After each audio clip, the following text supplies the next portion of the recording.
di dunia games. Pilih game, masukkan game ID. Pilih Diamond, masukkan kode promo, dan pilih metode pembayaran. Masukkan kode OTP.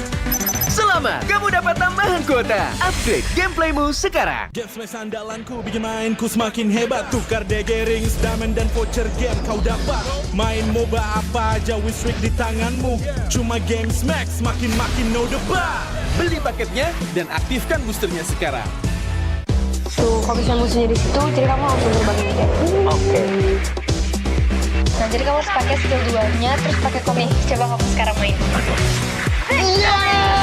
Akhirnya aku naik.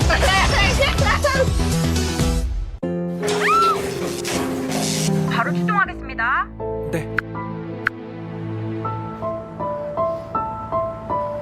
직원이 곧 와요. 걱정 마세요. Staf akan segera datang. Jangan khawatir.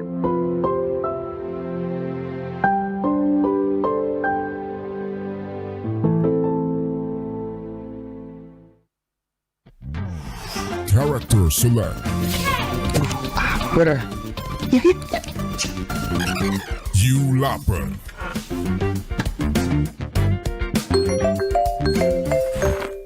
Stop! Pakai klik Indomaret, belanja 1 jam sampai dan gratis ongkir loh. Wah, belanja online kayak belanja di toko Indomaret. You kenyang. Siap main lagi. Let's go! Belanja online seperti di toko.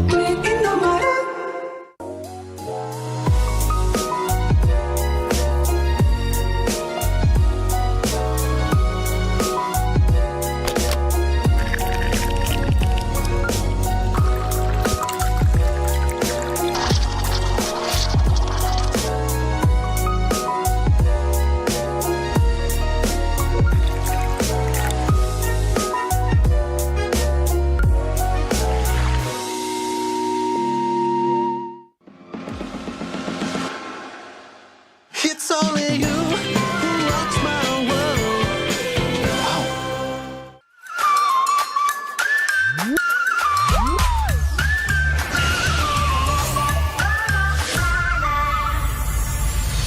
I'll be wherever I wanna be. Wherever I wanna be.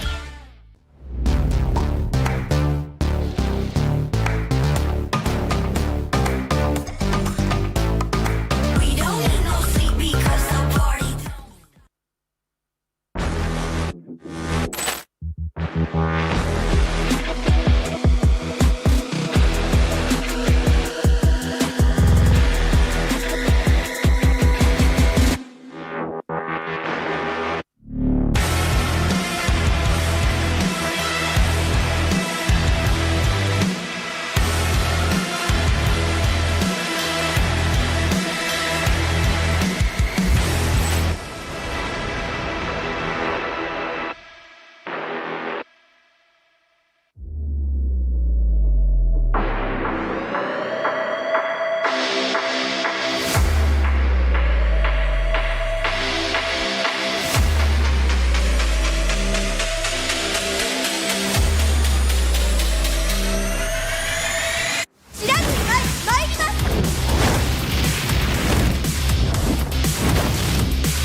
익세.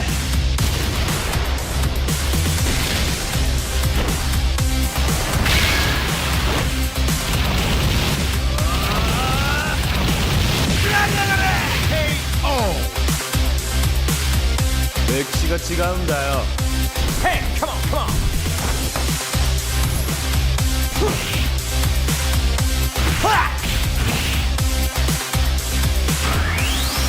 오케이. 파워 게이자.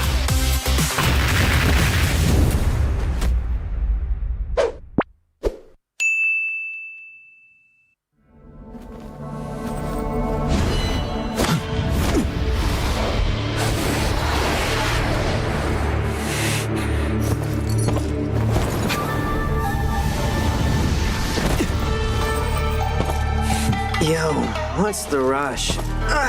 Wait up, will ya?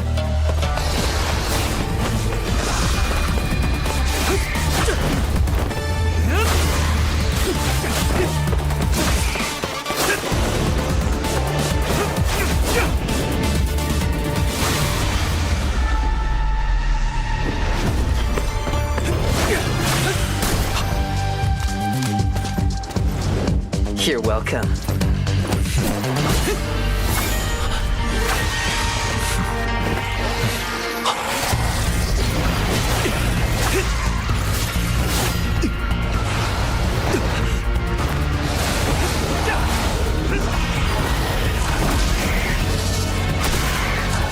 Hey, keep it together.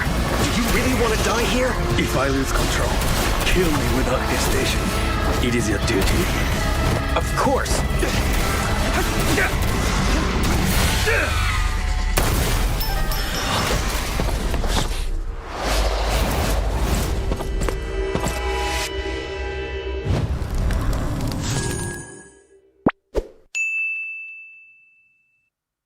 Tuh, kalau bisa musuhnya di situ, jadi kamu langsung terbang aja. Oke. Nah, jadi kamu harus pakai skill 2-nya, terus pakai komik. Coba kamu sekarang main. Iya, akhirnya aku naik.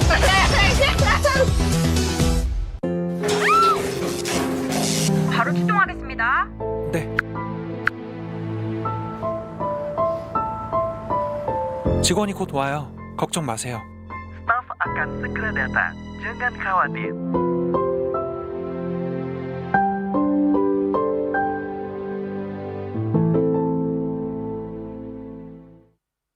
Pakai aplikasi GoPay, dompet andalan gamers. Banyak damage-nya. Ada cashback hingga 20.000 buat upgrade skin baru. Aplikasi ringan gak makan memori. HP lemot bisa victory. Top up langsung dalam game tanpa hambatan. Ikutan selebrasi MPL di aplikasi GoPay. Menambah total hadiah ratusan juta. Bonus stage. Gratis 100 kali transfer kemana aja. Beli pulsa harga termurah. Scan QRIS dengan mudah. Download sebelum mabarkan.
Dan terus berlari, terus ke arah puncak tertinggi. Ku takkan berhenti, hanya sampai di sini.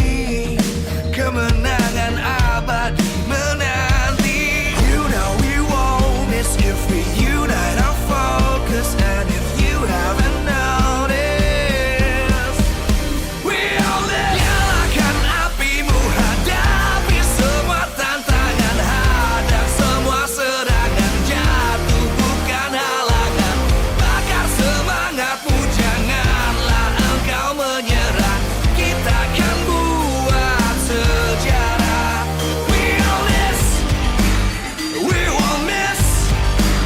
We all this, we won't miss. Saatnya beraksi, jalani ambisi. Aku kan menyawakan hari ini. You know we won't miss if we unite our focus. And if you haven't noticed, we all live. Nyalakan apimu, hadapi semua tantangan, hadang semua serangan, jatuh bukan halangan. Bakar semangatmu, janganlah engkau menyerah. Kita akan buat sejarah.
dan terus berlari, terus ke arah puncak tertinggi. Ku takkan berhenti, hanya sampai di sini. Kemenangan abadi menanti. You know we won't miss if we unite our focus. And if you haven't noticed, we all live. Nyalakan apimu, hadapi semua tantangan, hadang semua serangan, jatuh bukan halangan. Bakar semangatmu, janganlah engkau menyerah. Kita akan buat sejarah. We all this, we won't miss. We all this, we won't miss. Saatnya beraksi, jalani ambisi. Aku kan menyawakan hari ini. You know we won't miss if we unite our focus. And if you haven't noticed, we all live. Nyalakan apimu, hadapi semua tantangan, hadang semua serangan, jatuh bukan halangan. Bakar semangatmu, janganlah engkau menyerah. Kita akan buat sejarah. We all this, we won't miss. We all this, we won't miss. We all this.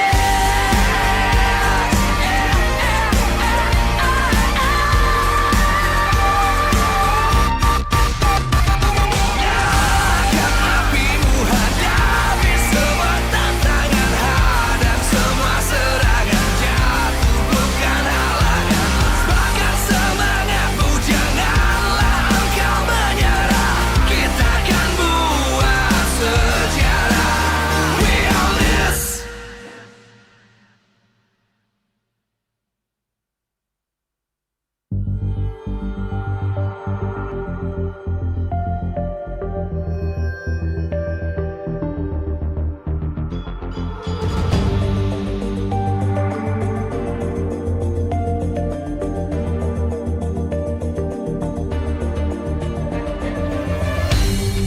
Aku kan berdiri dan terus berlari, terus ke arah puncak tertinggi.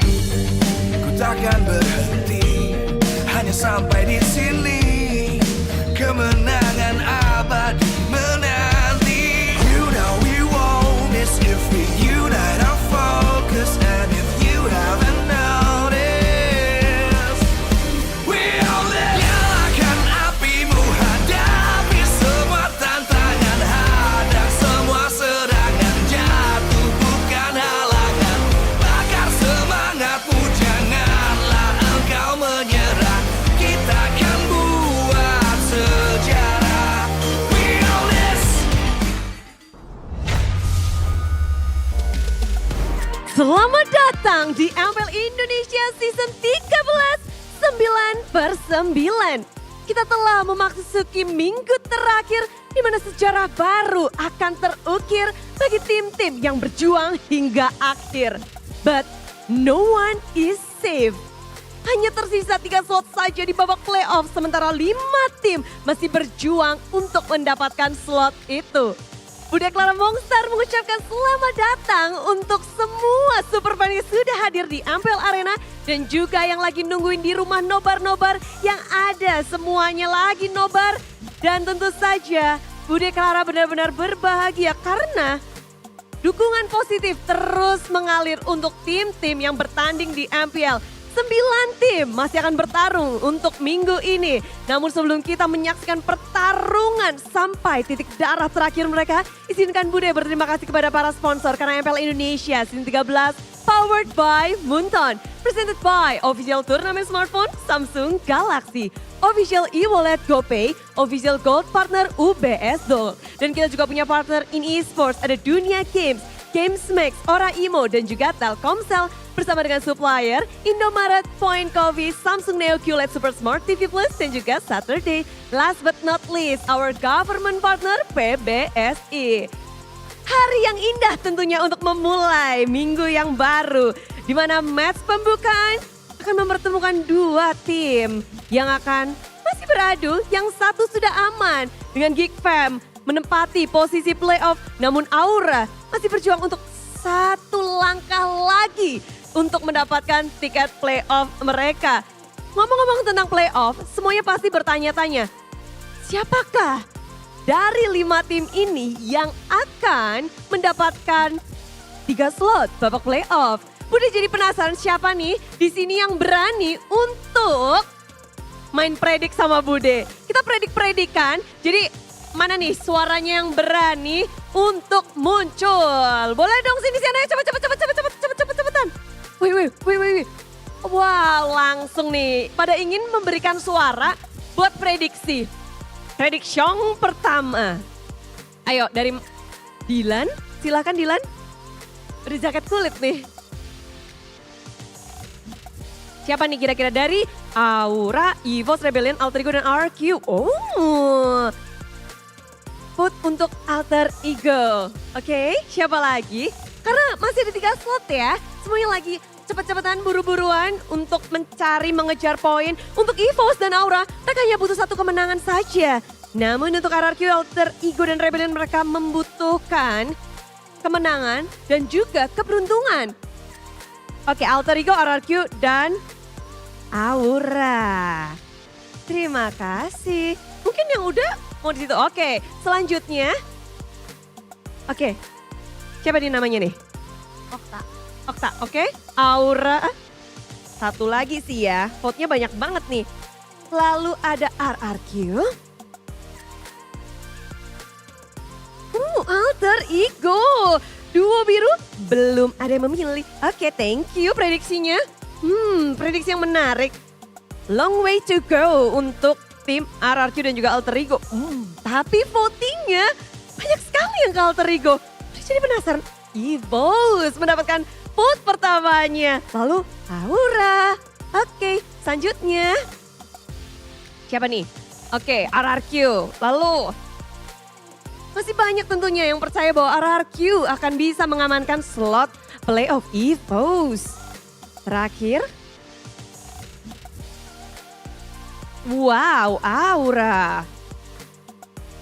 Nextnya, Alter Ego. Banyak sekali suara dari Alter Ego. Rebellion. Aura. Oke. Ini ada berapa nih yang maju? 1, 2, 3, 4, 5, 6, 7, 8. 8 super fans yang sudah hadir di MPL Arena. Yang mereka langsung ngebut ke sini buat memberikan suara mereka.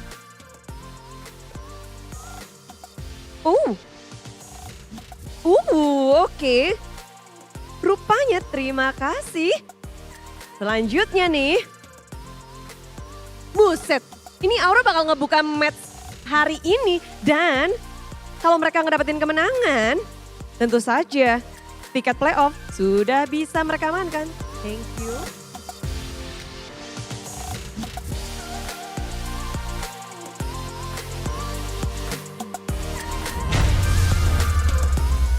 Welcome to MPL Indonesia Season 13.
Live from MPL Arena, Jakarta.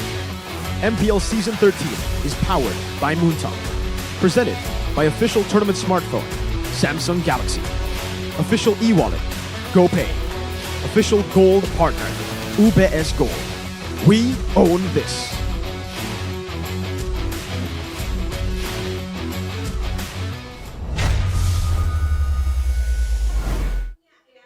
A new hope emerges in the final week of MPL Indonesia Season 13. All 5 teams still battling it out for the last few slots in playoffs. Only 3 teams safe: Onyx, Bigatron, and GeekFam. Welcome, ladies and gentlemen, to the final week of MPL Indonesia Season 13. And I am here today to accompany you guys through the 2 matches and through the grueling matches that we will see for these teams to make it to playoffs. I'm Mirko. I'm joined here today with Arashi and Realize to bring you guys the show. How you guys doing? Feeling great. Last week, it is insane because playoffs is closing in. Surely this is going to be the Kickstarter towards an epic finale, I'd say, because like you said, some teams, they still have the chances, but it is slimmingly low.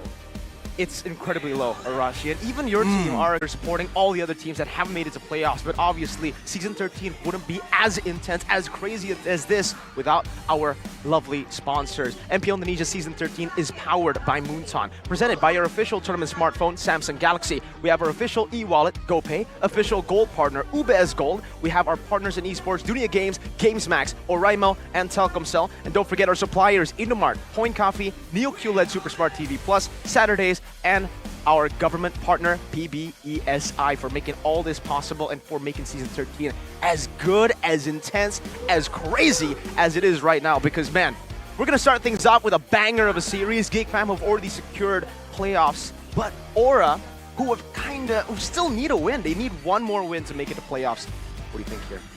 They kickstart things with being written off. Like GeekFam, they were shaky at the start. Nobody thought that they would be the one securing playoffs before Aura Esports did. Meanwhile, Aura Esports, they were off to a rocky start at the first time, but then they were able to find their form, and then it feels like they reset it again to that losing ways that they really did not want to happen. And now they have to be able to secure this playoff spot because, you know, they have the father of the dragons, Yawi. You don't want to start your debut in Indonesia without making it to playoffs. I mean, we see that there are improvements in the draft for sure. They seem to be having a bit more of a better time, but I think it's still very much reliant on how the drafting phase goes. And I think that can be said for a lot of teams right now in the, still competing for that playoff spot, showing again that we're just improving on multiple layers of gameplay right here in Season 13. It's not just improvements, but adaptations, mid-season adaptations for both. Because, again, for the most part of the season, GeekFam, they've kind of been experimenting on their drafts as well, picking up Estes, a few non-meta picks. Meanwhile, Aura, it's the complete opposite. They haven't been experimenting. They've been utilizing what makes the team work, those compositions. But when it gets banned out, they do get caught in a tough spot. But this is today's schedule. Ladies and gentlemen, GeekFam versus Aura will start things off. And then later on, we will see RQ Hoshi take on Dewa United. Dewa are already out of playoffs for the people back at home, but RQ Hoshi can still make it with a few conditions. They cannot lose a single match this week. If they do, I think they're out. Technically, there's still a possibility they still make it by losing one, but then you're going to have to hope for a lot of different things to happen. We have those scenarios later for sure, but we can take a look at the standings here to give you guys the visual of how it looks like. Again, BTR, Onyx, and GeekFam safe, but everybody else, not so much.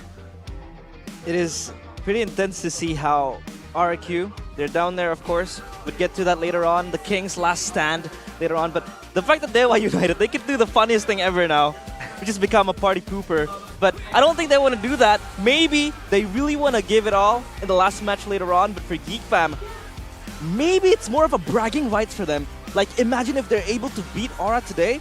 They'll come out as one of the strongest teams maybe in the playoffs later on, and people or other teams that were not looking up to them now will be able to fear them.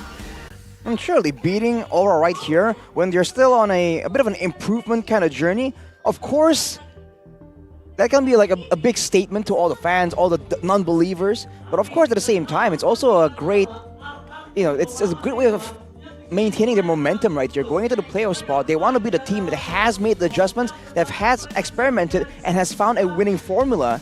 to just continue with their success. With two Filipino roamers, technically for both. I mean, for Geek Fam, it's Beloyski.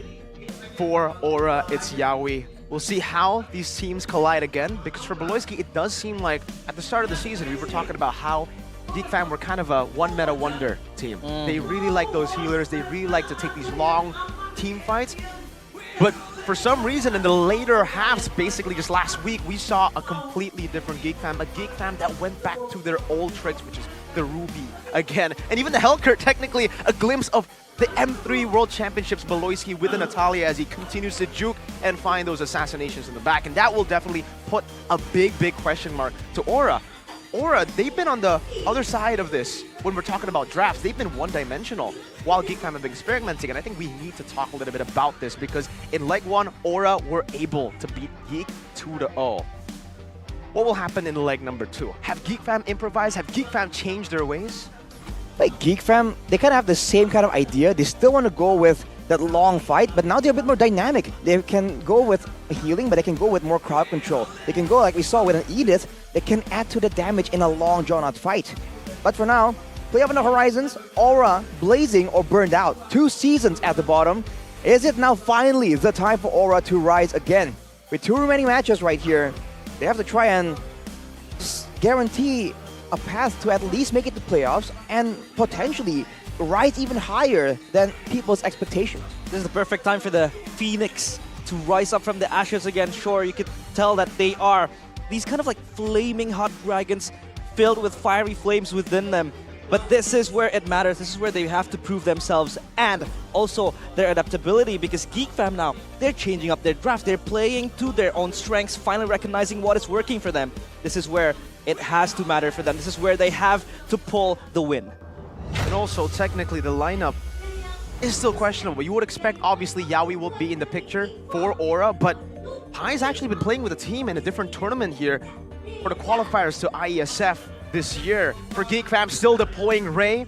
This is the guy that can help flex that Hellcurt as first pick. But for Aura, it is still the same lineup with what Gani calls the father of dragons. An Orca in the midst of it all. A world champion in Yawi. Aura need 1 win. Geek Fam don't need wins. But they can certainly take that momentum to playoffs. Looking to fly even higher. Their wings were clipped, but now they are slowly taking flight.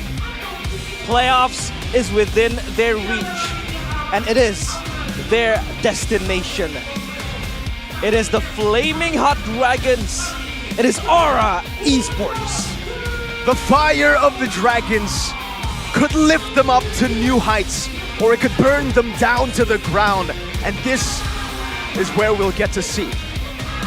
Whatever option happens, they have all the firepower available. Can they channel it the right way to take down the Geeks?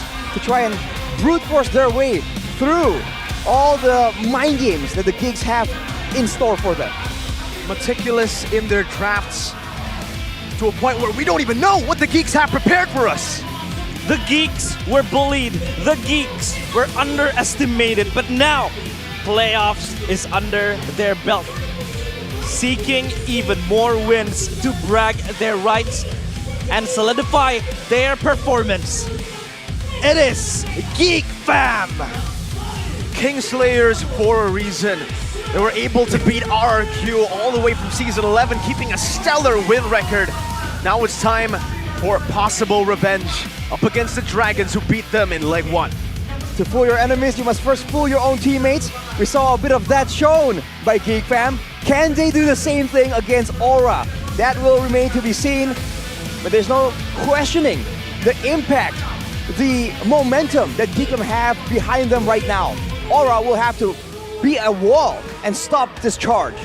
And it all starts with the coaches for both these teams. We have Saint DeLucas and Facehugger walking up for the side of Aura. And for Geek Fam, we have Bluffsy and Wura. Now this is a really good time to actually talk a little bit about how both of these teams face off against one another with their dynamics, with their different dynamics. Luke, a playmaking XP laner, a guy who wants to be team fighting, participating in a lot of these skirmishes. Meanwhile, Aran, a guy that we know to be a split pusher. He wants to stay in lane, he wants to get that lane dominance and then translate that snowball into other parts of the game. But we've seen a shift from Aran's gameplay. Luke, not so much. He's still that playmaker. He still can utilize that playmaking potential. And we've actually seen him on carry still. The Masha has been phenomenal.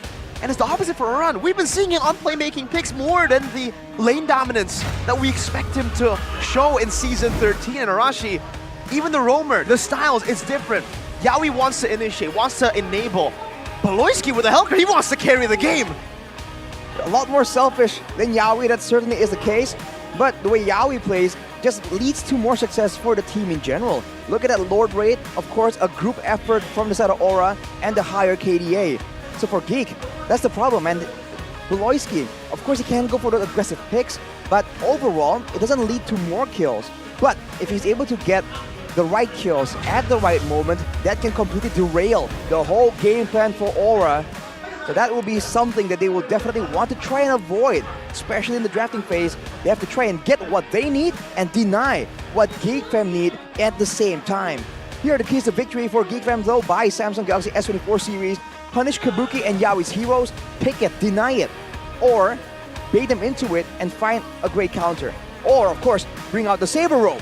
We need a secure executor, and the Saber Roam is something that Mirko has found success on. And I think if Mirko can pull it off, Baloyski can do even better. The man went 1-9 or something up against RQ last season, and he still was able to pull the Saber off. So, hey, if there's a man out there who can commit war crimes to win by picking the Saber Roam, it's the man you see on your screen, previously known as Greed. But for the Dragons, Arashi, what do you think they should do? Here's the victory for the Dragons by the Samsung Galaxy S24 series.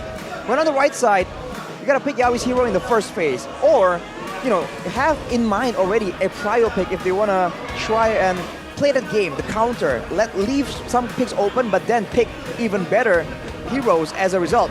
And optimize the grouping heroes, because Geek, they rarely apply the split push strategy. They seem to always really fundamentally default back to a full-on team fight. They go for crowd control, they go for DPS, and they don't stray too far from it. So if Aura can decide right here if they want to try and pull Geek apart or guarantee a winning team fight composition, that is something that they are very able to do. But there's something that we can scrutinize over Aura is that who will they want to prio for? Will they want to prio for Yawi or for Kabuki? Because Kabuki is someone you really want to have the cloth, the carries on his hands, but Yawi also wants the playmaking heroes, the pickoff heroes that is needed for them. Meanwhile, for GeekFam, I think they have more dynamic in terms of how they want to draft this. Number one, it is because, yeah, they have made it to playoffs. Why not try out the Saber Roam, like the KTV mentioned? But second of all, they can draft and experiment and even explore more potential, more picks that maybe would prove to be beneficial for them later on in the playoffs. So I think, you know, going out with a bang and just trying to play unique and niche heroes would not hurt for GeekFam. And I know we've been saying a lot of dynamics here. I think we know we said it so many times, me, Realize, and Arashi, but it's actually true for GeekFam. They've shown incredible class in their last few matches, even letting go of a very signature pick in Skylar, letting go of the Claude and beating him on the Claude. Speaking of Kabuki, who, again, that's the big question for Aura. Do they want to prioritize Yawi? Do they want to prioritize Kabuki? It really depends. But even if they prioritize Kabuki, it seems like GeekFam have the answer to that Claude. They can go up against that Claude. They might even have an answer for the carry.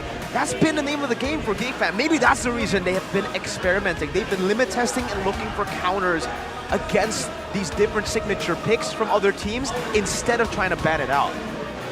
And if you do play that hyper carry in the carry or the claw, the Hellcurt might just be looking to take you out during the Dark Night Falls. But ladies and gentlemen, we'll start with game number one in the draft. We go. GeekFam on the blue side, Aura straight off with the Hellcurt ban. No chance for you.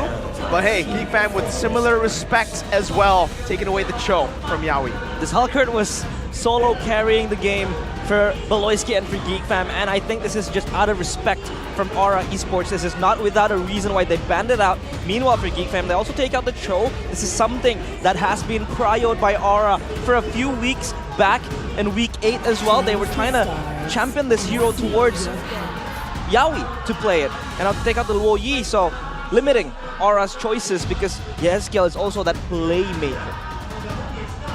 Wow. Could this possibly a Harith opened up in game number 1? You really want to give Mathilda open? So here, they ban Harith, let Mathilda open. They ban Mathilda, they let Harith open. Arashi, what's going on? They might even be thinking of just going and letting go both. Let Geek pick their poison, and Aura can go with the other. We haven't really seen Yaoi just do crazy things on the Mathilda. There doesn't seem to be a playstyle that really complements him as well as the Cho or the Grox. But hey, anything can happen in this week, but no, they ban away the Harith. So that means for Geek, Mathilda is very well open, and there isn't really a reason to not go for it unless they want that global pressure. Wow, letting go of the chip, but then opening up a crazy combo. Aura playing with what was in their name in the previous season, that fire. The Roger picked up. Will it be the Mathilda? No, it's a Faramis lock-in instantly with the Valentina still up for grabs. These teams are allergic towards Mathilda. Usually if this is like the bans, the drafts, you would usually expect a Mathilda Barats to come out in the first phase, and then you could play through that composition. But meanwhile, for both teams, Geekfam opt to play chip with the global presence, and for Aura they want the Roger and Faramis, and now the Barats and Claude pop up. So this Mathilda is still under contest for both teams. Is that how we want to play it? 0% win rate so far in Season 13. I don't think that will be the case. We'll have to see though. I mean, we said that usually Aura would want to prioritize a hero for Yaoi or for Kabuki. This Roger can be, okay, it's confirmed immediately. No real flex potential, and now a chance for Aura to ban away the Valentina. And just like that, they'll have a lot more pressure to work around with if they want to try and beat Geekfam in an all-out collision in a 5v5 team fight. But is this a bait? Is Geek planning on letting Aura, go for some kind of ban because they're looking at something else? I don't know what they're looking at right now. For Geekfam, technically the chip, you want to utilize that man advantage, that ganking potential with the shortcut, and a hero that can stop that from happening is a Yuzong. We've seen Yuzongs being used so many times up against chip to retaliate and to even survive in lane when you do get ganked by the chip. Expect Geekfam to ban it out later, but Aura, they're actually going to be the ones to ban out the X-Borg for Geekfam, having that Yuzong probably in mind, but they have to ban that Valentina as well. We got some respect though. Cho banned in the first phase, Grok following very close. Now, both Cho and Grok have been banned out. Those are the two heroes that Yaoi has found most success on in this season. And we have a comment as well from Beloyski, the roamer of Geekfam, top 3 roamer of the MPL ID, Yaoi, Keyboy, and Key, via interview of MPL ID. It goes to show how much respect he has for what he thinks is #1 in the league in Rome. That's insane. For the longest time, Key and Keyboy are just all the way up there, but now a new face immediately joins the big 3, you can say. And now with the 2 more bans available, it seems like Aura is just doubling down on being able to win out of collision. But the thing is, against a chip, they would want to have some kind of way to really take away this advantage, because otherwise, Geekfam, we've seen what they can do when they can take the game longer into the late game and just dance around the Land of Dawn, avoid fights when they can't win, and then go for the engages when they think they do have the advantage. And full respect, Arashi, realize, towards Lapu Lapu and X-Borg. So they're trying to shut Luke down here with all his playmaking picks, maybe picking up the Yuzong and then forcing him to play a hero he's not comfortable with. Maybe the Barats gets flexed into the XP, they have to pick another jungler. But they've let the Valentina go. With the Faramis pick, you would expect that, but I guess they're saying, no, boy, we think you're more of a threat on the Novaria. Go pick up the Valentina. Both teams are just target banning the players, cutting down their heroes. But I think, I don't know, I'd argue a hero that is also still viable for an option is the Carmilla. As a counter towards the chip, if they really want to play it, but I've never really seen Aura play the Carmilla, if I'm mistaken, so far in Season 13 of MPL ID. So a lot of things up for grabs here, but for Aura, they are trying to target ban Luke and maybe play through that weak side of Geekfam. And what might that be? Will they go for the Yuzong to get a little bit of both, lane pressure and team fighting, or do they want to just bank on that big Paquito, go for the Brawlers, get some more damage in the XP? It is an option, and it's a playset that Aran is very familiar with. Either it's an aggressive Paquito or a bit more of a macro-heavy split push Kokiro. That can be the solution to go up against the chip, but oh, it's gonna be an Arlet. More team fight. They're going all in on this. All their chips down. And now for Geek Fam, the big question, what does Luke play?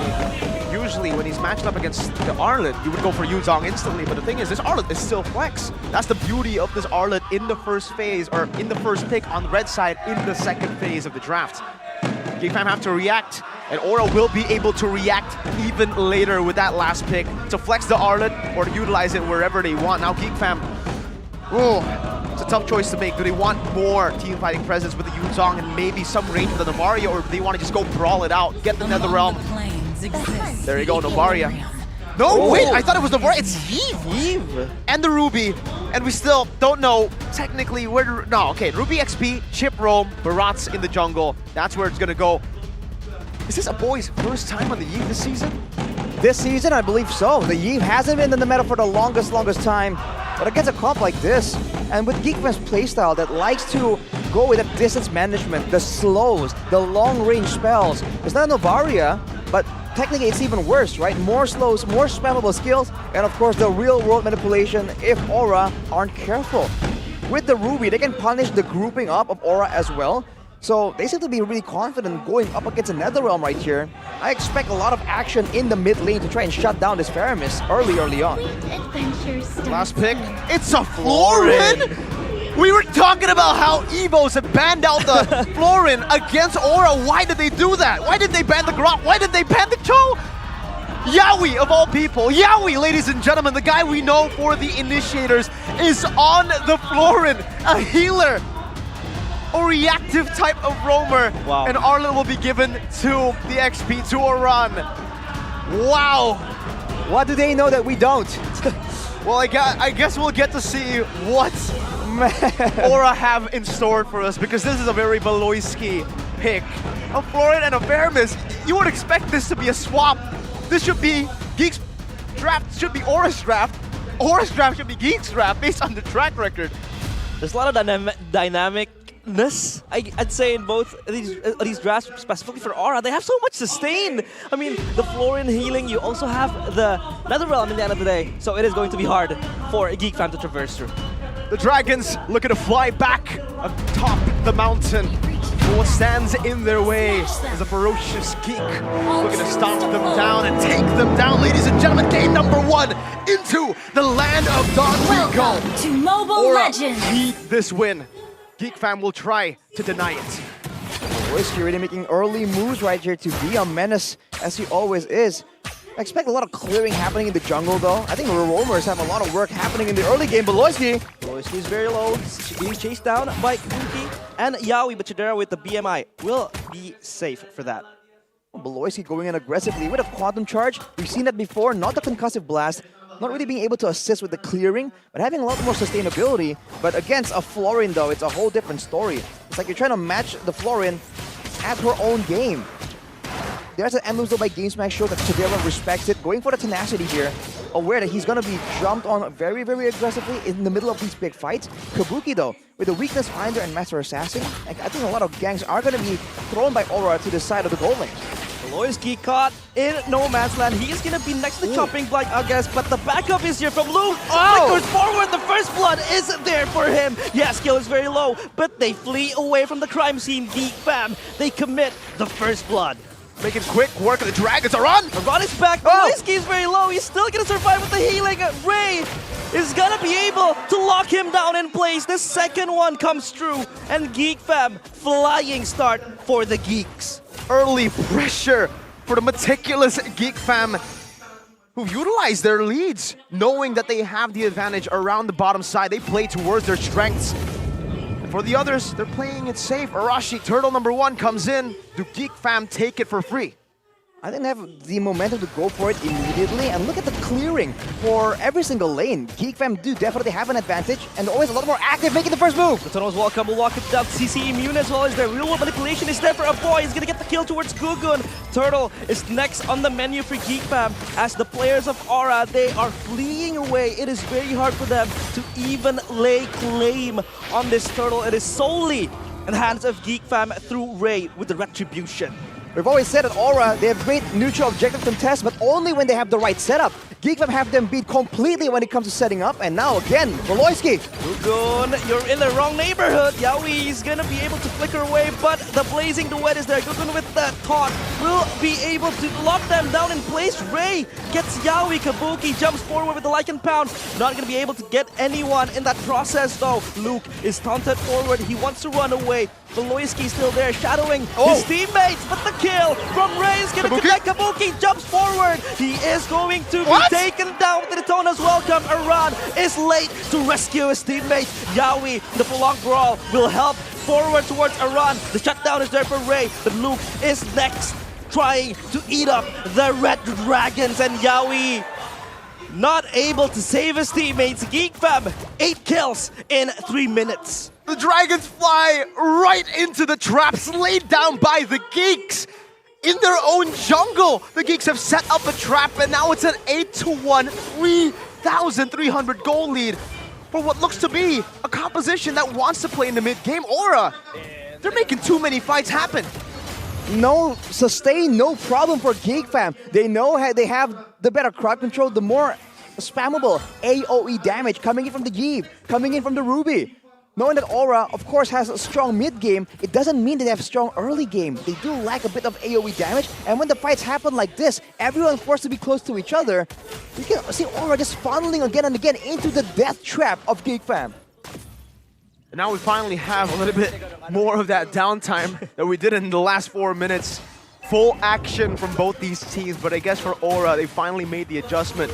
They had their winning lanes for the Roger against the Claude as well, but they weren't able to utilize it. Now another shortcut. Voloisky with the shortcut is gonna hitchhike Ray towards the crime scene. Gugun, he is dead again in the hands of Voloisky. Now they are pouncing forward. The Tunnel's welcome towards the players of Aura. Yawi locked in place. Silence as well for Yehezkiel. Popped up the Netherrealm, but it's not gonna save him. It is going to save him. Kabuki gets Luke. A 1-for-1 trade. Aran hiding in the bush. He is not going to insinuate even more chaos in that total area. The chaos has been utilized by Geek to perfection. In the enemy jungle, taking everything they can and staying disciplined while they're at it. They're forcing Aura to make the move. If Aura continue to react, they're going to be in trouble. Jump forward. Aran dumping towards the backline, and it is going to force Chidera to flee. Voloisky still again in the midst of it all. Will be able to push them back. It is now GeekFam looking to abort, but Gugun, he gets the turtle again. Mr. Neutral Objective is now up and running as they get their first ever neutral in this game. Oh, the young dragon was 2 levels down up against the Retribution. But still, he made it work and he got the purple! Meanwhile, we've got another brawl. Aran misses the final slash. The real-world manipulation will not be able to get anything. Kabuki now joins the fight. A boy, he is very low, but it is not enough to become a face of Kabuki! He is gonna like it bounce towards the backline. A boy is dead. He is deleted. And this might be the turning point for Aura Esports. Voloisky, again, looking to just disrupt. But Aura, they calm the flames down. What a brave move from Kabuki. Right, looking at the items so far right here in this chaotic game. Megas Endurance rushed by a boy, so despite the fact that there is reduction, there's healing reduction. Remember, Yawi can still deny it, but look at his play. Aran under his own turret. He will flicker away. Again, a 3-man gang. Too much pressure towards the XP laner of Aura. But they back off, knowing that backup might come. 13 kills. In 6 minutes so far, we have 2 kills per minute this game in this super chaotic Aura versus GeekFam matchup. It's the road to playoffs, and audience prediction here is as close as ever, 51% to 49%. Let's talk a little bit about those items, Arashi, but also, how the heck did Gugun win out in the Retri battle in the Turtle? It really seems like it really shouldn't be the case at all, but you know, we've always talked about Gugun's Retribution, and right there, despite not having the setup, not having Yawi making the plays, making the stuns happen to guarantee the steal, he was able still to do so. But Geek, they want to try and go for a siege or a dive here. Jump again, the siege under the turret. They get Gugun in place. The Thonas welcome will be there trying to take down the juggler. But the good engage coming in from Aura. They're trying to prolong this fight. The blazing duet from Chadera will catch a run in that process. Ray is there, but now it's Kabuki's time to roar. He gets Luke. He will try to run away. Like and bounce. It's not going to be enough as a Geek Fam corral around Kabuki. A 3-for-1 trade so far. Not worth it for Aura Esports. Not at all. 3-4-1, and it's only Luke, the technically utility playmaker for the team, that he wants to enable the carries to do damage. Aura, they might have bit too much than they could chew. They're playing the floor in fairness against the team who started it all with the floor in fairness. And Gugun again! Shortcut, hitchhike, the backup is here. Party in Aura's jungle. Gugun again. Kick off from his own backyard. Red, or rather orange buff taken away. He has to deal with the scraps left.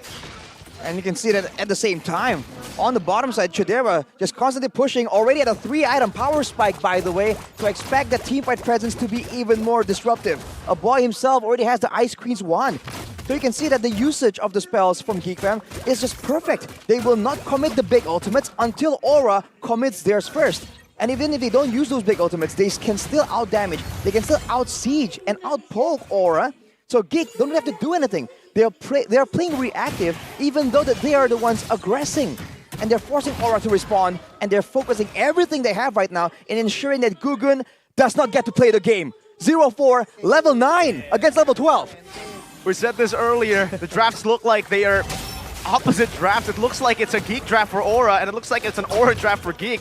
And the way that they've been playing as well looks that way too, Beloy. Stampede to the final slash, and they will not be able to kill Beloyski. Beloyski ramps forward, again pushing Aura in their own base. They have to go even further back. And so far, with Beloyski just making the plays, disrupting the players of Aura, it is proven to be pesky to be dealt with. If these keeps on going, I don't know if the Dragons can actually fly back to the top of the standings, trying to make it to playoffs. Another shortcut, another portal, another fight! Shortcut galore, Gugun deleted. Chadera will be the executor towards that kill as they just usher their minions, usher the players of Geek Fam towards the base. Let's talk about that late game. Are Aura playing for that late game? And even if they are playing into that late game, can they even make it with a 9,000 goal lead for the Geeks? It's looking too difficult, and considering that the fact that even in the siege situation, Geek Fam have a massive advantage. This is a Yi with the penetration boots, going immediately for damage without any mana regenerations items. I think a boy understands that it's about to go down. He knows it's going to be an all-out brawl, so he doesn't really need all the mana regeneration.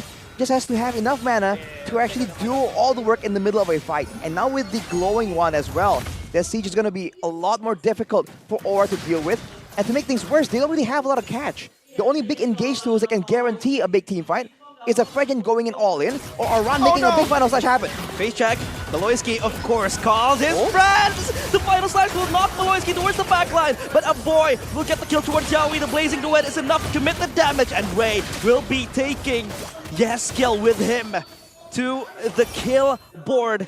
And of course, the kills means that they're able to even open up huger horizons to take down the crystal. A 2-for-1, but it's technically 1-for-1 because the Feramis can respawn instantly.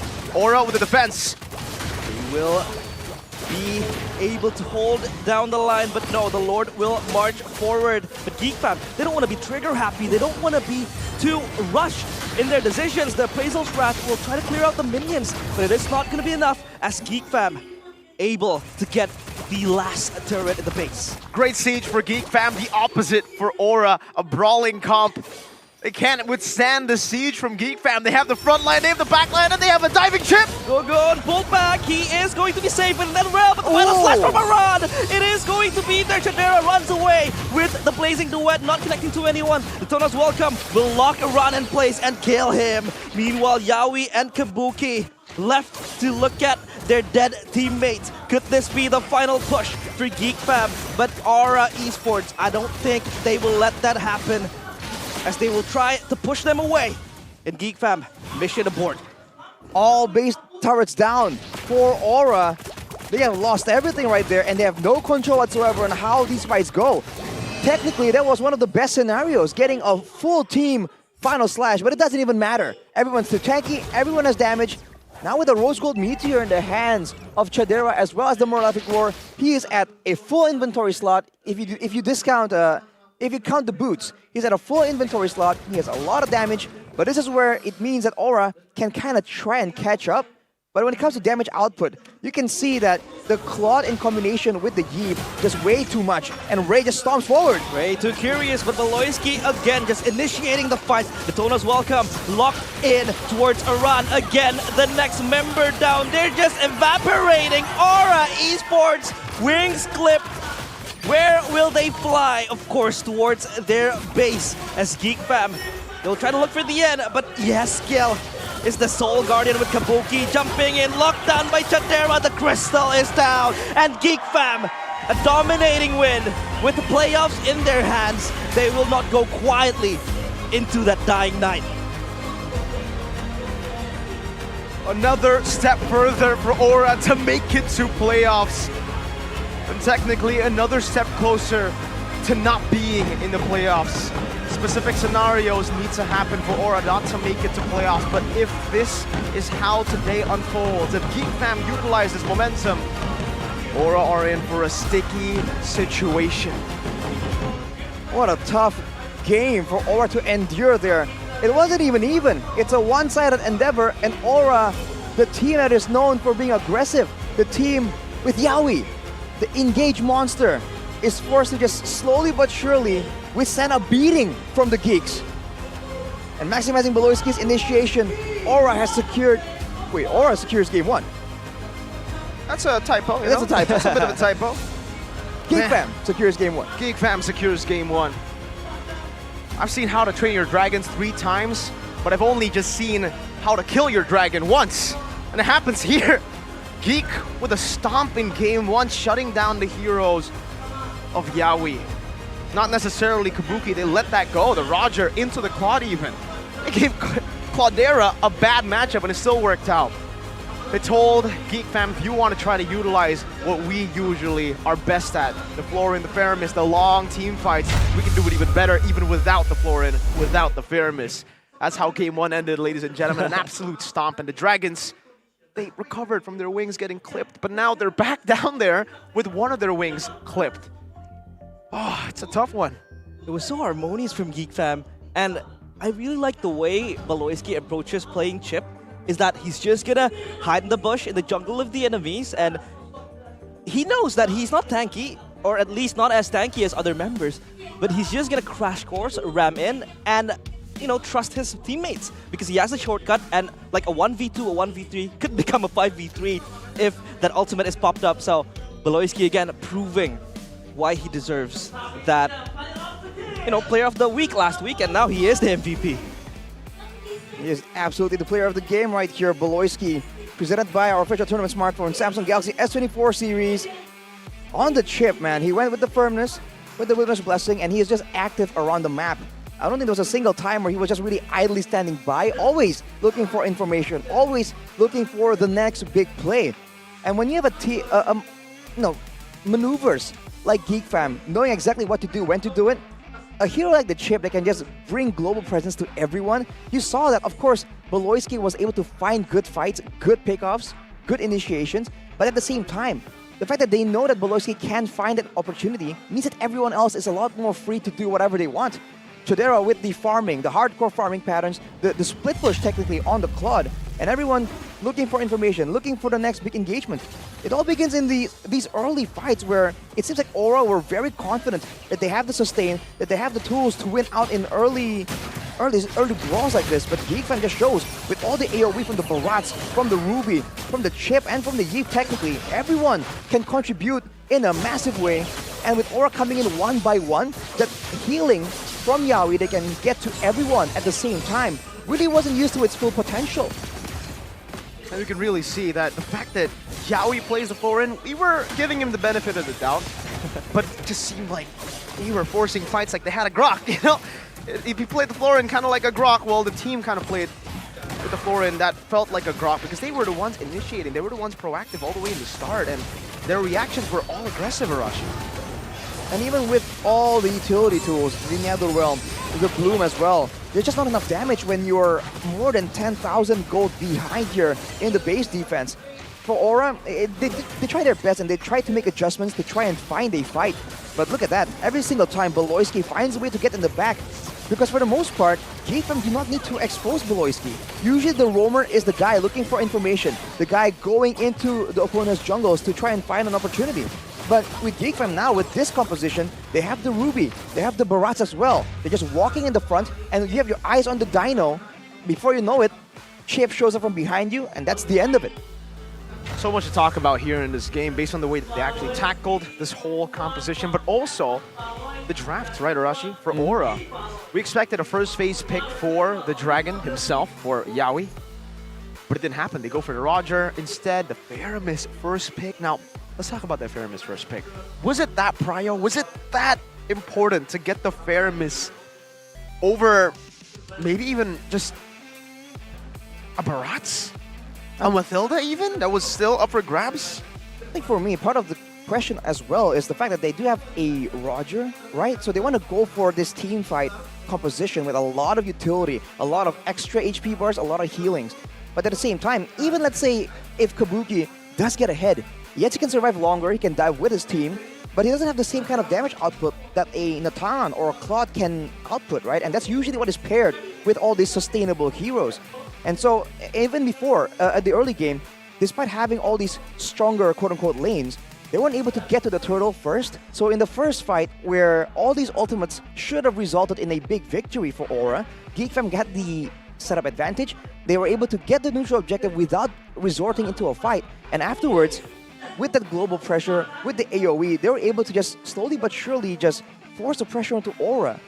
And that it just became what caused that massive gold disparity. And of course, you can have the right composition, but without the right kind of gold, how are you supposed to really match up to a team like GateFam that's just so good at going for these team fights?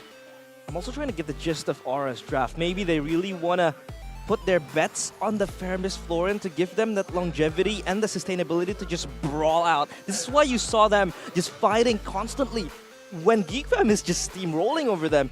And the way GateFam just counter-approached this was just so good. They were picking fights that they thought that they would win, and the fact that they have the chip in their pockets just made it even better. Because what is healing if you have 5 players pouncing and pounding on you? So of course, Aura, they just got outfighted in that department. And the rich guy, Chidera.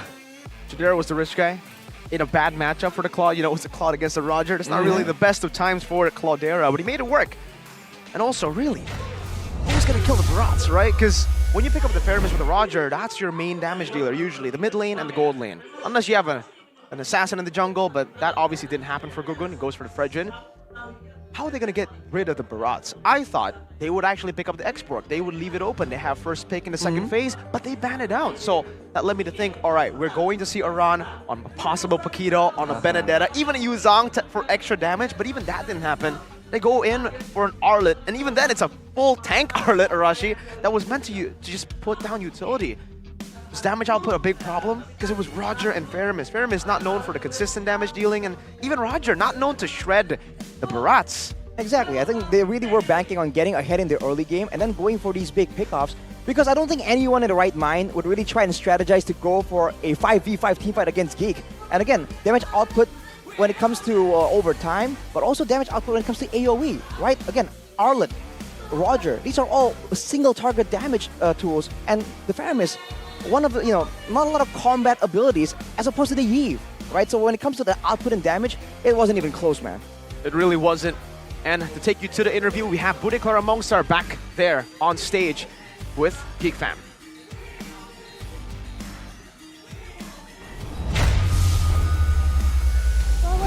Playoffs, Bude. Wow, yes.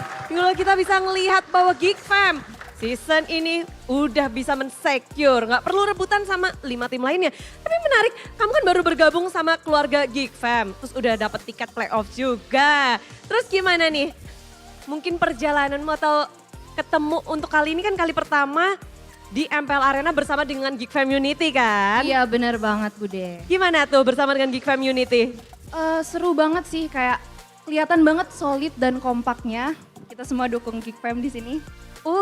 Solid dan kompak, makanya di sini ada Ajeng juga yang hadir ya. Halo Bude. Halo Ajeng, ini perwakilan Geek Community yang sekarang semakin rame. Banyak talent-talent baru, lalu juga sekarang Geek Community semakin banyak ya. Bener ya Kak Ajeng ya? Iya betul Bude, tuh di belakang udah rame banget itu. Tepuk tangan. Asik ya, tapi gimana sih mungkin buat yang kepengen join atau apa, gimana tuh? Kalau mau join ke Geek Community caranya gampang banget. Kalian langsung aja ke Instagramnya Geek Community.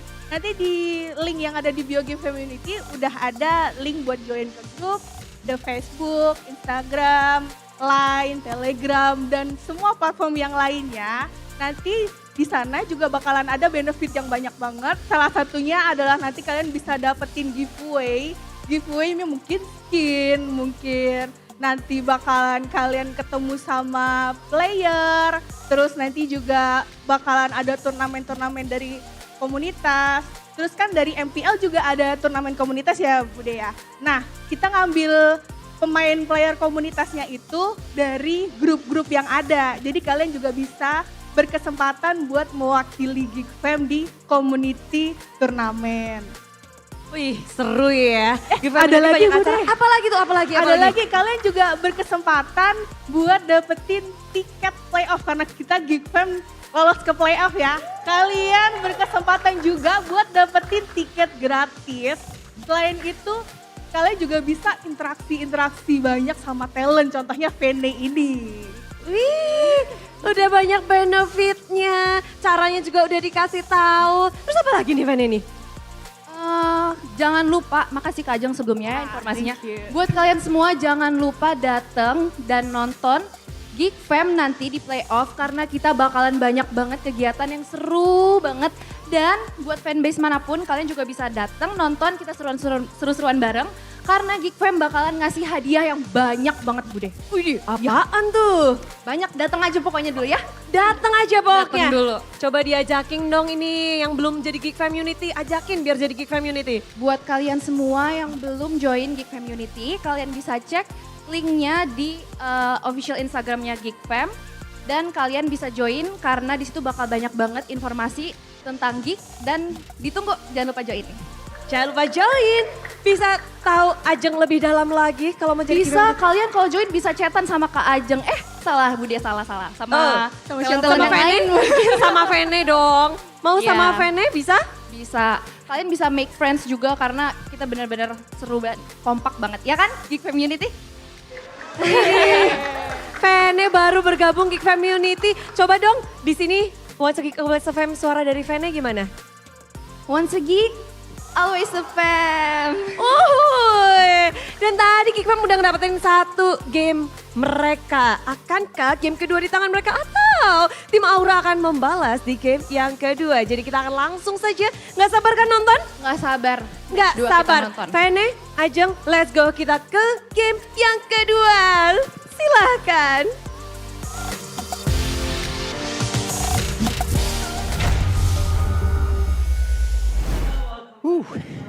Great interview there with Bude Clara Mongsar, ladies and gentlemen.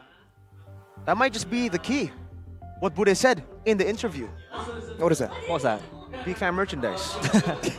Geek Fam merchandise. The key to us not predicting Geek Fam. We have a curse here. Did you all predict Aura? Did you predict Aura? I predicted Geek Fam, I believe. Okay, I did you predict predicted Aura? Okay, so it's us. Geek Fam, if you, or Aura, if you want, us not to predict you, we'll take merch for sure. Let's see if they can actually come back later. But you know what else I would take?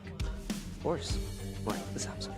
The Samsung phone, absolutely. The Galaxy S34 series. Win the game with the new Samsung Galaxy S24 series, ladies and gentlemen. This series boasts epic gaming performance. And what's more, it features Galaxy AI. Now, Arashi, you know how to use the interpreter. You know how cool it is, right? And while Arashi is, opening up that interpreter, I'll just tell you guys what Galaxy AI can do, because it can actually translate 15 foreign languages. Wow. Say you want to go to Korea. and you Japan. Japan, wherever you want. I mean, if you can't speak Japanese or Korean, we got the Galaxy AI. Arashi. Right. Wait, just like, do it. demonstrate. Do it. Demonstrate. So this goes English to Indonesian. So okay. Let's go. I love Mobile Legends. Oh, dang, hang on. We'll get it closer to the mic. Yep. Yeah, it didn't capture it. It said it out loud. Hang on. The speaker, maybe. Hang on a minute. Oh, it's translating his whole paragraph yeah, as well. Translating the whole paragraph. It's too good. Yeah. It's too good. It's too OP. It scans everything. Yeah, but here you go. Just click on the feature interpreter Man. when you use the S24, and you can see Arashi earlier use it. I think you heard a little bit of it. It can be translated directly into Korean, into any language that you guys want, and many other features powered by Galaxy AI. Buy now and get cashback promos up to 2 million rupiahs and a 40% discount on Samsung Care Plus. Where do we check the website? What website is it? It is samsung.com/ID. Simple website where you can check out all the promos and also, of course, the Samsung Care Plus. So, open up the link and grab your Samsung Galaxy S24 series right now. Especially it's nearing holiday season, right? That's true. A lot of people, they want to fly out to Korea, to Japan, or maybe to other parts of the world where maybe they can't speak that language. You don't want to get scammed by, maybe a lot of salesmen. Maybe there are evil people out there. The language will help you through the Samsung AI interpreter. Absolutely. You can just tell the guy to speak into the phone. Yeah. And then you can get it to translate back to your language.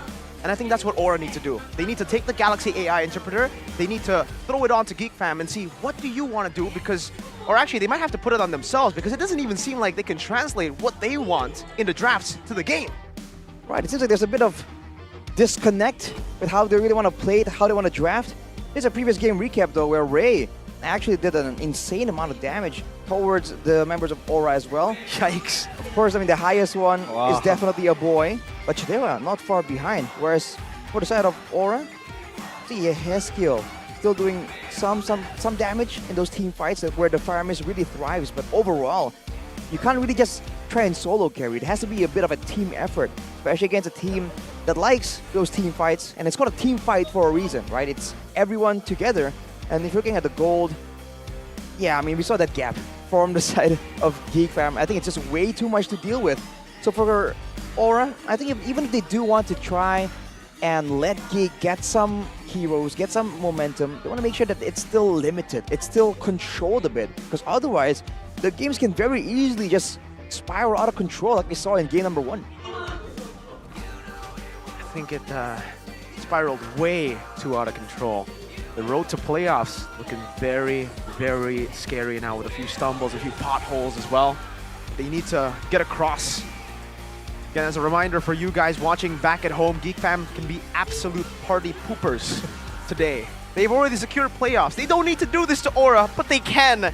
We have a fun fact though. Out of the 5 players currently in Aura's lineup, only Aran and Gugun have never played in SBS MLBB Season 3. Previously, it was Kimura that played in the XP lane and Van who played in the jungle. So Gugun and Aran being technically new players in the lineup. Aran joined in Season 12 as well, but later on in the season, I think during the half point of the regular season. And for Gugun, the young dragon has only joined this season after his crazy run in the MDL with Bosque. If I'm not mistaken, Aran's debut was a debut to remember because he played against Onyx and BTR and Bigatron and the 2 top teams at the time, and they won against Onyx. Maybe they can pull something else. It's not the end of the day if the worst case scenario is Aura losing, but of course you wanna solidify your spot. Right, every bit counts when you're this close to playoffs, and already we see a bit of a change here. Aura on first pick. We've said that there's a lot of heroes that Aura want to secure, and usually that's why maybe the second pick can benefit them. But now, when they're in first pick, what exactly they want to prioritize? It has to be either Yaoi or Kabuki, and we have to see what is Geek's response right here, because they are forced to ban a lot of these these default almost bans, like the Harriet, for instance. The Baton still is going to be banned out by Aura. It doesn't matter now that they are on the blue side. They still really hate that. And for Geek, it's also still the same. They've changed the Angela for the Harith, and the Angela, will it make an appearance? Yes, instantly by Aura. We've been seeing a change in Yaoi lately, man. He's been going on the Florence, the Mathildas, and the Angela too. Okay. in before, maybe this Angela could still be flexed, but yeah, most probably it will go to the hands of Yaoi, and the fact that they just gave away the Claude towards the players of Geek Fam and the Barats again, it feels like there's a change of priority in Aura and how they would approach the game, but they have to prove it. Like, they have to utilize their priorities to the maximum. Yeah, but the fact that the Barats was left open though, this hero right now is just such a menace. Depends on who plays it. Well, true. But overall, it's just a good, clear, strong front line, and it just works really well for Geek Fam as well. And it's something that Aura would have loved to have, you know, maybe in combination with the Angela. I guess Aura are kind of forced to pick it because they're worried that Geek Fam will bring out the Angeloi. That is one more thing that, you know, is weighing on their minds in this phase right here. Roger and the Fredrin. The Faramis changes into an Angela from game number 1, but the Roger and Fredrin is still the same, even the pick order here. But for Geek Fam, their last pick in the first phase. What is it going to be? A Barats, a Claude. Usually, you can see the combo with the Mathilda. As Aura want to look for chases, a good disengage tool will be that Mathilda. And we all know how crazy Beloy can be on that Mathilda, but he decides to go for Ruby instead. They prefer to utilize the flex potential of both Barats and Ruby into the second phase. And this is technically what we've been foreshadowing as well in the pregame. They are a team who've been experimenting so much, so they know the dynamics of how they can utilize these picks in the draft. It's never one-dimensional. It's always almost flex. Meanwhile, for Aura, the Angela technically is flex, but at this point, it's tough with the Grok banned out, with now the Florin banned out by Aura. That just goes to show how flex this Ruby truly is, because they still have to respect that Florin. No Grok, no Cho.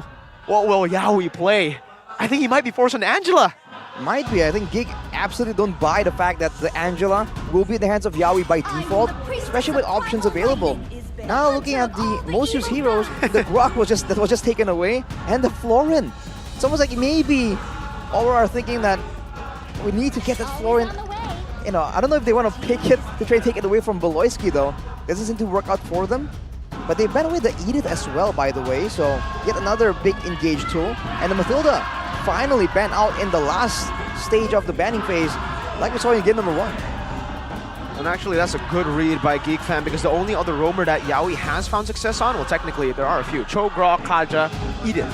He played Edith once, and he won on that once. Mathilda will be banned out as well, though, as we were talking about. It will still be very scary. The Ruby is flex, yes, but that doesn't close. That actually opens up the opportunity to go for a Mathilda, and the combo with Mathilda and Barats is still a nasty one. Oh, they're trying to tell Aura how to do it.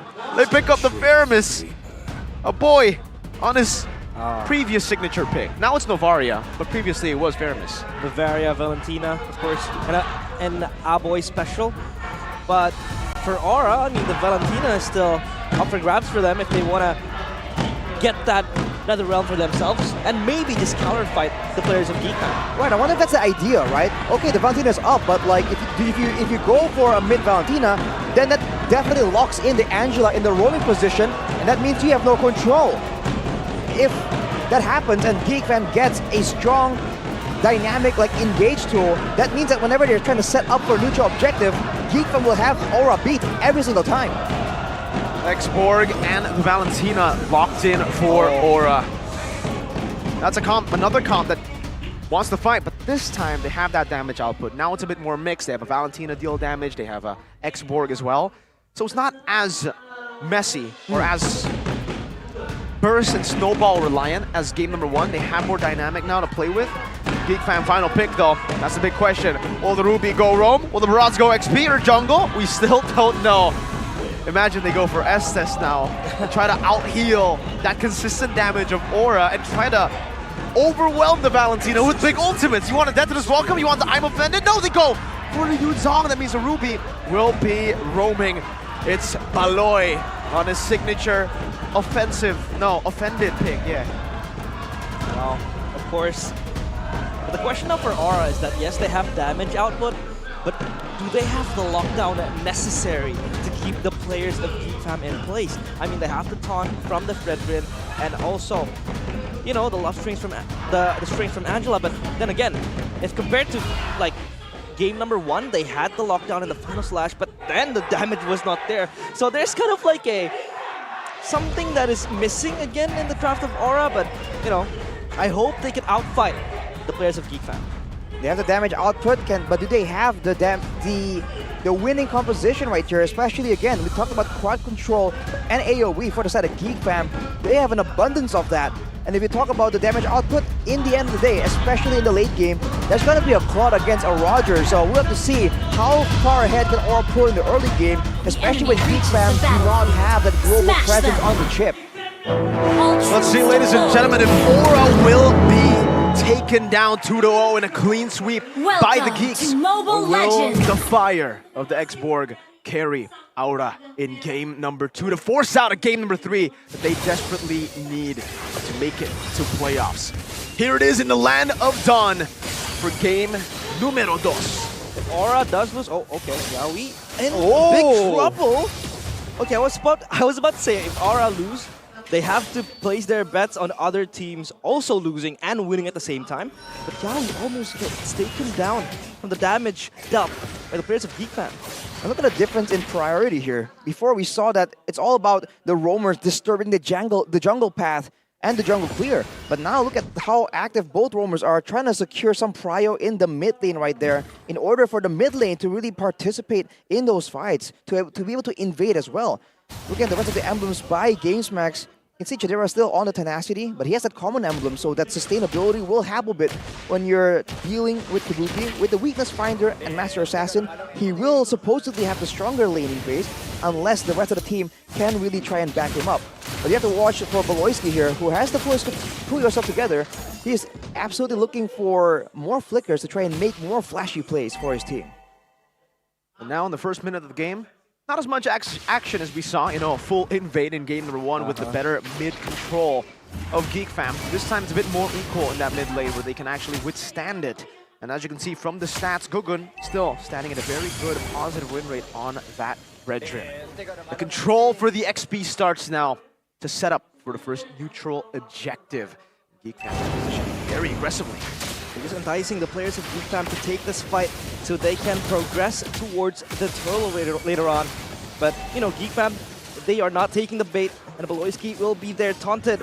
Turtle could be the next main target. The Black Dragon form towards the backline of Aura. Gugun again getting caught up. The realm is connecting towards the players of GeekFam, and Ray gets the turtle. The last Insanity will not be able to get the kill.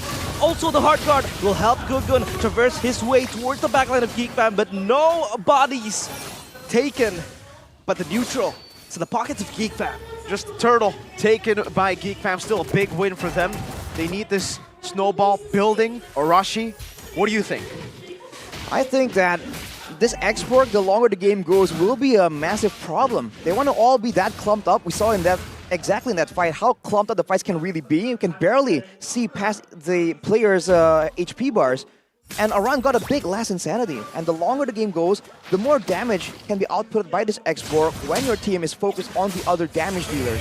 So I think for Geek, during the mid-game, they will have to try and really find other ways to really get ahead right here instead of just relying on the Netherrealm. Because again, it has been matched. I think it has to be in the playmaking potential to try and find something before the turtle, because that is where Yaoi can't really be as active, and technically that takes him out of the equation. Whereas in the turtle fight, that's where the hard guard, as you can see earlier, was a massive problem in them trying to shut down and zone away Gugun from the neutral objective. And now they continue their path, that snowballing path of theirs, towards the top side of the jungle. Gugun, wow, invaded. A bit of a deja vu moment from game number 1 where Gugun was able to get completely neutralized a few levels below of Ray. And Beloyski is still standing at that 100% win rate on that Ruby too. They're on their comfort picks, but hey, fun fact, a boy has actually found not a lot of success on this Veramis pick that used to be a signature, standing at 3 and 5 right now on this record. Not characteristic for a boy. Used to be one of his strongest heroes. You know, he's well known for the playmaking heroes. You know, Navaria, Valentina, and the Faramis. Really helps him boost the utility of his teammates as well. But now, the turtle going to be the subject of taking. Oh! Loiski! He fails it, but the taunt now from Gugun. The Black Dragon form is there. Yaoi channels his hard guard to protect the players of Aura Esports. Again, a change in Netherrealm will be there. The taunt again towards Luke. Luke will be able to run away from that altercation, but a boy steps forward with the Shadow Stampede. Will not be able to take any of the members of Aura. Again, a stalemate in this turtle dance for both teams. The battle of sustain. It's still happening, Beloy. A pull towards Gugun. Gugun will be deleted. He won't. The Appraisal's Wrath is there, and the damage follow-up comes through. Kabuki looking to get his fangs on the backs of GeekFam and Aura Esports. They chase down a boy next on the chopping block. Gugun will be able to get the turtle. No, he won't. It's Kabuki getting the kill. And next they will corral towards the turtle. A 4-0 start for Aura Esports. Gugun might not have been able to secure the first neutral objective with his retreat, but he does so here with a massive Appraiser's Wrath to turn the tides of what looked to be a complete Geek team fight victory. And now they get the free neutral objective raised behind, and Gugun wants to go for more. Wait, is this too greedy? He could be overcommitting this, but the hard guard will save him. Re-engaging towards Luke. The Appraiser's Wrath is there. Last Insanity. The damage comes through, but the Netherrealm will save him. The Blazing Duet from Chadera towards the backline. No, it forces them back. Luke on a sliver of HP. And they disengage as Aura Esports again winning that battle of sustain. Battle of sustain and battle of damage output as well. And Gugun is not done. This is what this man does when you give him the advantage on a winning situation right here, on a hero with a lot of escapability and sustain. He's just going in again and again. He's trying to assert the dominance and get, again, that high neutral objective rate for his team. Game Fact, presented by our new application GoPay. Up until week 9, Gugun remains the player who has secured the most turtles and lords in MPL Indonesia Season 13 with 62 turtles and 46 lords. This guy is an objective maniac. And so far this game, it's 1-1. He loses in that retreat battle, the first turtle, but then he just swings his sword the second time around. Man, GeekFam, technically forward is scaling into the mid-game. We should see Aura continue the snowball. They have a Roger, they have a composition that's really, really good in that mid-game, and they're technically already doing that. Yehezkiel is doing a good job at just stopping that turret from being taken, but in the end, they will have to let it go. A bit too risky for him to stay there and to actually battle it out. Arashi, 7th minute of the game, coming into the third turtle. What do GeekFam need to do to turn the tides again? I think Geek should really avoid a lot of these big fights, but look at Luke. Luke almost solo killed by Kabuki, just hiding in the bush. He will pop the BDF and run away. Yeah, for Geek, I think they have to just go for these trays like we just saw earlier. Oh, like right now. Whoa! With a pull and the kill! Chadera gets Yehezkiel with the help of the Blazing Duet, but their Appraiser's Wrath is there from Gugun. Again, popping up Netherrealm from a boy. They will sustain the damage, but Kabuki with the mega kill. He is hungry. There's just Predator in the building, and Aura again bouncing forward with Kabuki. GeekFam, we're testing their limits, and their limit is Kabuki. But Kabuki might bit off more than he could chew. He won't. He will push back and disengage. It's a 3-for-2 in favor of GeekFam in terms of members, but those HP bars tell a different story. GeekFam are the ones forced back. Did Aura win that? I think overall, the goal difference really shows that, in a way, Geek did benefit from that. But Aura is showing again that even though they start off the fight on the back foot, losing a member, they can still hold their own against GeekFam right now. So the gold and the early game pressure is still very much utilized by Aura. With a War Ice finish for Aran right here, he's going to be a big problem, especially for Chadera. Chadera does have the sprint to try and really maneuver around the battlefield. He's only on 2 items right here though. So his damage will take a bit longer to really ramp up. And with the Flash of the Oasis completed for Yaoi, this means that again, in a full-on collision, for now, Aura will absolutely still have the pressure. A mid-lane brawl will ensue as Chadera pops up the Blazing Duet, but it won't catch anyone. And Aura, they're just playing the waiting game. This could be the next objective being contested. Black Dragon form popped up now. Gogun, the subject of that take, and he will jump to the Lord Pit. But again, the Netherrealm is there to save him. The Heart Guard will equip him again and just sustain the players of Aura. But Retribution is there to get the Lord. Kabuki gets the kill. So does Gogun. And Luke, stuck in a rock in a hard place, will jump forward. The Petrify flickers away from Aran. And Gogun, double kill secured. Aura, double-digit kills, but they lost the Lord. But does it matter? The neutral objective maniac says no to the neutral objectives. We'll just take the fights. Damn the Lord. They win out a massive team fight, still holding on to their lead and utilizing this mid-game power spike. But hold on, they're looking for more turrets. But it's a great move from Geek Fam to force a fight right there when they know that the Heskiel was a bit too far to really participate immediately. They did lose in a team fight, but the fact that they did get the Lord means that they can stall this game out for that much longer, and they denied Aura from a chance to crack open the base at the 10th minute of the game, buying a bit more time. But Beloyski, BBB, he'll play again with the Blazing Duet, but Haskiel saved with the Heart Guard, and this could be the turnaround from Gogun. He's looking for Beloyski. Where are you running, little man? Gogun will lead the charge forward. The taunt connects towards Beloyski, and Kabuki is there to dish out the damage with the BDF again, coming in from Luke, trying to disrupt the fight, turning it into two dragons in the Land of Dawn. But thankfully though, for Aura, they will disperse, and that is just another taunt. Phew! What another crazy skirmish from what looked to be a Geek Fam pick-off attempt to then an Aura chase, to then a Geek Fam disengage, and now both teams respecting each other, backs away. That was a risky fight to take, man, but hey, look at the timers. It was a risk that they can take. Nothing to fully punish on both these sides. Even if they lost one member, it would have still been okay. Kabuki though, 6-0-3, that's a GDS, Arashi. Well, that's already 4 items in his inventory, and you're seeing why it's so difficult right here for Luke on the Yuzong to really have that much impact. Early on, a lot of his Furious Dice were just maneuvered out of, and he's forced to use them at all times of the fight instead of being the main engager. And now, when he is still flying around in the Black Dragon form, Kabuki immediately just chunks him down in a matter of 4 or 5 hits. So for him to really be able to even have a say in these fights, he needs a couple more items to at least be able to withstand some of the damage, and maybe then he'll be able to threaten the backline a bit more, and Geek Fam can have at least some way to deter Aura from just walking forward, knowing that they have more damage output, that they have this mid-game power spike, at least for the next neutral objective in 20 seconds. So mid-game still in the hands of Aura.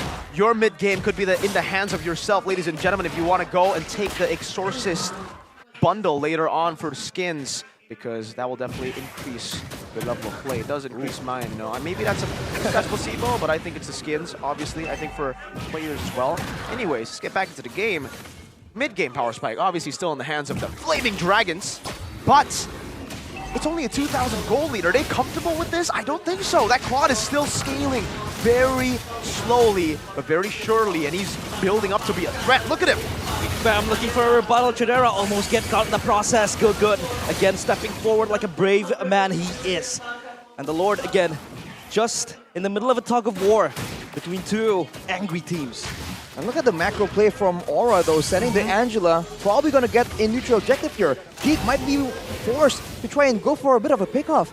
4 items in the inventory of Chidera. He has a Wind of Nature as well, so he has a lot of damage. Can he output it in time though? BDF popped up, and the Daytona's welcome towards Iran. Will he be the next main course? Retribution strikes again, but now the Black Dragon form has been gone, and the realm popped up, and Chidera is able to escape, but Logo dead in the hands of the Appraiser's wrath, and the last Insanity will look for a boy, fishing him down, and again Kabuki jumping in, an angry werewolf is in the building, and that werewolf is Kabuki. Aura losing the Lord, but winning the kills. You may have clipped the dragon's wings, but even on its feet, it can still burn you down with its flames. The dragons look for one last push, but they can't. They need to deal with the Lord. They need to deal with these waves. Geek Fam, they're losing heavily in these team fights, but they are successful at prolonging the game. 14 minutes in, when does that power spike hit for Geek Fam? I think it hits at about now. I think they're just waiting really for a boy to really start ramping up in his damage output and in trying to find situations where they can be the ones with more of an advantage. Look at the gold difference right here. Even though they lost multiple members, it's still only at 2K. And if you look specifically at the gold lane, Chadera is matching Kabuki in the gold and in the damage as well. Look at that. Massive shred. The late game potential the Claude is showing. You can see the items, even the Melfic Roar. Done. Poor Claude. That's the tip of the spear for Geek Fam. Now they need to be able to land that spear into the dragon, stab him, and take them out, because even with that power spike, the AoE that Aura have is ridiculous. You cannot write them off. A lot of times, of course, Geek Fam being trapped in the AoE, and the fact that Gugun is just so brave to step forward and tank the damage, but you have to be careful. Chadera, time and time again, has been the damage dealer for Geek Fam, and the fact that he has 4 items or full items so far, he's just power farming his way towards the late game. And if Geek Fam are able to weather the storm, they might have a shot at turning everything around. And you have to remember that a boy has a bit of an advantage. He has the passive, right? That time and time again, Geek Fam have very sneakily used to get an advantage. They'll sacrifice a boy to get someone else, and if the death timers are long enough, it becomes absolutely worth it. But of course, in any real fight right now, for now, until the gold lead and EXP lead really equalizes, Geek Fam still have to rely on Beloyski to try and find a catch. And with more items in the inventory of Chadera and a boy, there's a chance that a big I'm offended can be translated directly into a pickoff. But we'll see for now, because of course the skill does not have to purify, only Kabuki has a way to deal with it. And I think Geek Fam will make their move right before the Lord does spawn, because they do know that, of course, Aura are going to be banking on Yaoi to make that macro play once again. This is still so scary, man. Like, you take a look at the scoreboard and you think, this is a stop for Aura, but then you take a look at the gold lead, and it's 1,700. Aran! Aran pulled into the chaotic team that is Geek Fam, but that's just a taunt. Send a message towards Aura to be careful approaching this Lord Pit. Oh man, that's his entire Faraga armor taken out. He will be able to get that back. Obviously, we can just burn some of these creeps in the jungle, but back to the point that I was making, 14-3, 2,000 gold lead only by Aura. This is, if you wanted to say what game reflects Geek Fam the best, this is probably it! BDF now towards the backline. Chadera just spinning around with the blazing duet, but the hard gun is there. Aran gets Ray. The backline though, Gugun gets another kill as well. A boy is very low. He is gonna be chopped down. He won't. He's still surviving, but legendary for Kabuki. Chadera is able to run away. No, he won't. A wipeout as the red flaming dragons spew out their flames. The dragon beaten down to the ground with no wings left, clipped down, but they flame through. They're gonna go for it. This is the end. The crystal next on their eyes. A boy just evaporates, and Aura Esports take flight. Not in the skies, but they're slowly ascending. Game 3 next in the cards. The tip of the spear, Chadera, got melted down by the flames of the dragons. Kabuki was a bait. He was a bait. Aran dealt more damage towards the end in the fight. And with Chadera focusing down on Kabuki with the help of the hard guard, the flames melted through everyone from Geek Fam.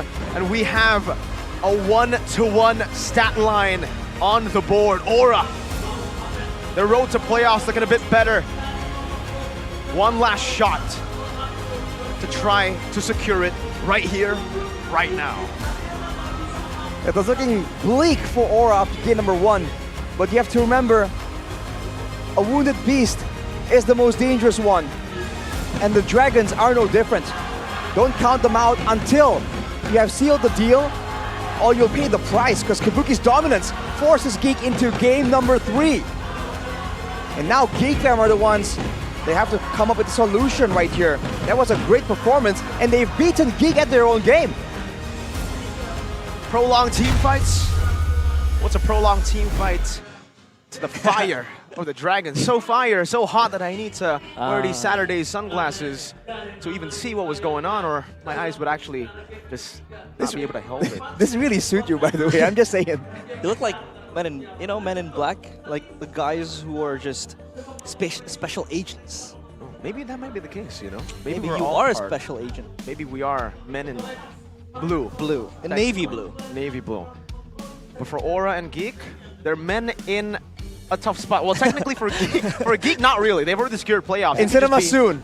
Men in a tough spot. Men in tough spots. MITS. And this man, in a tough spot, in a pressured spot, he was A-okay. He played like it was any other game. There was no real pressure at all. 909 still as aggressive as ever, even though the Weakness Finder and the Roger and the Master Assassin didn't work in game number 1. Rashi, it worked this time. It worked really good for him. What changed? The lack of a global pressure and the fact that Kabuki is actually allowed to have a laning phase. In game number 1, it was so chaotic and Kabuki was roped into a lot of these fights. He wasn't really laning the same way. But now he was actually laning, and in these fights, he's able to get an advantage. He has the farm, he's able to snowball, and he can actually bring this bring the damage of the Roger to bear against Geek Fam. And without that global presence, you saw that Geek were trying all these macro strategies, the concealed plays, the pickoffs, the rotations. But in the end of the day, Aura knows that the fight is coming, they are prepared, they have the Angela. So they are the ones with the global playmaking. And at every single fight, Aura did a great job just identifying what is the idea here for Geek Fam. Do they want to go for the jungler? Do they want to go for the Roger, the gold laner, or do they want to go for the mid lane? Here, let's look at the player of the game highlights by our official gold partner, UBS Gold. And these early fights look really, really close, but Aura showing again how they are so comfortable in the chaos. We question their team fighting ability without Yaoi on a playmaker, on someone with massive crowd control. But in this game in particular, I think you're really seeing it again, that it's not only about the big stuns, the big moments that you can use, it's also in the selection. Who gets the hard guard? When do you use the hard guard? I think Yaoi showed again that it's not only about that. Look at this Kabuki Yaoi combo. 1v4 technically. Daryl wasn't in there, 1v3. Then in this fight, in these team fights, Ray, he's improved so much in that red tree battle, but also it almost seemed like Aura they didn't care about the neutral objective. They were looking just for members, for bodies. And that's part of their win condition. And you can see that they know if the Lord up, they can easily clear it out with their damage output. And again, Ray seems to be focusing more on the Lord, and that's why in these fights you can see that they were trying to use this Yuchong presence along with Chadera, by the way. It's a two-man endeavor. But Kabuki, with the Great Dragon Spear, with the hard guard, was just a bit too mobile, man. And that's the real value of the Great Dragon Spear, right? You can run so fast, you can escape. Saw this in NACT in the Grand Finals. Basic just running away from, 5 members? And Chadera couldn't catch him, couldn't catch the GDS Roger for Kabuki. He just ran it down, ran across and baited him completely. Oh my god, that GDS had so much value. And again, if we take a look at the score, Arashi realized you would think it's a stomp, 20-3, 20-3. Oh my lord, but then you take a look at the gold lead, the entire game, it was barely above 2,000 for the most part. Geek were able to hold it down for so long, but what went wrong for them? Why couldn't they hold on to a point? And even when you say, like the power spike already hit, was it a missed execution where they just get baited, they get isolated? What was it? I think it comes down again to damage output, because Luke on the Yuzong eventually, all the way from the mid game, was just denied from having any real impact. He wasn't able to land massive furious dives, and he wasn't really able to be that threat for Yehezkiel or Kabuki in the backline due to the Netherrealm, due to the hard guards. So his impact in the game as a Yuzong that can really zone everyone to the Black Dragon form is denied. And on the other hand, you have a run on the X-Borg. We talked about that X-Borg possibility in game number 1, and you're seeing it now. Even though, in theory, the Faramis and the Claude can output damage, but against a Valentina instead of a Eve, and an X-Borg, that's AoE damage that's spammable, that's on a very short cooldown, and especially for a run on the X-Borg, the longer the fight goes, that damage turns to true damage. So when it comes down to it, Geek Fam just can't really win a proper all-out front to back, and they have to rely on the maneuvers, right? The crowd control and the maneuverability of Chadera on the quad. But we saw that earlier, even though Chadera was trying to really catch up and secure those kills, he was just outmaneuvered and outran technically because of the Great Dragon Spear. Did they get outran or did they get airran? It's one ran. Aran. That's what I'm trying. Yeah, for the people back at home, Aran's name rhymes with ran, so that's the joke. Aran, nice one. Aran. Aran so far away. That's a song. He ran. That is a song. A really good song, but I guess Kabuki doesn't really like songs. He's telling us to shut up with his performance. Rich Guy GPM and the damage dealt taken away from him. Not even giving Geek Fam with all these tanky members a chance to go for the sandbag. Every single time in the early fights, Kabuki was never the target to give the hard guard over. And then towards the end, Yaoi, you gotta give props to this man for not having a template way to think about things, right? Because Gugun was taking probably most of the damage in that last team fight too. But Yaoi was like, nope, Kabuki is what will win us this team fight. Not with his damage in the last team fight, but with his survivability. With the GDS, with the extra hard guard, it baits out the damage dealers from Geek Fam, and then Luke, Yehezkiel, even Gugun can deal with the rest. That was well played, man, from Yaoi. For sure. Again, it's just a different way of thinking. And even the targets for the hard guard, it wasn't always on Kabuki, right? Towards the end, of course, it was on Kabuki, and we saw why that was just such a difficult situation for Geek Fam to try and solve. But even before that, he was alternating who really gets the hard guard. And I can't really focus when you're looking at me through the shades, Mirko.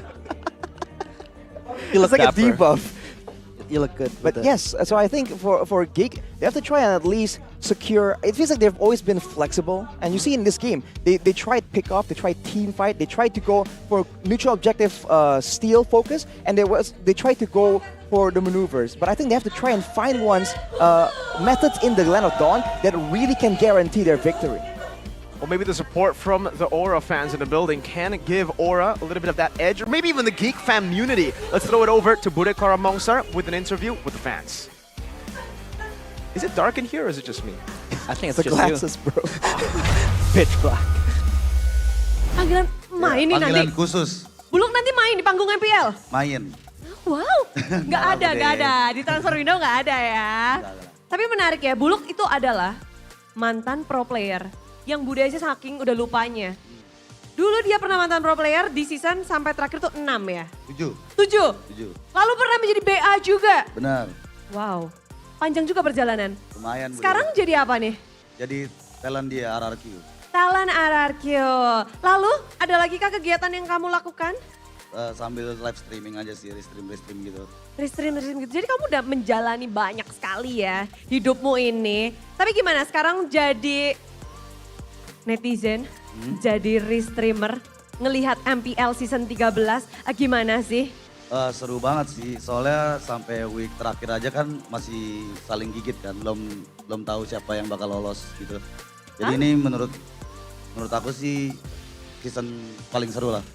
Paling seru? Paling seru. Kamu kalau pas live stream, pas lagi momen-momen kayak gini kamu ngapain? Ngegoreng-goreng Deden. Oh, Ya. Anda ya? Iya, Ternyata Anda, nggak cukup dulu lawan Deden ya? gak cukup. Nggak cukup. Tapi tadi kan kamu bilang dipanggil Skylar. Ada apa dengan Bunda Skylar? Ya sebenarnya tuh datangnya harusnya lawan alter ego. Oke. Cuman kata Skylar penentuannya di Dewa. Jadi dia butuh boosting tambahan gitu. Hah? Bentar, Buluk jadi mood boostingnya Skylar? Iya bener. Ada apa ini? Kenapa? Apa yang kalian ngapain? Bondingnya udah dapet sih buat dia bondingnya sama Skylar. Kamu biasa mijetin Skylar jari-jarinya kamu yang mijetin atau gimana? Iya mijetin bener. Wow, ini Soalnya menarik. dia juga kan sekarang lagi open mabar ya, kayak punggungnya berat. Skylar. Gitu ya? Iya. Oke, dan ngelihat kamu datang ke sini lalu mendukung RRQ, berarti kamu yakin dong RRQ bakal masuk playoff? Yakin dong. Nah, ini ada masih 5 tim yang memperebutkan 3 slot playoff. Prediksi Buluk. Siapa aja nih? Kan udah kan 6 slot. Onyx, BTR, Geek Fam udah. 3 lagi siapa, Luk? RRQ, Alter Ego, Heeh. Aura. 3 ini? Kayak ini. RRQ, walaupun presentasenya Sekarang posisinya lagi di 8. Gak ada yang gak mungkin Bude di dunia ini. Nggak ada yang nggak mungkin. Betul. Yakin penuh nih RRQ? Yakin. Lalu? Alter Ego, Aura. Alter Ego, posisinya juga lagi bontot lumayan juga ya di atasnya. 7. Ya soalnya kalau AE gak lolos nanti senyum Kappa hilang. Iya. Kamu nggak mau kehilangan itu Nggak ya? mau. Satu lagi, berarti? Aura. Aura. Bakal di sini nggak sih pecahnya? Harusnya di sini. Di sini bisa? Oh, ini kalau ngelihat 3 tim ini berarti Rebellion dan EVOS nih yang nggak masuk. Padahal posisi mereka di atas tim-tim yang kamu sebutin. Kurang apa mereka? Gak tahu sih ya, ini kan prediksi Bude. Ya prediksimu Hmm, kan bisa kira-kira juga. Ayo, jadi restreamer nih. gak tahu Bude. Tapi ngelihat sekarang momen-momen ini, 6 tim akan masuk ke babak playoff, 3 nggak masuk. Akankah bisa Aura di sini ngedapetin kemenangannya? Harusnya bisa, karena DJ itu impactnya gede banget, high. Ya booster player juga salah satu dia tuh. Oh, kawanmu. Kawan. Jadi kamu tahu betul ya. Dan ini kamu kan biasa restream sama Ican. Ini lagi pada restream nggak nih kawan-kawanmu? Lagi restream, Albert juga lagi restream. Oh iya? Ya ada Albert. Tolong dong disapa-sapa nih yang lagi pada restream. Woi Bob, San, jangan kebanyakan ngegoreng ya. Enjoy aja. Enjoy aja. Mending kita langsung ke game ketiga nggak sih? Boleh. Buluk. Lakukan tugasmu di sini Buluk. KB, Bang Oji, gawe gak sih? Gawe ya? Oke, langsung aja Bude. Langsung aja, gawe caster. Oke.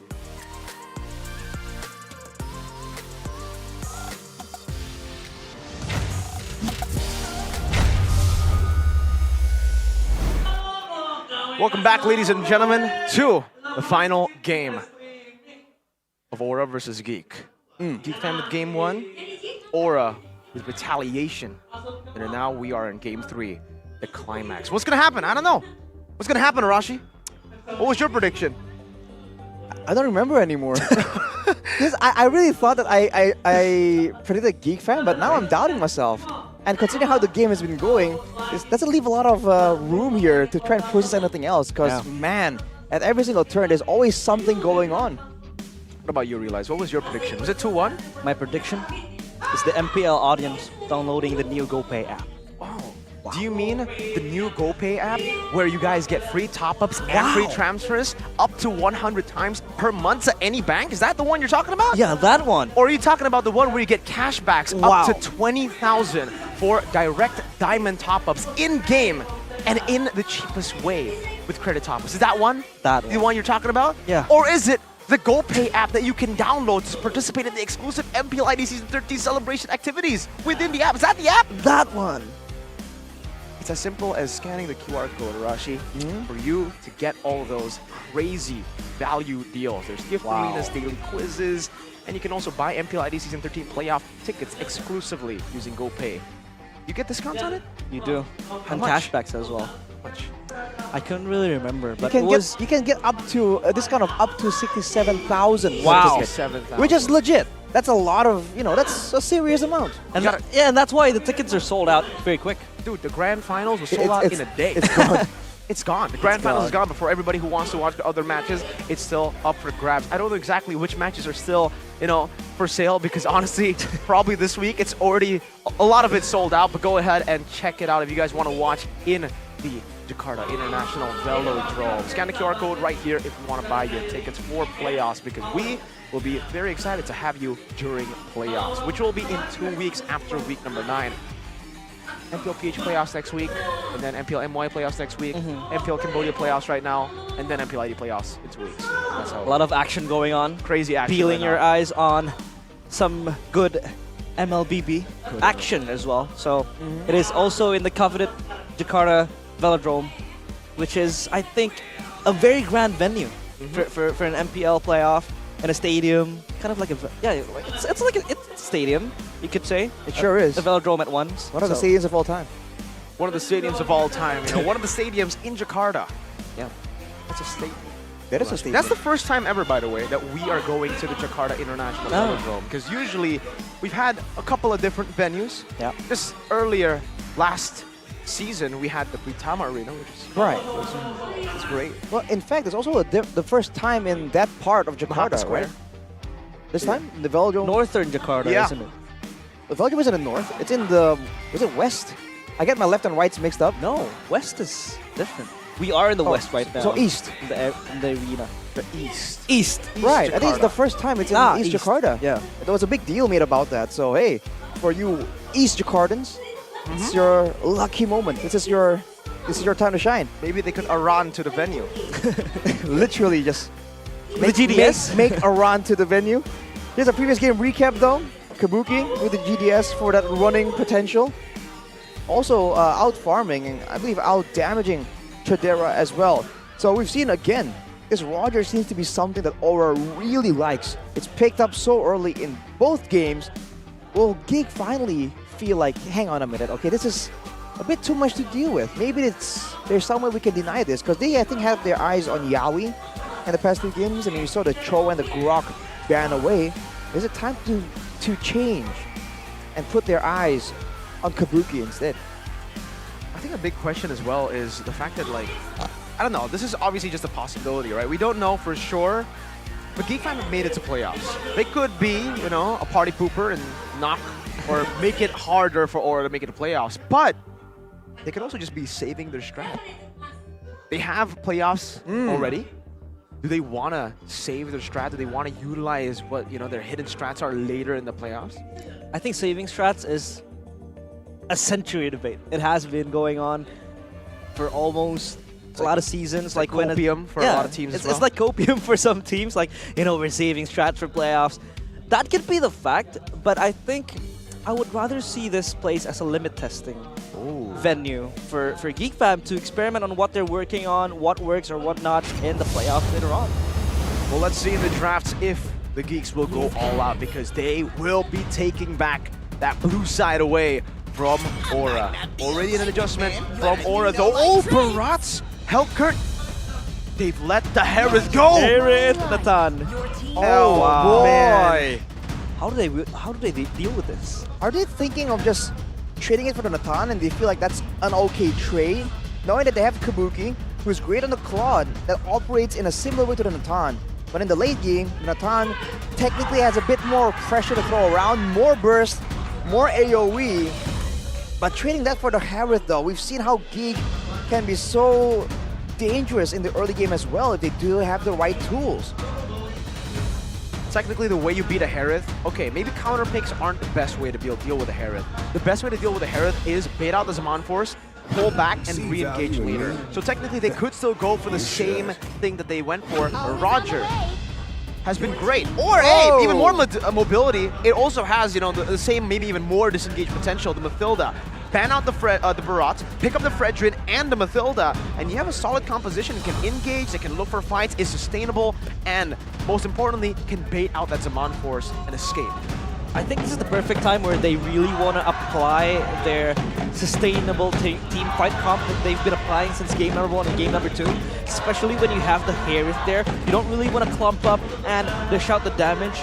When he's up in the Zaman Force, you know, like what Mirko said, just try to bait it out, disengage, and just try to pull on the team fights. If you have the Faramis, if you have the healers needed, that could really just sustain the team fight for prolonging it to a certain degree.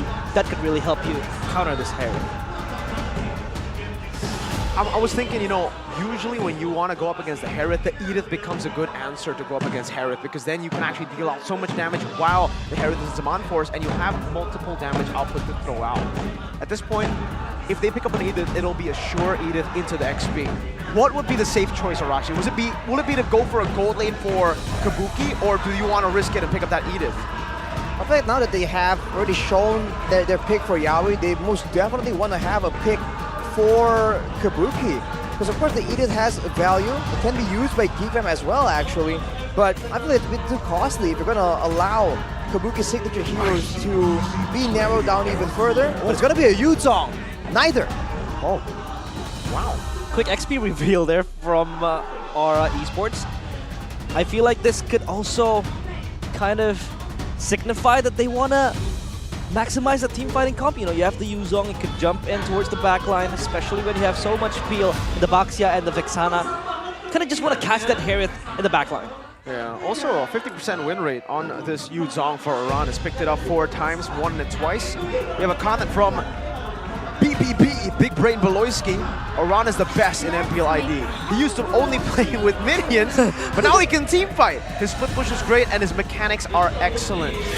Wow, great compliments from Mr. BBB. He's got jokes, but Geek Fam have got Kabuki in their sights. A Brody ban, a hero, the only hero in MPL ID so far who's been able to handle the Harith. It was CW on this Brody who beat the Harith, and it was Nino on the Harith for Alter Ego at the time. Florin still respected though from Aura. Imagine how much sustain they'll have with the Harith constantly getting shield, plus a Florin. You have to wonder right now with all this disengage and all this crowd control here, it seems like Aura are looking more aggressive right here, right? If they're trying to use the Mathilda for disengage, then the Minotaur wouldn't really be in the picture, but I think they are planning on just going all in. Of course, maybe after baiting out that Zaman force. So, I do wonder right here, what's going to be the first pick? I feel like crowd control is going to be critical, because Aura will want to try and get the fights they want, and Geek Fam, they have to try and make sure that people stay in place for the Harith to have a lot of impact with the Zaman force. After banning away the Moskov right here, they're also narrowing down the macro global presence that Aura can potentially use to their advantage. This is actually the opposite of what we've been talking about for Kabuki. We usually say, ban out the Harith, ban out the Roger, ban out the carry, and the Claw, deny these heroes. But Geek Fam are saying, go for it. We know how to beat you on those picks with the Harith. We will bull you straight out in the lane. It doesn't matter if you have a Mathilda. There's a reason we've let that go. Yaoi is sitting on a 0% win rate on the Mathilda. And Aura, big question to them now. Is the roam, well actually the gold and the mid. They want to go for the Claude. Oh, a risky pick. It's a comfort pick. It's a power pick for Kabuki. But it almost seems like Geek Fam wanted it to happen with the Harith pick. Oh. Claude against Harith, they can get a lead here early on. But with the pressure from the side lanes, from the Yuzong as well, you have to wonder. Geek always does a lot better when Luke is allowed a winning lane, a dominant lane that can win out in clear, win out in 1v1s, and win out in teamfight participation. The Lapu Lapu is available, and that's the signature pick for him, but will that be the solution against a team so mobile they can kite away from all that damage and crowd control that the bravest fighter provides Luke? Technically, the X-Borg is also something that they can try to utilize. Ruby as well. But I don't know. Let's see, for Geek Fam, what is it going to be? It's a Ruby and a Franco. He's going to be offended and bloody hunted. Whoever it is, that poor guy. Wow. If you're talking about Kabuki, I feel like he has the ability to skip every skill shot there is, from the Iron Hook to the I'm offended, the pull. But the lockdown is just there for Geek Fam to put the players of Aura in place and just burst them down with the hair of the Vexana.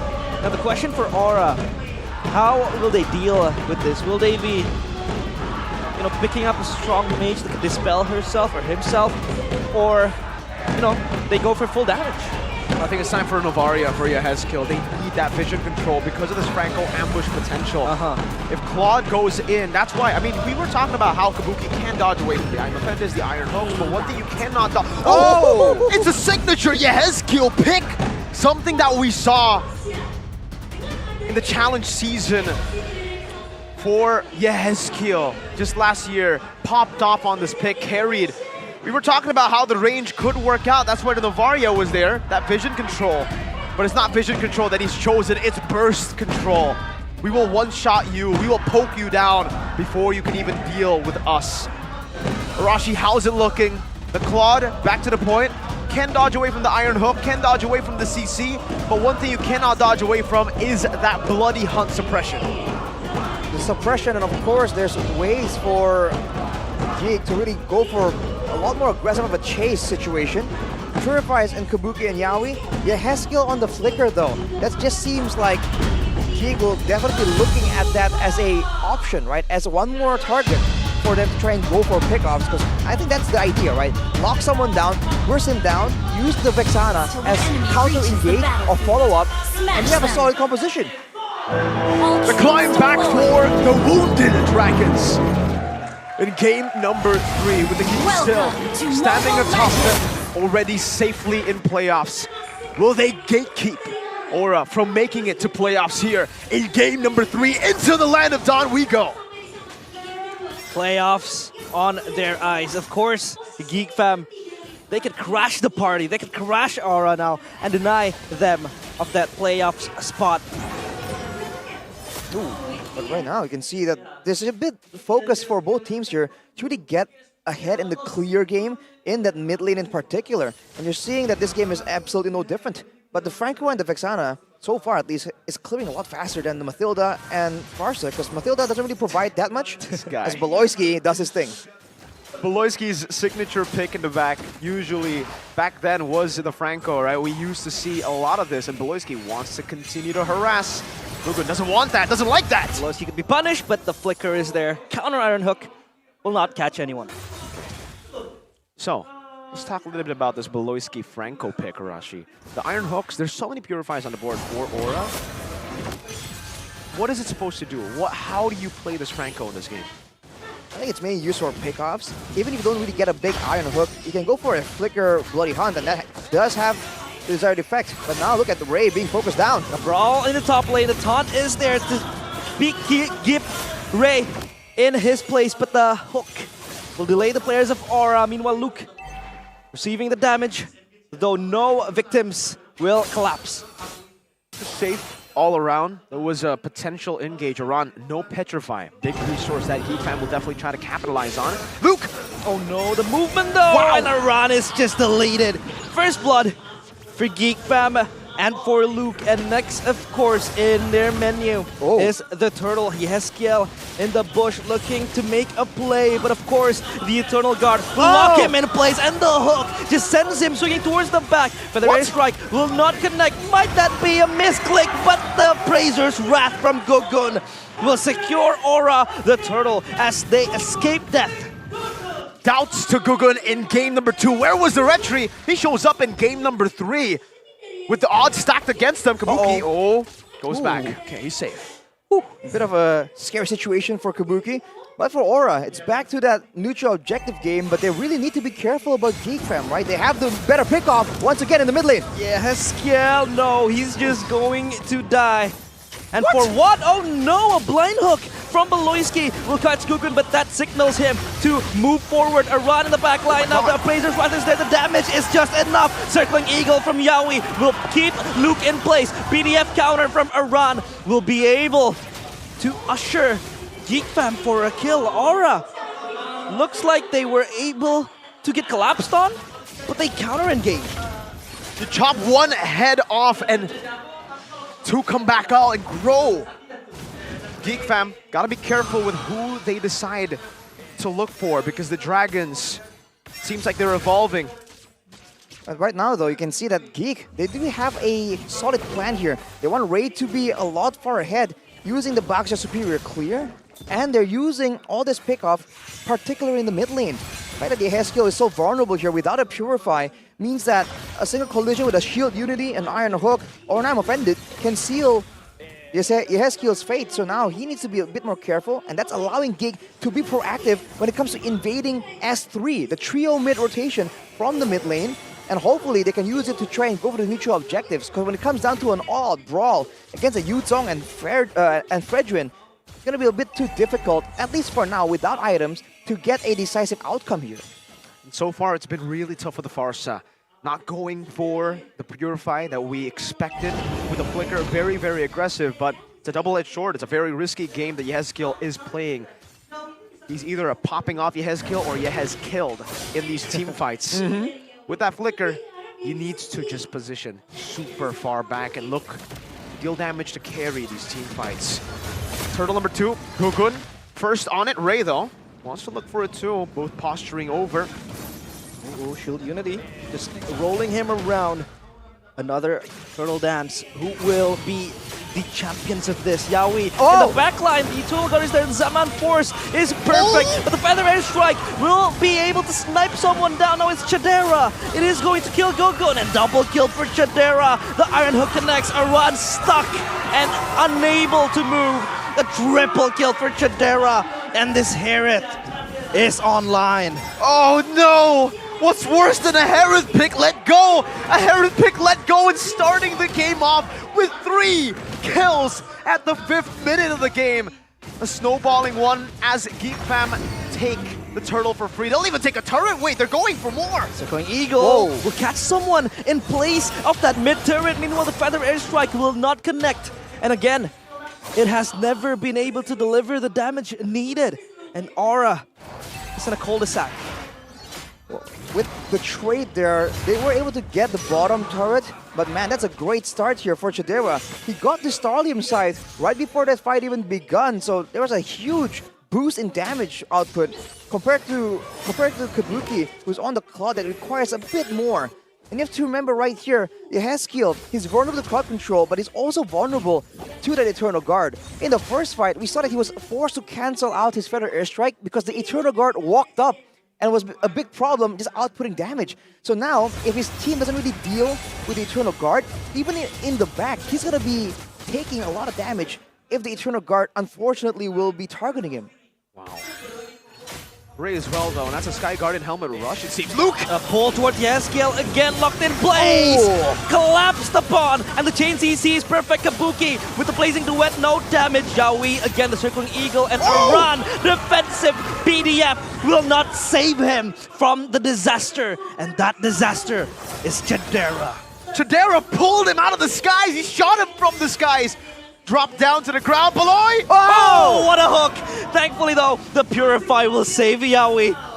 And Beloyski is just fishing some dragons for dinner tonight.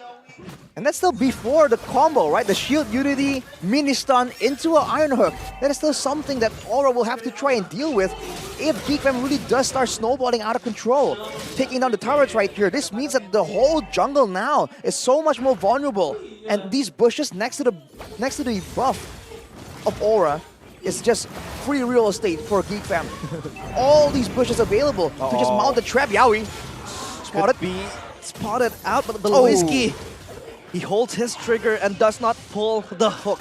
So Yawi live to see another day. Let's talk about the elephant in the room. Yehezkiel has been killed again by Luke. So when he thinks about Beloy, Luke comes in. When he thinks about Luke, Beloyski is there. And even when both of them don't go in, Ray suddenly appears from nowhere with the Shield Unity.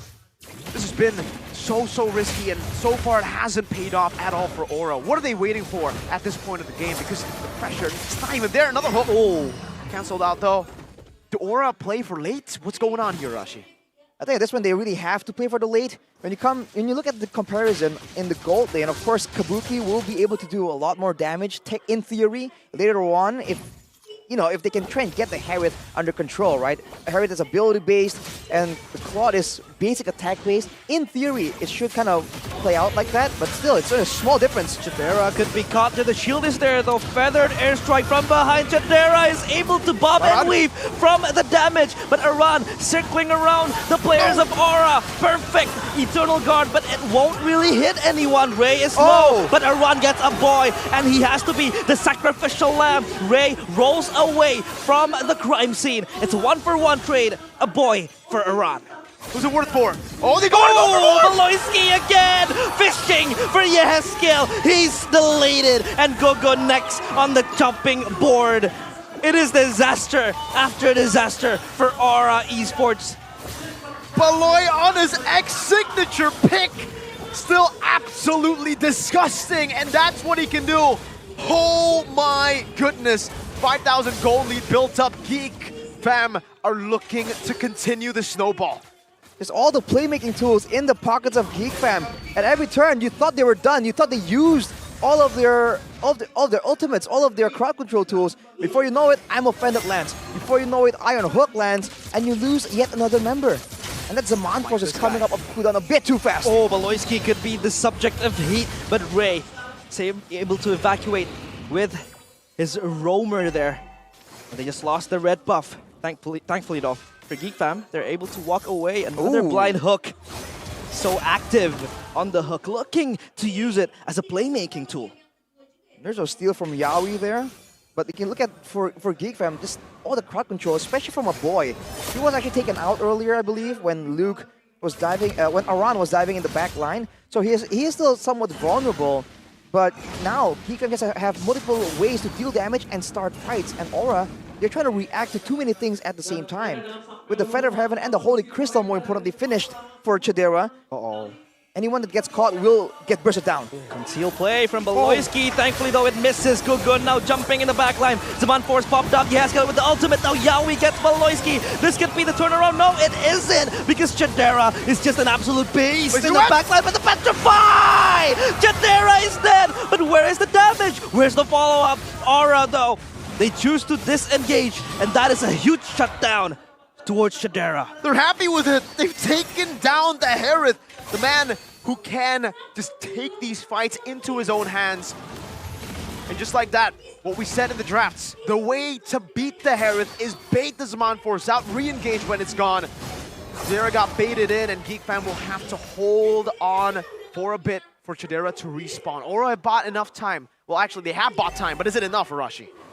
I think Geek Fam are very happy to just reset and once again, wait for these moments. Whenever Geek Fam are going for a fight and there is something on the map to really make plays around, like the Lord, like the Turtle, or a turret, that's where they're really at their strongest. For Aura, they're great at team fighting as well, but they don't really have the same kind of control over the situation in the Lanadon for now. With the wave pushing on the top side right here, I think Geek are gonna be very content just waiting around and trying to chunk down Gugun right here potentially if he just oversteps from the safe zone. So Geek Fam definitely are the ones in control, and Aura are the ones who have to really try and look for something that can catch Geek Fam off guard. Look at the change for Geek Fam. Chidera will be given both orange and purple buff. This guy's the main carry for Geek Fam. It practically feels like a hyper carry comp. It's all on Chidera. But for Aura, they have their sights on one guy, Luke! Oh, what a pull towards Gogo. He is deleted. A boy gets the kill. And no jungler for this Lord fight. This is just trouble for Yawi? Aura Esports. Yawi circling Eagle towards the backline. Chidera chases him down. The airstrike is there. The Lord. Of course, it is secured by Retribution. And Kabuki with the run, and Yaskell running for the hills. Kabuki forces the blazing duet, but he's caught in the middle of a gunfight. And Geek Fam steamroll. The players of Aura, the Dragons, they pull them down. No ascension towards the sky. They're still trying desperately to hold on. Aran goes for a desperate engage. The Petrify towards Luke. Will it be enough? No, it won't be. But the Crystal is next on the menu, is next on their eyes. The Lord is there to try to clear that Crystal down. But too many members of Geek Fam in the back line. This could be it. The Dragons are slain. Geek Fam, they pull them down, clip their wings, and slay them.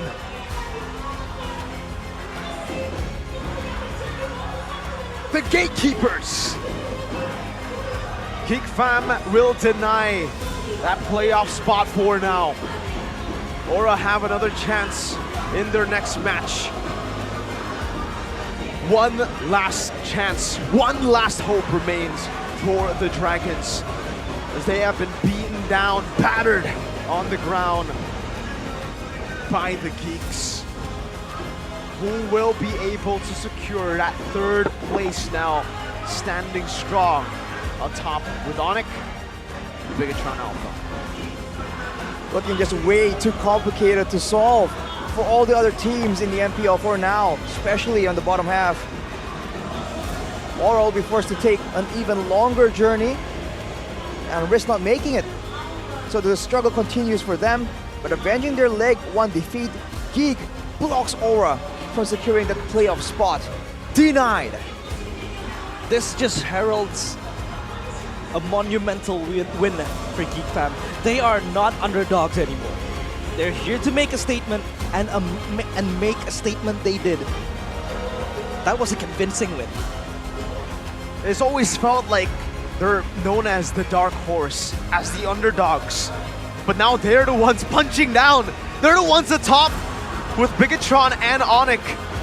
Bluffsy in the back with Wura, all smiles to them. Most definitely from the fans in the building for Geek. Jeez. Would you look at the faces of the Geek Fam fans in the building, the Geek Fam unity, with Sheffin definitely at home celebrating as well. We'll see the celebrations of the players live on stage with our host Bude Clara Mongstar with an interview with the winning team. 2-1, convincing. Let's see what they have to say. Geek Fam Revamp begitu kejam.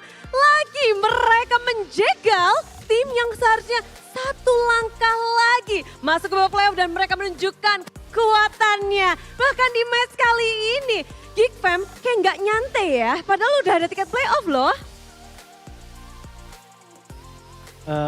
Kita ini sih nyari win lah apapun keadaannya meskipun lolos playoff. Terus seru juga ngelihat tim lain rebutan playoff. Yes, karena masih 5 tim ya, memperebutkan 3 slot. Tapi ini memang kalian ingin menunjukkan seberapa garangnya kalian kabut babak playoff? Enggak sih, kita main aja. Mereka nilai sendiri apa yang kita lakuin. Oh, tulis nilai kalian karena Bude kayaknya mau menilai ini Geek Fam bukan main. Udah bener-bener serius mode on dan begitu mengerikan juga ngelihat match hari ini, bahkan pembukaan minggu ini. Mungkin Baloy ya, Bude penasaran deh. Baloy, kamu hari ini melawan Yawi. Dan apakah ini Yawi yang kamu kenal? Karena bahkan Bude dengar Mirko bilang dia nggak pernah ngelihat Yawi pakai Florin. Tapi kali ini berbeda, malah kerasukan jiwa Baloy kah Yawi? Ya Bude kaget juga 3 game dia utility. Tapi ya mungkin mereka lagi tes kan, soalnya when I see, aku lihat classmen gak mungkin mereka gak lolos walaupun dia kalah hari ini. Masih ada kesempatan dan ada kemungkinan. Testing aja dia. Tapi mereka belum aman, mereka ada kemungkinan tie break lagi segala macam. Dan apakah dari Baloy sendiri merasakan perbedaan? Is there any difference? Ada perbedaan gak sih melawan Rome Indonesia dan Rome Filipina? As a Filipinos. Sama aja Bude, sama-sama jago. Sama aja? Dari gerakan kah, dari mungkin kesabaran, tapi kalau mancing-mancing? Kalau Filipin lebih jago cover gitu. Kalau Indo lebih jagoan kalau initiate gitu. Untuk cover Filipinos, Rome lebih bisa dibilang. Kalau Indonesia mereka lebih initiation. Tapi ngelihat hari ini dari tim Aura, selangkah lagi, kalian di leg pertama kalah melawan tim Aura. Dan sekarang kalian ganas, ini peningkatan dari Geek Fam-nya atau Aura yang lagi kenapa menurut kalian nih? Mau momentum aja, mau menang remaining matches Bude. Terus kan kita kalah lawan Aura, jadi kita lebih semangat, gak mau kalah 2 kali gitu. Tidak mau kalah 2 kali. Tapi apakah mungkin di leg pertamanya kalian sudah menjawab nih? Gak tau Bude, soalnya emang leg 1 bukan Geek Fam Play gak sih? Dan sekarang kalian baru menunjukkan, ini Geek Fam Play bukan? Udah 80%. 80%, begitu serem. Tapi yang lebih serem lagi mungkin tadi landingnya dari Luke kali ya. Luke, landingnya tadi gimana Luke? Ngantuk. Ngantuk? Kok Biasa ngantuk? aja sih. Biasa aja. Biasa aja? Iya. Nggak ada yang spesial. Aran terkenal dengan, bahkan Baloy juga mengakui kalau Aran season lalu player yang mainnya sama minion. Tapi season ini udah bisa team fight, udah bisa melakukan banyak hal ya. Improvementnya Baloy tuh ngerasain, lu nggak ngerasain emang? Enggak sih. Enggak Baloy sih. doang kali ya. Oke, kalau kamu bisa deskripsiin Aran di match hari ini atau mungkin mendeskripsikan Aran, apa yang kamu ingin bisa jabarkan tentang Aran menurut Luke? Menurut aku biasa-biasa aja sih dia. Normal aja. Normal aja? Iya normal. Nothing special? Gak ada sih. Biasa aja. Luke, si offlane di EXP lane paling dingin. Tapi gimana tadi untuk kemenangan hari ini ada nggak yang teriak paling keras gitu, Ray gitu? Seneng nggak sih Ray? Luke paling keras sama Chandra. Oh mereka yang paling keras? Iya. Paling heboh? Iya benar. Oh ada apa mungkin ada terjadi sesuatu kah sebelum match dimulai? Enggak sih soalnya kan menang kan makanya senang mereka ya gitu. Tetap happy, tetap bahagia. Kemenangan adalah kemenangan. Itu yang mereka cari. Namun bahkan dari Chandra kenapa? Chandra happy banget. Karena game 2 kalah. 3 ya senang menang. Oh. Jadi niatnya 2-0. Iya niatnya 2-0. Kenapa nggak 2-0? Kepleset kena ulti Fredrin. Kepleset kena ulti Fredrin. Udah masalahnya udah ketahuan gitu ya. Tapi kalau dari Aboy banyak banget ini yang lagi ngomongin kamu, Boy. Aboy, sohinya oke. Aboy baju merah terus nih. Berbaju merah. Ya. Udah banyak yang ngontak kamu, Boy? Nggak tahu sih. Nggak tahu sih. Mungkin banyak fansnya juga yang mau ngontak Aboy. Tapi Boy, kemenangan hari kalian masih akan bermain 1 match lagi. Nanti di hari Minggu. 1 tim lagi yang juga lagi berjuang untuk masuk ke babak playoff. Kalian ada tips nggak sih buat masuk ke babak playoff? Nggak ada, biar nggak lolos aja. Waduh. Udah, nggak ada? Nggak ada, sama aja sih sebenarnya. Hari Minggu apa yang harus kita nantikan dari match penutupan Geek Fam? Hari Minggu match penutupan kalian apa yang harus kita nantikan nih biar Geek Fam Unity datang ke sini nungguin sesuatu? Yang pasti kita masih lanjutin win streak-nya.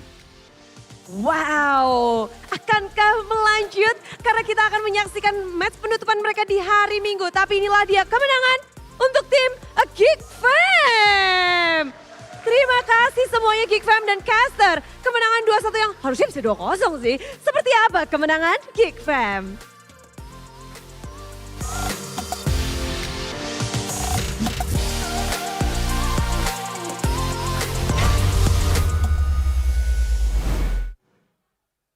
Ladies and gentlemen, we have news to break to you guys. We said earlier that Aura, have been gate-kept by Geek Fam.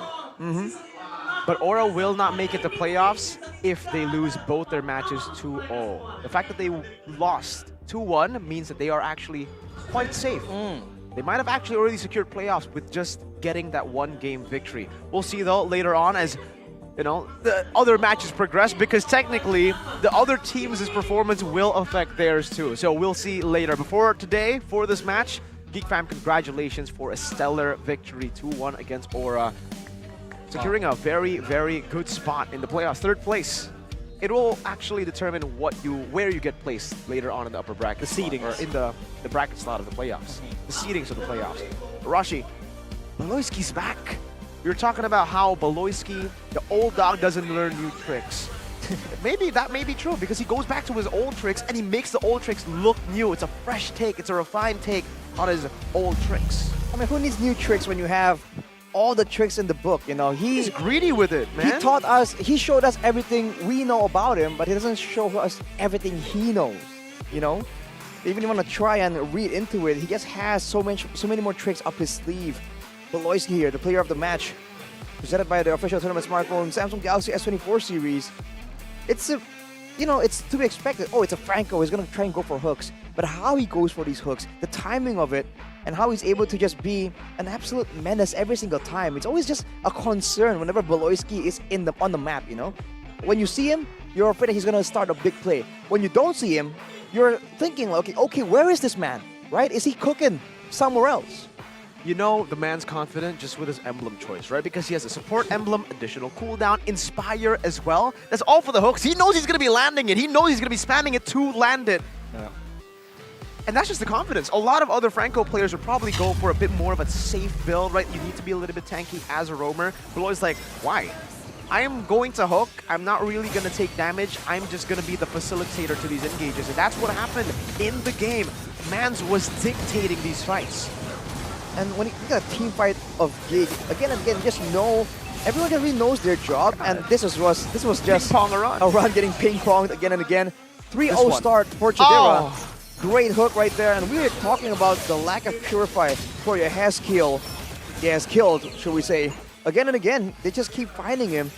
And it's just so difficult for them to try and deal with these fights even without the Feather Airstrike being a guaranteed factor. And look at this, look at Chadera. Even though he knows that there's fighters, there's a Yutong trying to bully his team, he just goes in because he knows that he needs to try and be a bit more of that assassin for the backline members. And that seems to be the pattern, right? Whenever they can find a reliable engage, delete it. That was Gugun just deleted immediately. And here, the fact that he goes and burns the Purify means that the team can go for the re-engage.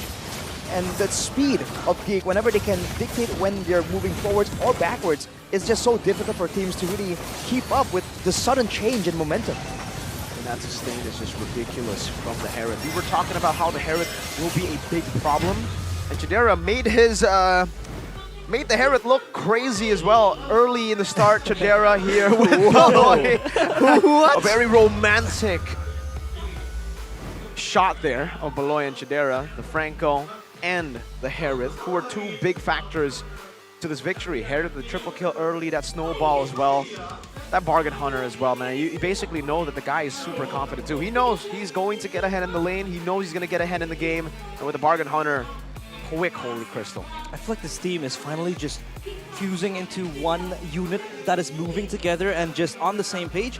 And we could also give props to Ray, who have earned the moniker Retribution, but a few weeks back, he wasn't really hitting it. He wasn't really getting the neutral objectives. Now, his Retribution was on point, even beating Mr. Neutral Objective himself, which is Gugun, who is well known for his Retribution and neutral objective takes. And Ray is also that kind of complementary member that is just boosting and boasting Geek Fam's performance so far, just bolstering the way they play and how they approach the games.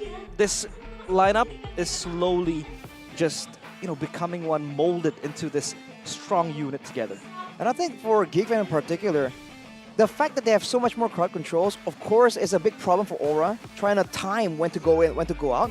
But it also means that with the Iron Hook, on top of these crowd control tools, any single stun, like from the Shield Unity, from the I'm Offended, from the Terrifier that the Vexana has, can be followed up by an Iron Hook, and it becomes that much more of a threat. The fact that it's comboed together means that even the tankiest members like Aran on the Yutong or Gugun on the Fredrin, they can't really walk up and tank some of these crowd control tools because they're afraid that the Iron Hook is following close behind, and when they do get hit, like we saw Gugun earlier, they just get one shot within less than a second.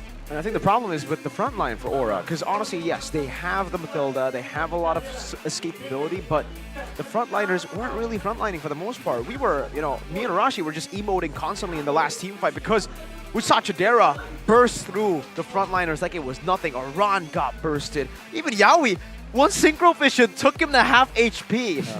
The frontliners weren't frontlining. The risk that Aran took with the Hunter Strike build, it could have worked out. It could have been, the way for them to come back with that damage. But in the end, it just made him super squishy against a snowballing Hereth.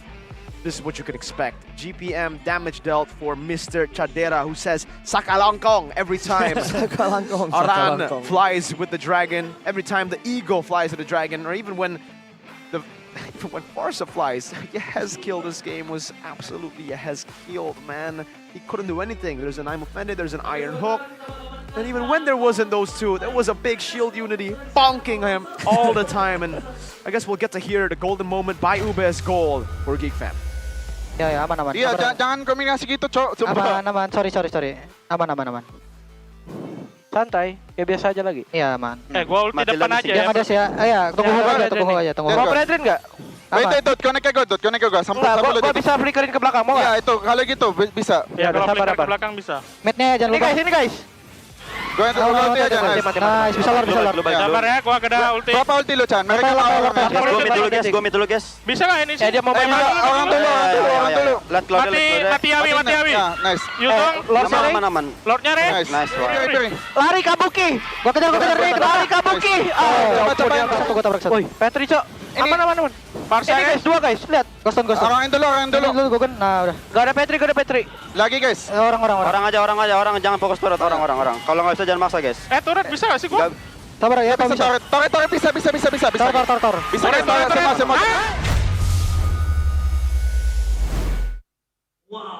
That's a Geek Fam UBS golden moment. That's what we expect from him. You know, a lot of screaming, but still disciplined. They know what to do, and they've learned from their mistakes in the past.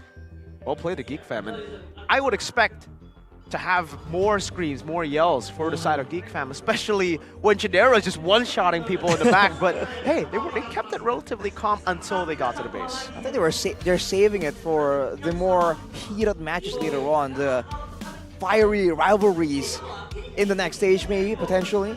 But Playoffs, man, maybe. it's crazy how they're able to out execute.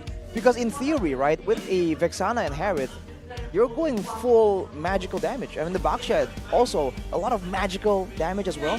But when you're that far ahead, it doesn't matter at all, man. That was crazy. Why did they let the Harith go? That's a really good very good question. I'm still pondering as to why they let that. What is it? A cat? Is Harith a cat? Yeah, he's a cat man. He's a cat man. boy. Yeah. Why did they let the cat man or the cat boy go? And he was just moving around, one-shotting people without respect. Just obliterated.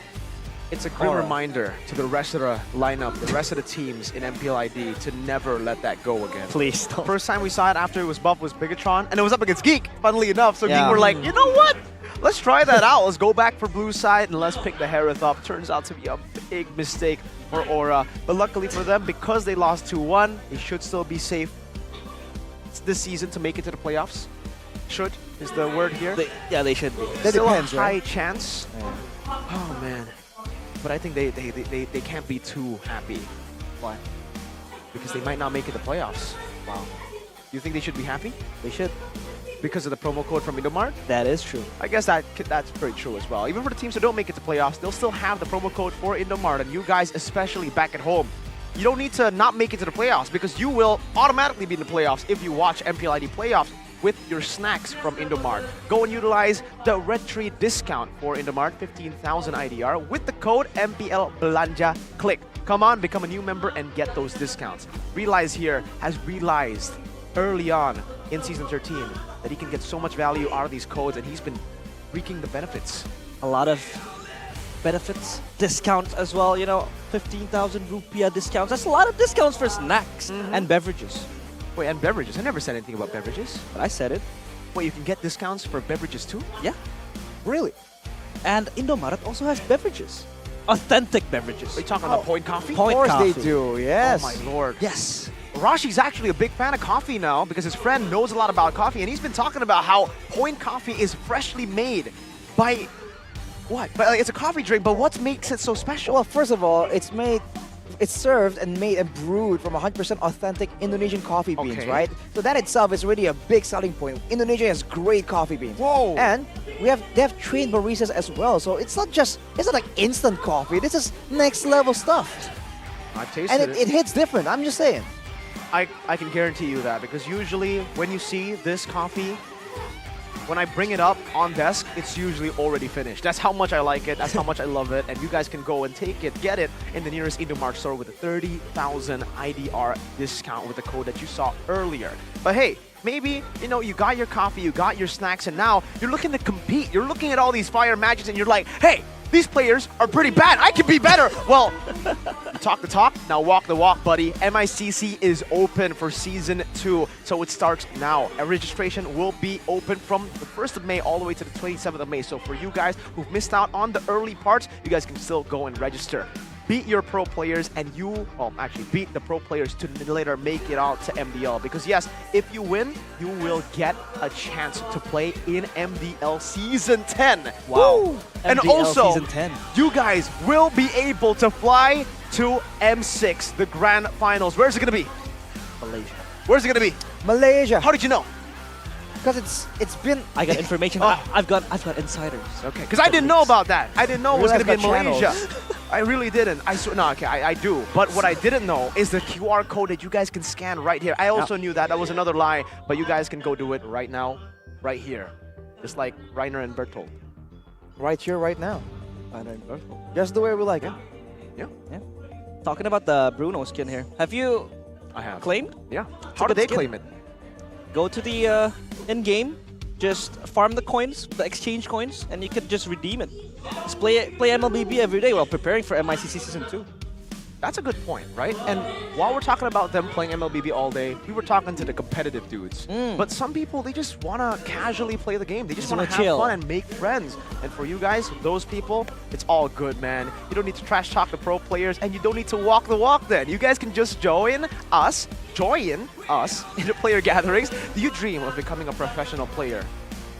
Now is your chance to join up with the MLBB Indonesian Community Cup and also the MICC Player Gathering to meet more friends, to make more friends in the MLBB community at communityhero.id on IG to find out the nearest gathering location in your city.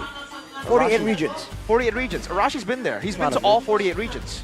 Wow. Well, not all 48. I've been to a few. 46? Mr. Worldwide. Mr. Indonesia. Mr. Indonesia. Mr. Local. Mr. Local. That's his name. What is your name? Is it John? Is it possibly Granger? Or Hayabusa? Because those two will be getting skins for the Exorcists lineup. Man, the first one was so good with the Yuzong and Kagura. Arashi got the Kagura one. Did you get the Yuzong? No, I did not. Well, this is your chance You're to missing out. Get the Granger and Hayabusa. Look at that. Look at how cool it is. So cool. It's so cold-blooded killers, man. Absolutely. And when does the series return, Arashi? The series return? Yeah. When does this series return? The Exorcist. Wait, I'm blacking out. When is it? Well, for you guys, the Exorcist series returns very soon, bringing forth an extraordinary duo of Exorcists, distinct in their essence. Just like them, we will, for a sec, disappear like Exorcists and come back for match number 2. It's been Mirko, Realize. Arashi, and we'll see you after this break. Roar. That's it. Welcome to MPL Indonesia Season 13.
Kalau bisa musuhnya di situ, jadi kamu langsung berbagi kayak Oke. Nah, jadi kamu harus pakai skill 2-nya, terus pakai komik. Coba kamu sekarang main. Iya! Akhirnya aku naik.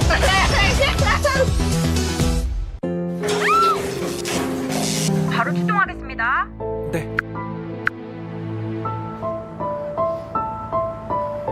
직원이 곧 와요. 걱정 마세요. Staff akan segera datang. Jangan khawatir.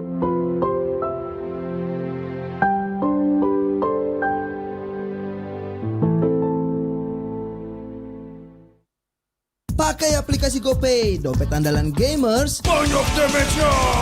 Ada cashback hingga 20.000 buat upgrade skin baru. Aplikasi ringan gak makan memori. HP lemot bisa victory. Top up langsung dalam game tanpa hambatan. Ikutan selebrasi MPL di aplikasi GoPay. Menangkan total hadiah ratusan juta. Bonus stage. Gratis 100 kali transfer kemana aja. Beli pulsa harga termurah. Scan juris dengan mudah. Download sebelum mabarkan.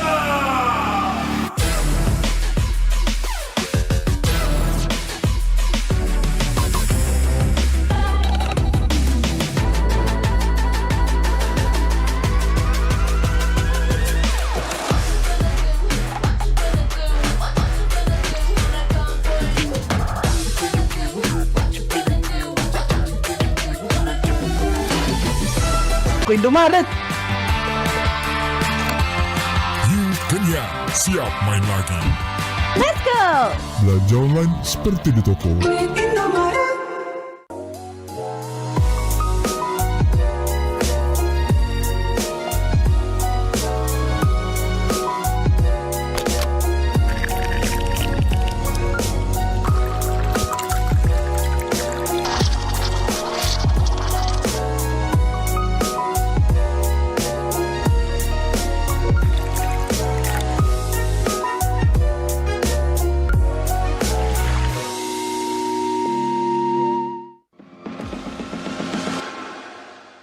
It's only you who rocks my world.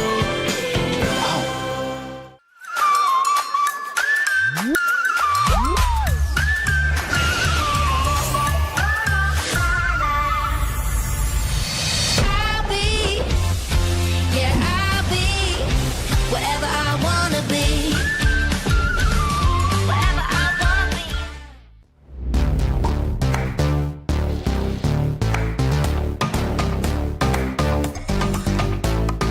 We don't need no sleep because the party.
익세.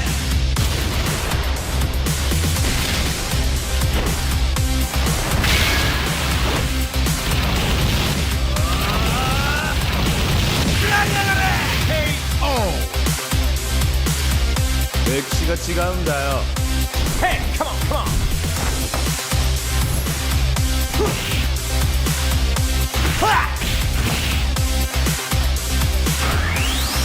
오케이. 파워 게이다.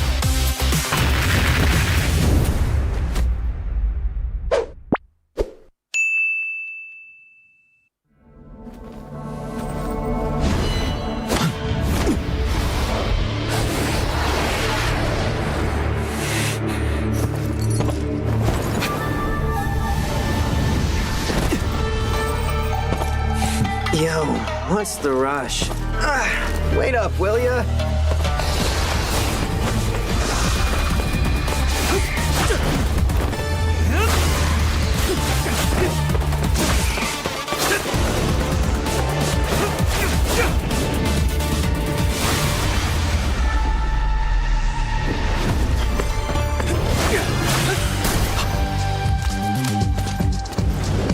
You're welcome.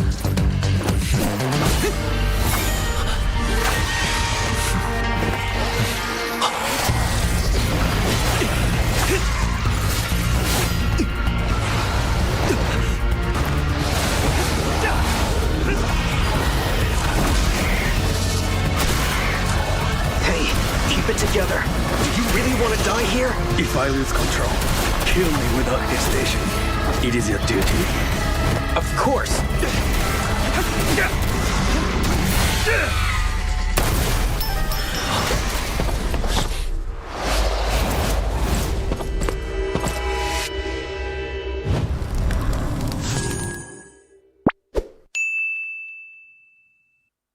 Tuh, kalau bisa musuhnya di situ, jadi kamu langsung berbagi ide. Oke. Nah, jadi kamu harus pakai skill 2-nya, terus pakai komik. Coba kamu sekarang main. Iya! Akhirnya aku naik.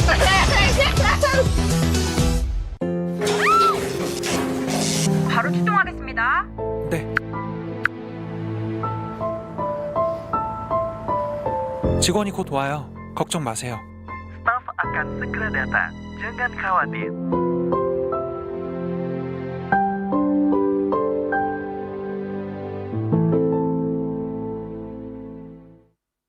Pakai aplikasi GoPay, dompet andalan gamers. Banyak damage-nya. Ada cashback hingga 20.000 buat upgrade skin baru. Aplikasi ringan gak makan memori. HP lemot bisa victory. Top up langsung dalam game tanpa hambatan. Ikutan selebrasi MPL di aplikasi GoPay. Menambah total hadiah ratusan juta. Bonus stage. Gratis 100 kali transfer kemana aja. Beli pulsa harga termurah. Scan QRIS dengan mudah. Download sebelum mabarkan.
Top-up mudah di dunia games. Pilih game, masukkan game ID. Pilih Diamond, masukkan kode promo, dan pilih metode pembayaran. Masukkan kode OTP. Selamat, kamu dapat tambahan kuota. Upgrade gameplaymu sekarang. Game Smash andalanku bikin mainku semakin hebat. Tukar DG rings, diamond dan voucher game kau dapat. Main MOBA apa aja, win streak di tanganmu. Cuma Game Smash, makin-makin no debat. Beli paketnya dan aktifkan boosternya sekarang. Tuh, kalau misalnya musuhnya di situ, jadi kamu langsung terbangin dia. Oke. Nah, jadi kamu harus pakai skill 2-nya, terus pakai komik. Coba kamu sekarang main. Iya! Akhirnya aku naik.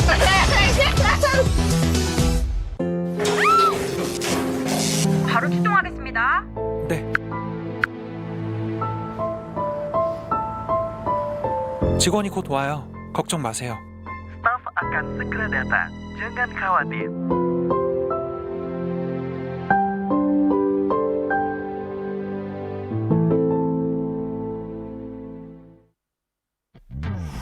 Character select.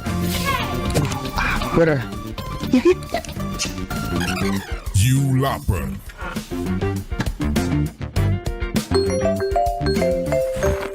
Stop! Pakai klik Indomaret, belanja 1 jam santai dan gratis ongkir loh. Wah, belanja online kayak belanja di toko Indomaret. You kenyang, siap main lagi. Let's go! Belanja online seperti di toko.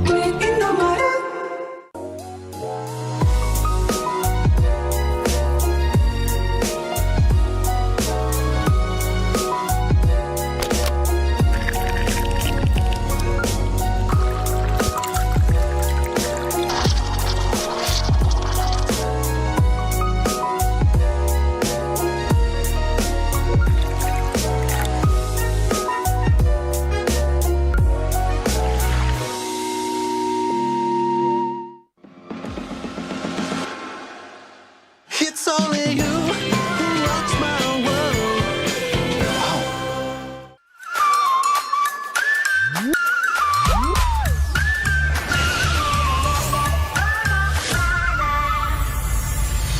I'll be, yeah, I'll be whatever I wanna be. Whatever I wanna be.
ぜ。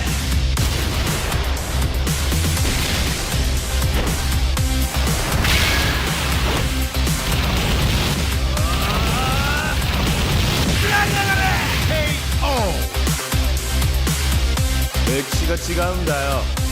Hey, come on, come on.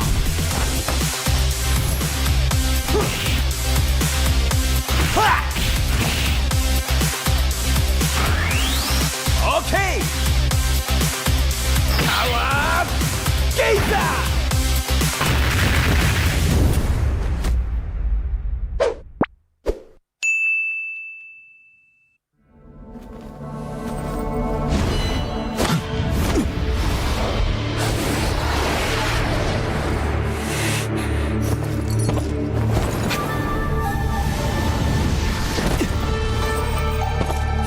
Yo, what's the rush?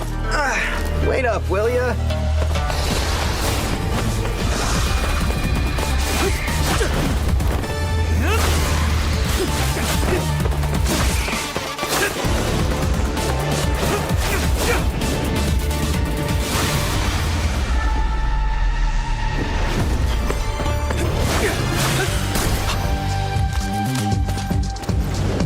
You're welcome.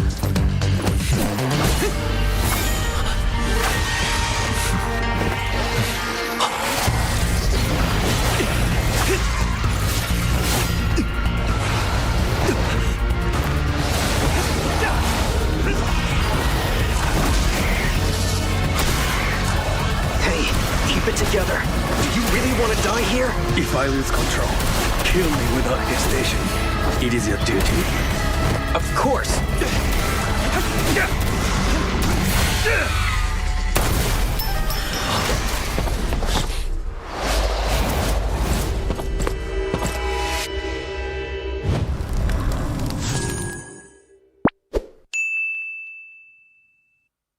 Tuh, kalau misalnya musuhnya di situ, jadi kamu langsung terbangin aja. Oke. Nah, jadi kamu harus pakai skill 2-nya, terus pakai komik. Coba kamu sekarang main. Iya! Akhirnya aku naik.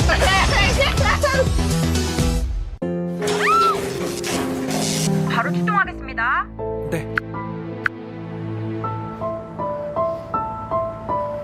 직원이 곧 와요. 걱정 마세요. Staff akan segera datang. Jangan khawatir.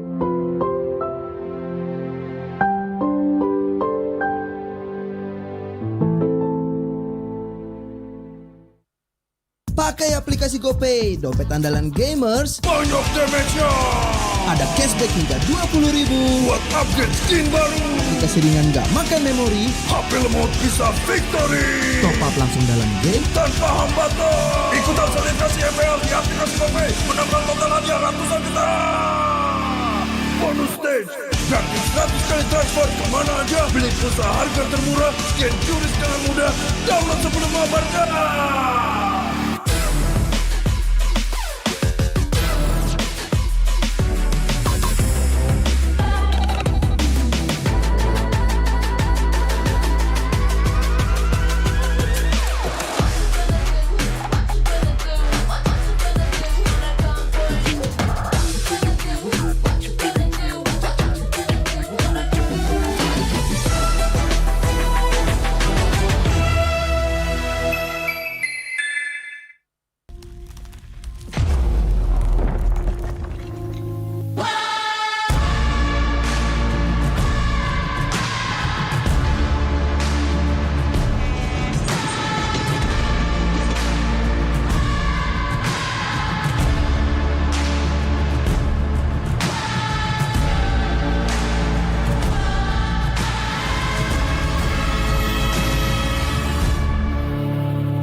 mudah di dunia games. Pilih game, masukkan game ID. Pilih Diamond, masukkan kode promo, dan pilih metode pembayaran. Masukkan kode OTP.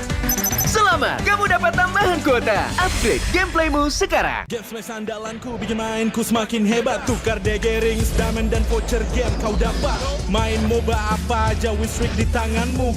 Cuma game smash makin no debat. Beli paketnya dan aktifkan boosternya sekarang. Tuh, kalau misalnya musuhnya di situ, jadi kamu langsung terbangin aja. Oke. Nah, Nah, jadi kamu harus pakai skill 2-nya, terus pakai komik. Coba kamu sekarang main. Iya! Akhirnya aku naik.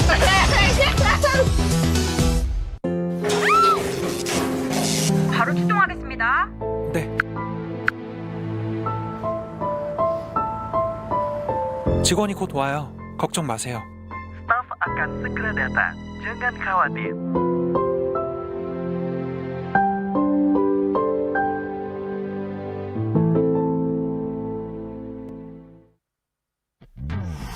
Character select.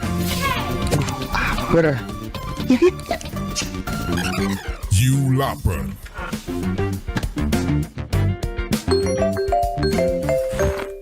Stop!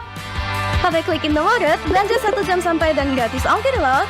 Wah, belanja online kayak belanja di toko Indomaret. You kenyang, siap main lagi. Let's go! Belanja online seperti di toko.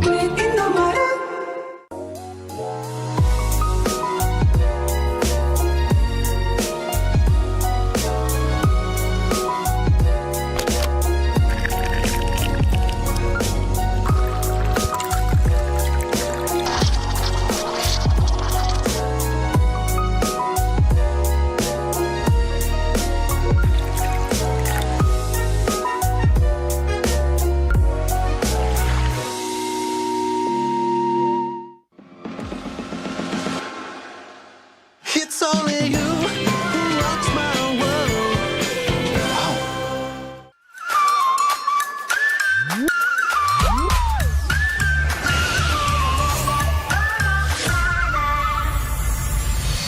I'll be, yeah, I'll be wherever I wanna be. Wherever I wanna be.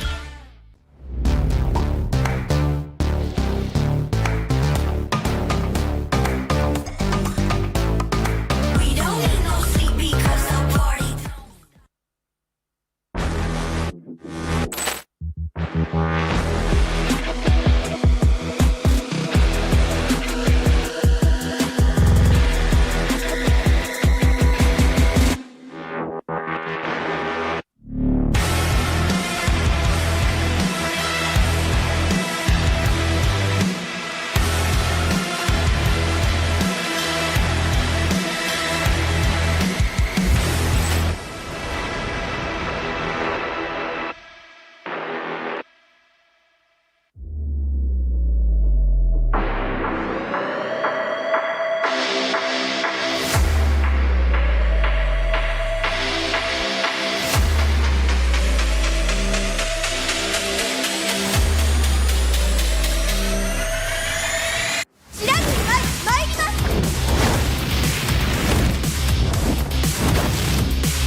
익세.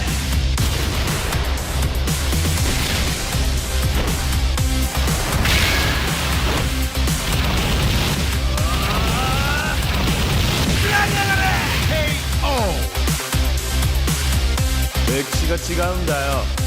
Hey, come on, come on.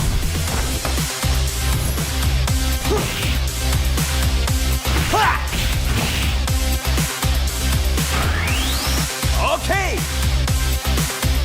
Power Gazer.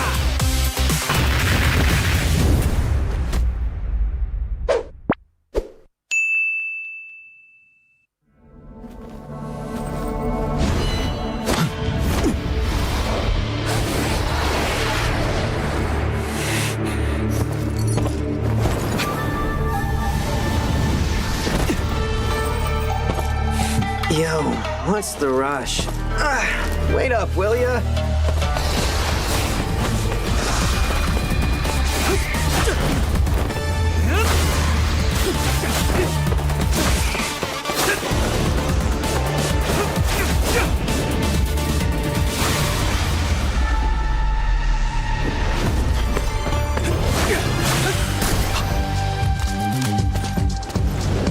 You're welcome.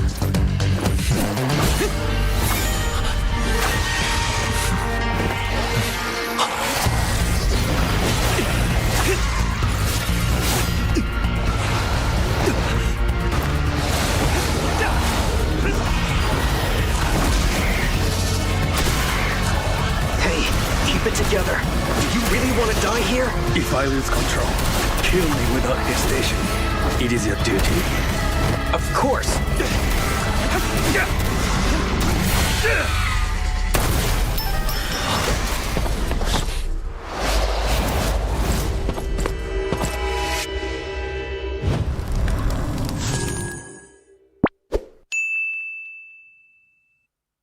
Tuh, kalau misalnya musuhnya di situ, jadi kamu langsung terbangin aja. Oke. Nah, jadi kamu harus pakai skill 2-nya, terus pakai komik. Coba kamu sekarang main. Iya! Akhirnya aku naik.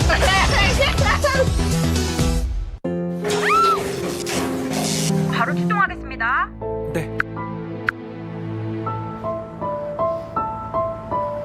직원이 곧 와요. 걱정 마세요.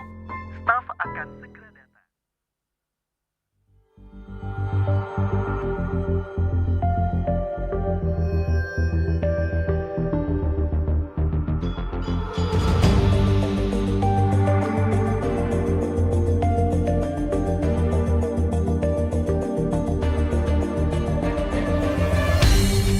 Aku kan berdiri dan terus berlari, terus ke arah puncak tertinggi. Ku takkan berhenti, hanya sampai di sini.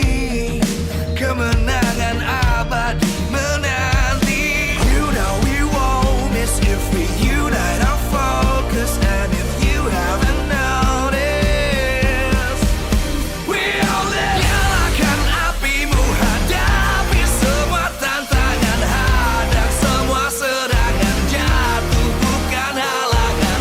Bakar semangatmu, janganlah engkau menyerah. Kita akan buat sejarah. We all this, we won't miss. We all this, we won't miss. Saatnya beraksi, jalani ambisi.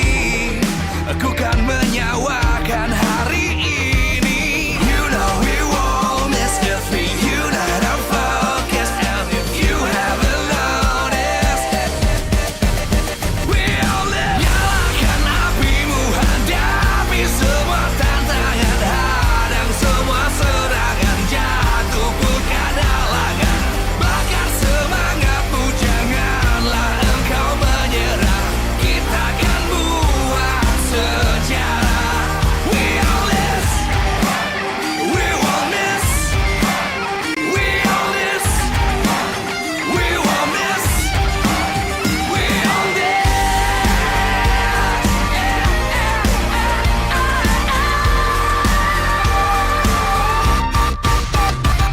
Nyalakan apimu, hadapi semua tantangan, hadang semua serangan, jatuh bukan halangan. Bakar semangatmu, janganlah engkau menyerah. Kita akan buat sejarah. We all this.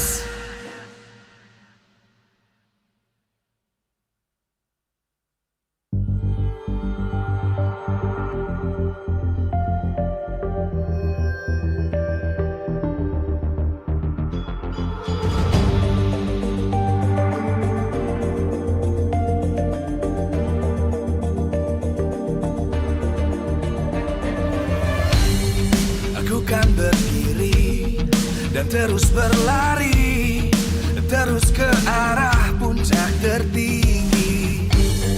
Ku takkan berhenti, hanya sampai di sini.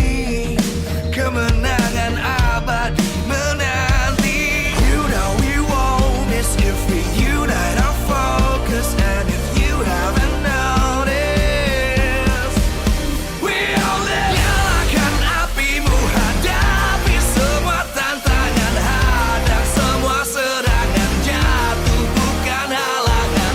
Bakar semangatmu, janganlah engkau menyerah.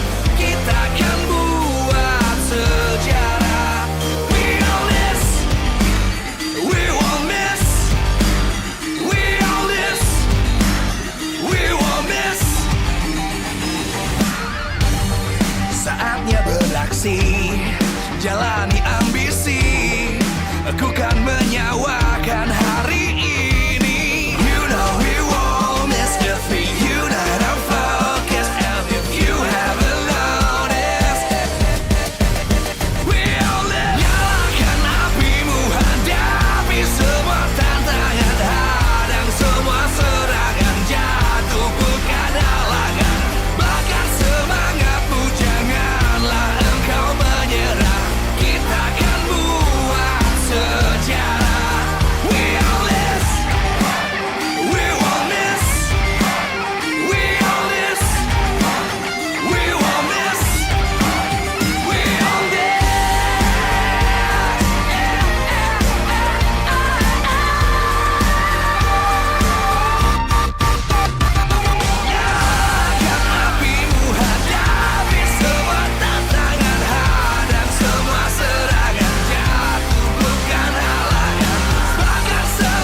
terus berlari, terus ke arah puncak tertinggi.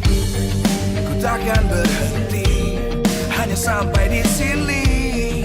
Kemenangan abadi menanti. You know we won't miss if we unite our focus. And if you haven't noticed, we all live. Nyalakan apimu, hadapi semua tantangan, hadang semua serangan, jatuh bukan halangan. Bakar semangatmu, janganlah engkau menyerah. Kita akan buat sejarah. We all this, we won't miss. Menjadi saksi dari pertempuran tim-tim yang masih ingin berjuang dan menginginkan kemenangan. Di match penutupan kita di hari pertama minggu yang ke-9 akan ada tim RQ Hoshi dan juga Dewa United yang akan bertemu untuk mencari siapakah yang terbaik. Di match ini kita melihat ini akan menjadi satu buah kesempatan bagi RRQ memperpanjang hidup mereka di MPL, memperpanjang kesempatan mereka untuk masuk ke babak playoff. Sedangkan kita melihat dari Dewa sendiri, mereka tentu saja ingin terlihat seperti tim yang mengerikan dengan perjalanan mereka yang harus tertutup, namun mereka ingin meninggalkan kesan yang kuat. Di sini Bude Clara Mongsar mengucapkan terima kasih dari para Kingdom yang terus bersemangat untuk mendukung tim RRQ dan juga Dewa dan juga semua super fan yang sudah hadir di MPL Arena. Dan terutama acara hari ini begitu meriah karena dukungan, karena MPL Indonesia Season 13 powered by Moontown. Presented by Official Turnamen Smartphone Samsung Galaxy, Official e-wallet GoPay, Official Gold Partner UBS Gold. Dan kita juga punya partner ini sports, ada Dunia Games, Games Mix, Ora Imo, Telkomsel. Beserta supplier kita ada Indomaret, Point Coffee, Samsung Neo QLED Super Smart TV Plus dan juga Saturday. Last but not least, our government partner PBSI. Wah, benar-benar semuanya mendebarkan bagaimana posisi yang begitu dekat, posisi 8 dan 9 akan bertemu sesaat lagi. Namun sebelum bertemu, mereka mau jalan-jalan dulu nih di MPL Arena yang begitu ramai. Dan karena kita melihat minggu ini akan ada 2 match RRQ, sementara dari tim Dewa ini akan menjadi match penutupan mereka di season 13 dan kita akan bertemu mereka di babak playoff. Di sini sudah ada anak Dewa. Bude langsung samperin aja di sini. Halo. Halo. Masih semangat dong dukung Dewa? Semangat banget pasti. Pasti ya. Nah, walaupun Dewa udah nggak punya kesempatan masuk ke babak playoff, gimana kalian caranya atau gimana sih menjadi setia dan tetap mendukung apapun yang terjadi? Walaupun kita tahu Dewa udah nggak lolos playoff, tapi kita tahu usaha mereka itu gimana di MPL season sekarang ini. Jadi kita tetap dukung sampai akhir, gimana apapun hasilnya nanti. Apresiasi ya. Ya betul. Betul. Dan memang ini adalah benar-benar ujungnya kita nggak akan ketemu lagi nih di season ini. Tapi Bude mau main game sama kalian boleh? Boleh. Bukan main game sih, Bude mau gimana ya, ngetes kekompakan dari anak Dewa.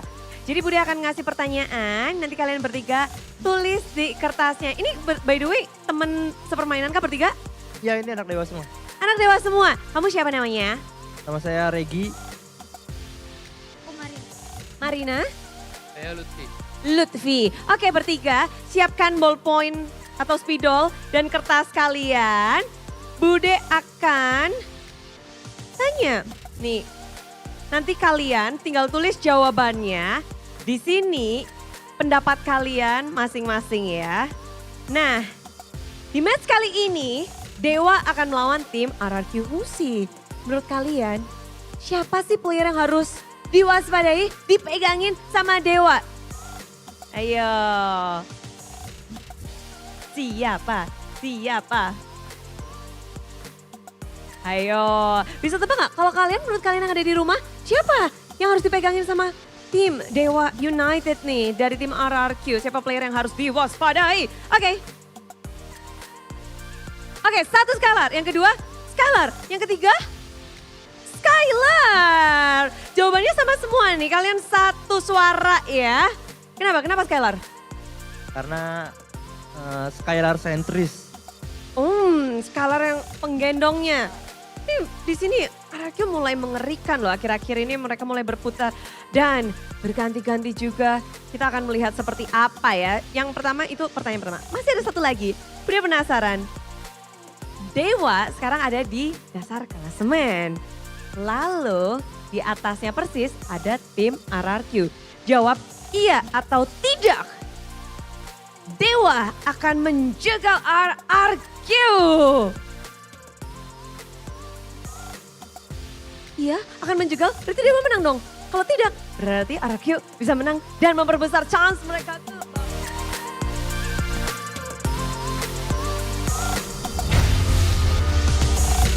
Welcome to MPL Indonesia Season 13!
Live from MPL Arena, Jakarta. MPL Season 13 is powered by Moonton.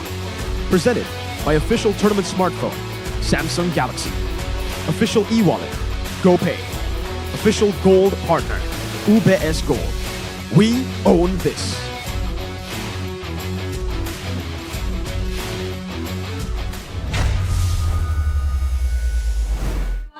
Raise your banners, ladies and gentlemen, because tonight the Kingdom will be fighting for their playoff spots. Very tough in the standings, 8th place for RRQ Hoshi, but still with a chance, still with their last hope. 2 match victories will get them to a better spot, but even then, they will have to wait for the results of the other matches. Ladies and gentlemen, welcome to the final match of the day for day number 1 of the final week of MPL Indonesia Season 13. You're here with us, Mirko, Realize, and Arashi to bring you guys the final match of the day, where Dewa United have been knocked out of playoff contention already. They will, however, have a chance to gatekeep the Kingdom from making it to the playoffs. We saw Geek Fam technically almost deny Aura, but we see Dewa do the same thing. Realize? What are you realizing? It's a battle of the gods and the kingdom. And usually, you know, when you talk about gods, they are massive. They have this extra Venus power. But the kingdom, I'm sure they will prove their last stand. Speaking of power, MPL Indonesia Season 13 is powered by Moonton, presented by our official tournament smartphone, Samsung Galaxy. Official e-wallet, GoPay, our official gold partner, UBS Gold, with our partners in esports as well, Dunia Games, GamesMax, Oraimo, and Telkomsel. We also have our suppliers, Innomart, Coin Coffee, NeoQLED, Super Smart TV Plus, and Saturdays, and obviously our government partners, PBESI. Thank you so much for all the sponsors for MPL Indonesia Season 13, because man, it's a mighty season and it's a mighty road up ahead. The road to playoffs for Rex, Regum, Kaon with the Hoshi this time in Season 13. Let's take a look at the standings. Arashi, I'ma throw it over to you. Well, needless to say that this is a match between number 8 and number 9. But of course, all the way from number 5 technically to number 8, there's still a lot of things that can happen in the next upcoming days. So it's not over yet for RRQ Hoshi, but they are standing dangerously close to the edge right here. And Dewa United are the ones that have a chance to really tip them right off the edge into the darkness that is the red zone. RRQ feels like they're just trying to crawl out of this red zone. I mean, Ultra Ego as well, just in front of them, and they're tailing Ultra Ego. And Ultra Ego, mind you, still has a chance to even climb up to 5th spot. So it is still kind of precarious for the teams down there. But RRQ, they could start their winning ways and their fight for playoffs right now. There's so many things that can happen just with a few matches going south. Before RRQ, the only thing that they can control are the matches that they have ahead of them. First, Dewa United, and then second, the true battle for playoffs, if they're able to win against Dewa, because they'll be facing off against the other team who are 7th in the red zone and are looking at their own road to playoffs, Alter Ego. But first, let's talk about this. The Kings' last stand. Win or hang their hopes on other teams, because technically there is a way for them to make it to playoffs even if they lose against Dewa. And it's a tough one ahead, because they will have to really just hang their coats and leave it to the other teams to have a good result for them to make it there. We have Zaya, the man in charge for Rex, Regum, Kaon, the Kingdom, who are desperately looking for a win. In ruins at this point, but even then, which lineup is Zaya's last hope to seal the fate of the Kings? That's just a tough question, and a lot of people don't really seem to even know. Even the fan base, the Kingdom themselves, seem to be a bit divided on who they think really can bring success for this team, right? Maybe the answer is a mix, right? Maybe it's not just one or also lineup. It depends on who you're facing and what kind of gameplay they want to bring. So I feel like even now, considering that RRQ have been swapping out lineups as close as last week, I feel like it's still a possibility that we're going to see yet another change. Well, let's take a look at the team lineup to see our questions answered for RRQ. Hoshi. Oh, it's still the same. No! Vin. Irad. And Irad. Making his way into the lineup, but this time not with Brusco. It's the same lineup we saw from last week, just with Versik replaced. Will this be enough to take over the gods, who have also changed their lineup? Ooh. Both teams relying on their old junglers. For Dewa, it's Lanaya. And for RRQ, it's Irad.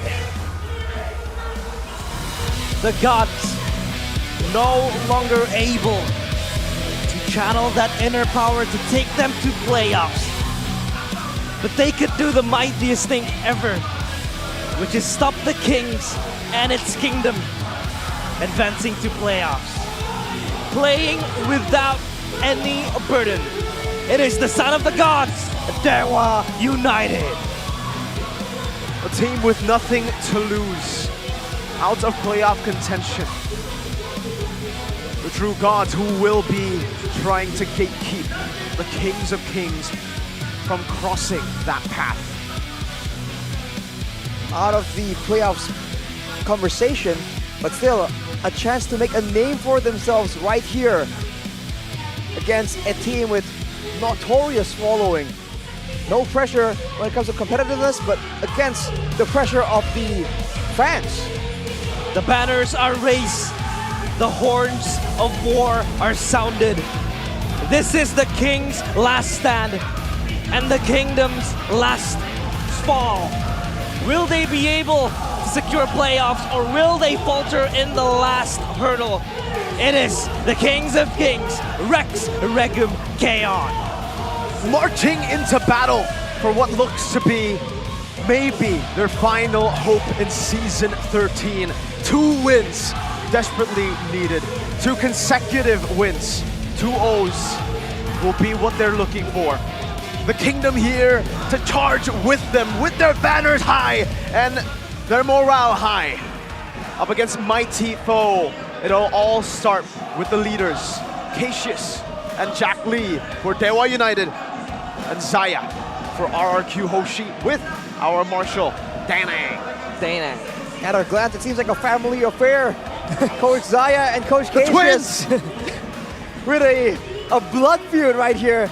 Trying to see who is the best between them, because they do look the same. But let's see what can they find for their teams, who are looking quite similar right now in the standings. Can Zaya find a winning formula, or will Cassius get the better of him and fight to pull someone down till the very end? We'll see if that's the case here. Dewa could very easily try to pull them down. RQ against the odds at this point. The momentum hasn't been favoring them, and they have lost their last match as well. But Arashi, let's take a look at the team head-to-head here. Both of these teams with a pretty similar approach. Lanaya back in, Irad back in. What do you think? I think there's going to be a lot of emphasis for the jungle position, but that being said, if you look at the most pick and ban heroes, for the side of RQ, there's the Boxia, the Fredrin, the Barats. On the side of Devil United, it's the Akai. It's always been showing up again and again for Gary, but he won't be here this time. So the way they want to go about this neutral objective contest needs to be different, and it will be different.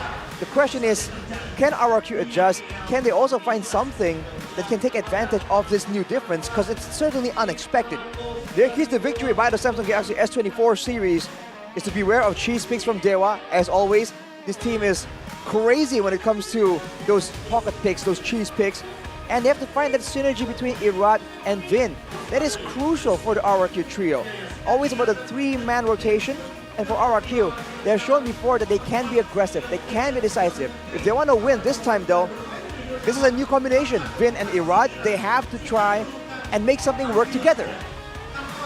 On top of that, for RQ, I think the adaptations that need to be made is the fact that I think they just need to rely on their comfort, Arashi. They can't be thinking ahead too much. They can't be overthinking their draft. Think about what works for each of the players and try to capitalize on their comfort picks. But for Dewa, return to the Season 12 style early pressure gameplay where everyone can use their mechanics, can use their own thought process to try and get a lead for the team, and don't overextend. Losing a fight doesn't mean losing the match. So when they do identify that a fight isn't really in their favor or in their best interest to take, they should go and let it go. Go for a trade, go for a pickoff, go for different alternatives in order to stay in the game and really bank on that late game where Watt has always been able to really be a big winning factor for their team.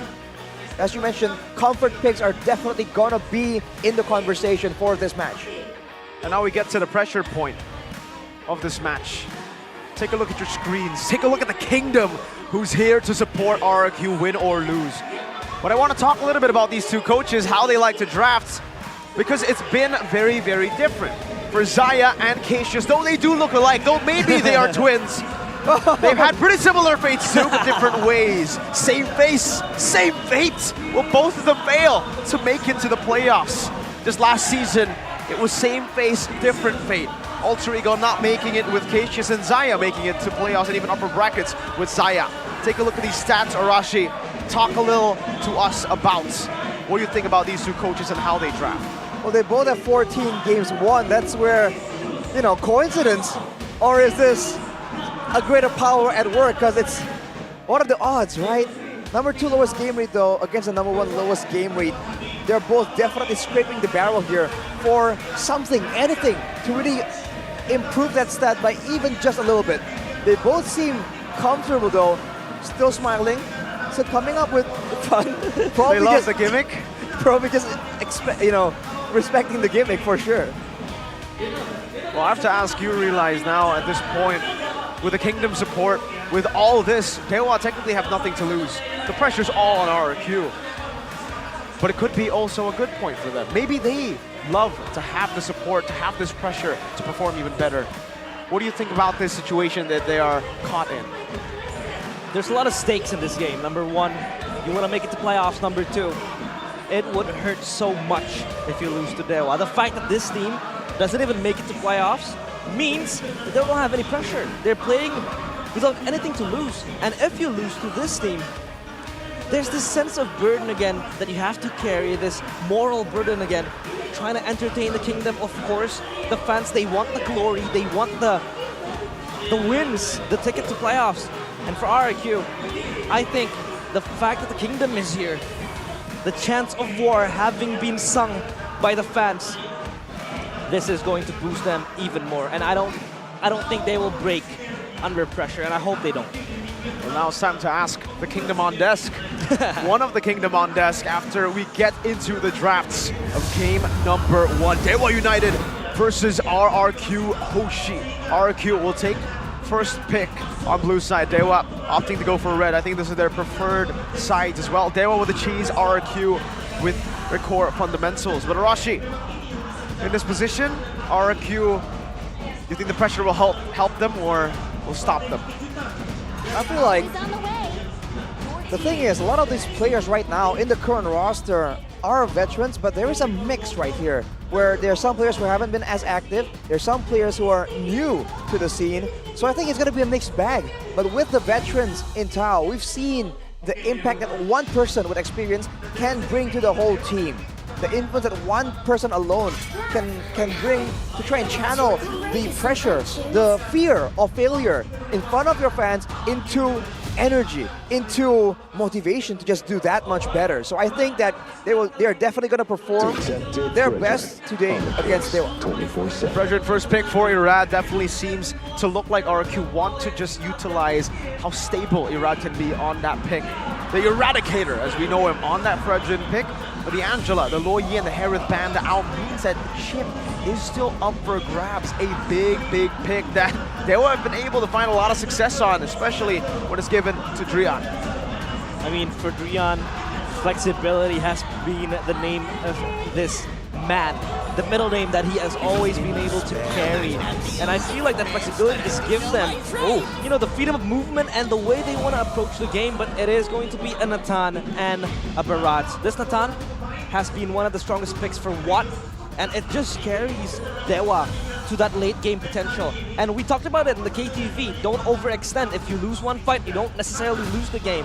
And I think they could play around that philosophy, that they still have Watt with the Natan to bank on to carry them to the late game. The Natan did spell doom for RRQ the last time they were up against Geek Fam, I believe. And with the Barats here, they have a chance to try and power farm through and deny any kind of assassin from any kind of flex that this Fredrin can be used for. But now the chip is up for grabs. It will be picked up along with the Moskov. Global presence is what Coach Zaya wants to bank on. Wow. Talk about one global presence with a shortcut, now another with a Spear of Destruction as well. This matchup though in the gold lane, the Moskov versus the Natan, Moskov definitely has that pressure in the early game, can go and try to bully the Natan, but as the game goes, man, this Natan will outrange the Moskov. It really depends on how both of these teams try to play it. Moskov especially has that snowballing pressure.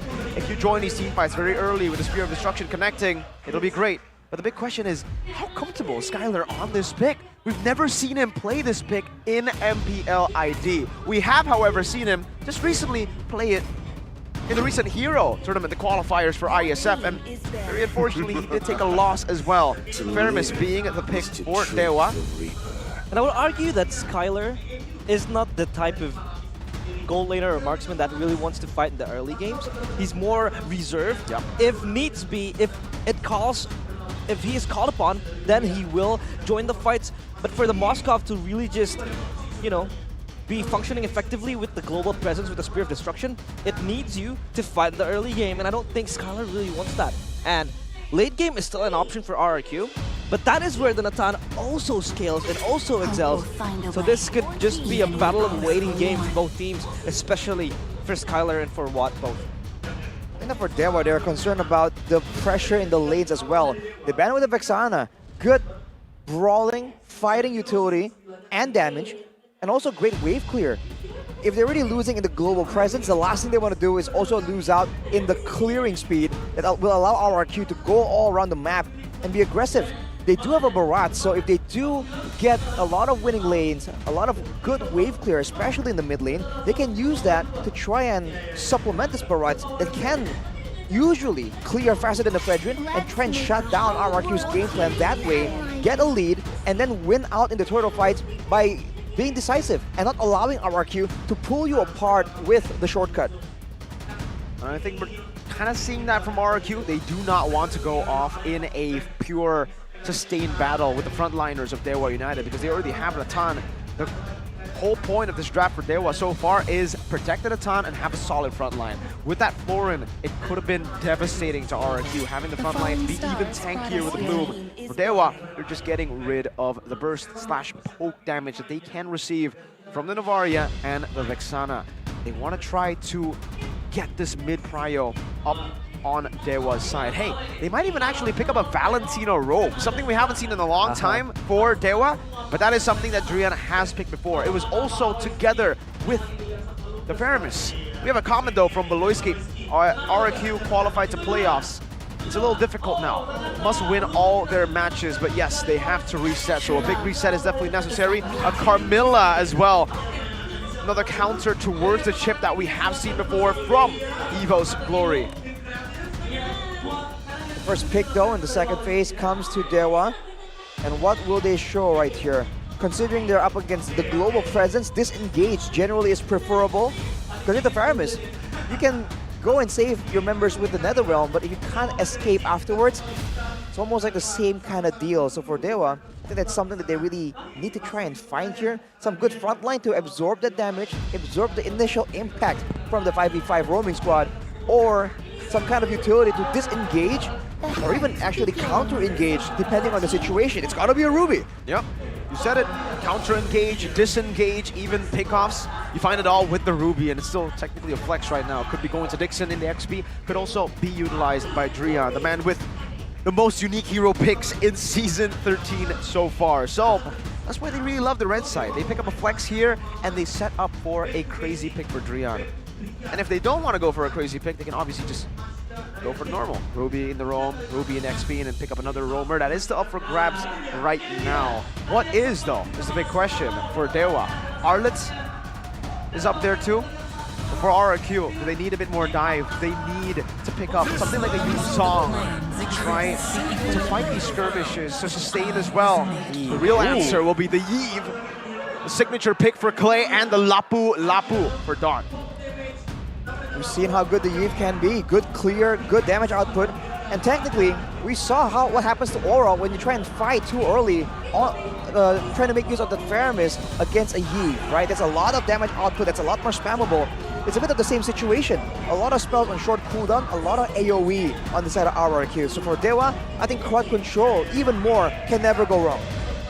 This is a good fighting lineup for RRQ if they want to brawl it out against the players of Dewa United. It could really just happen.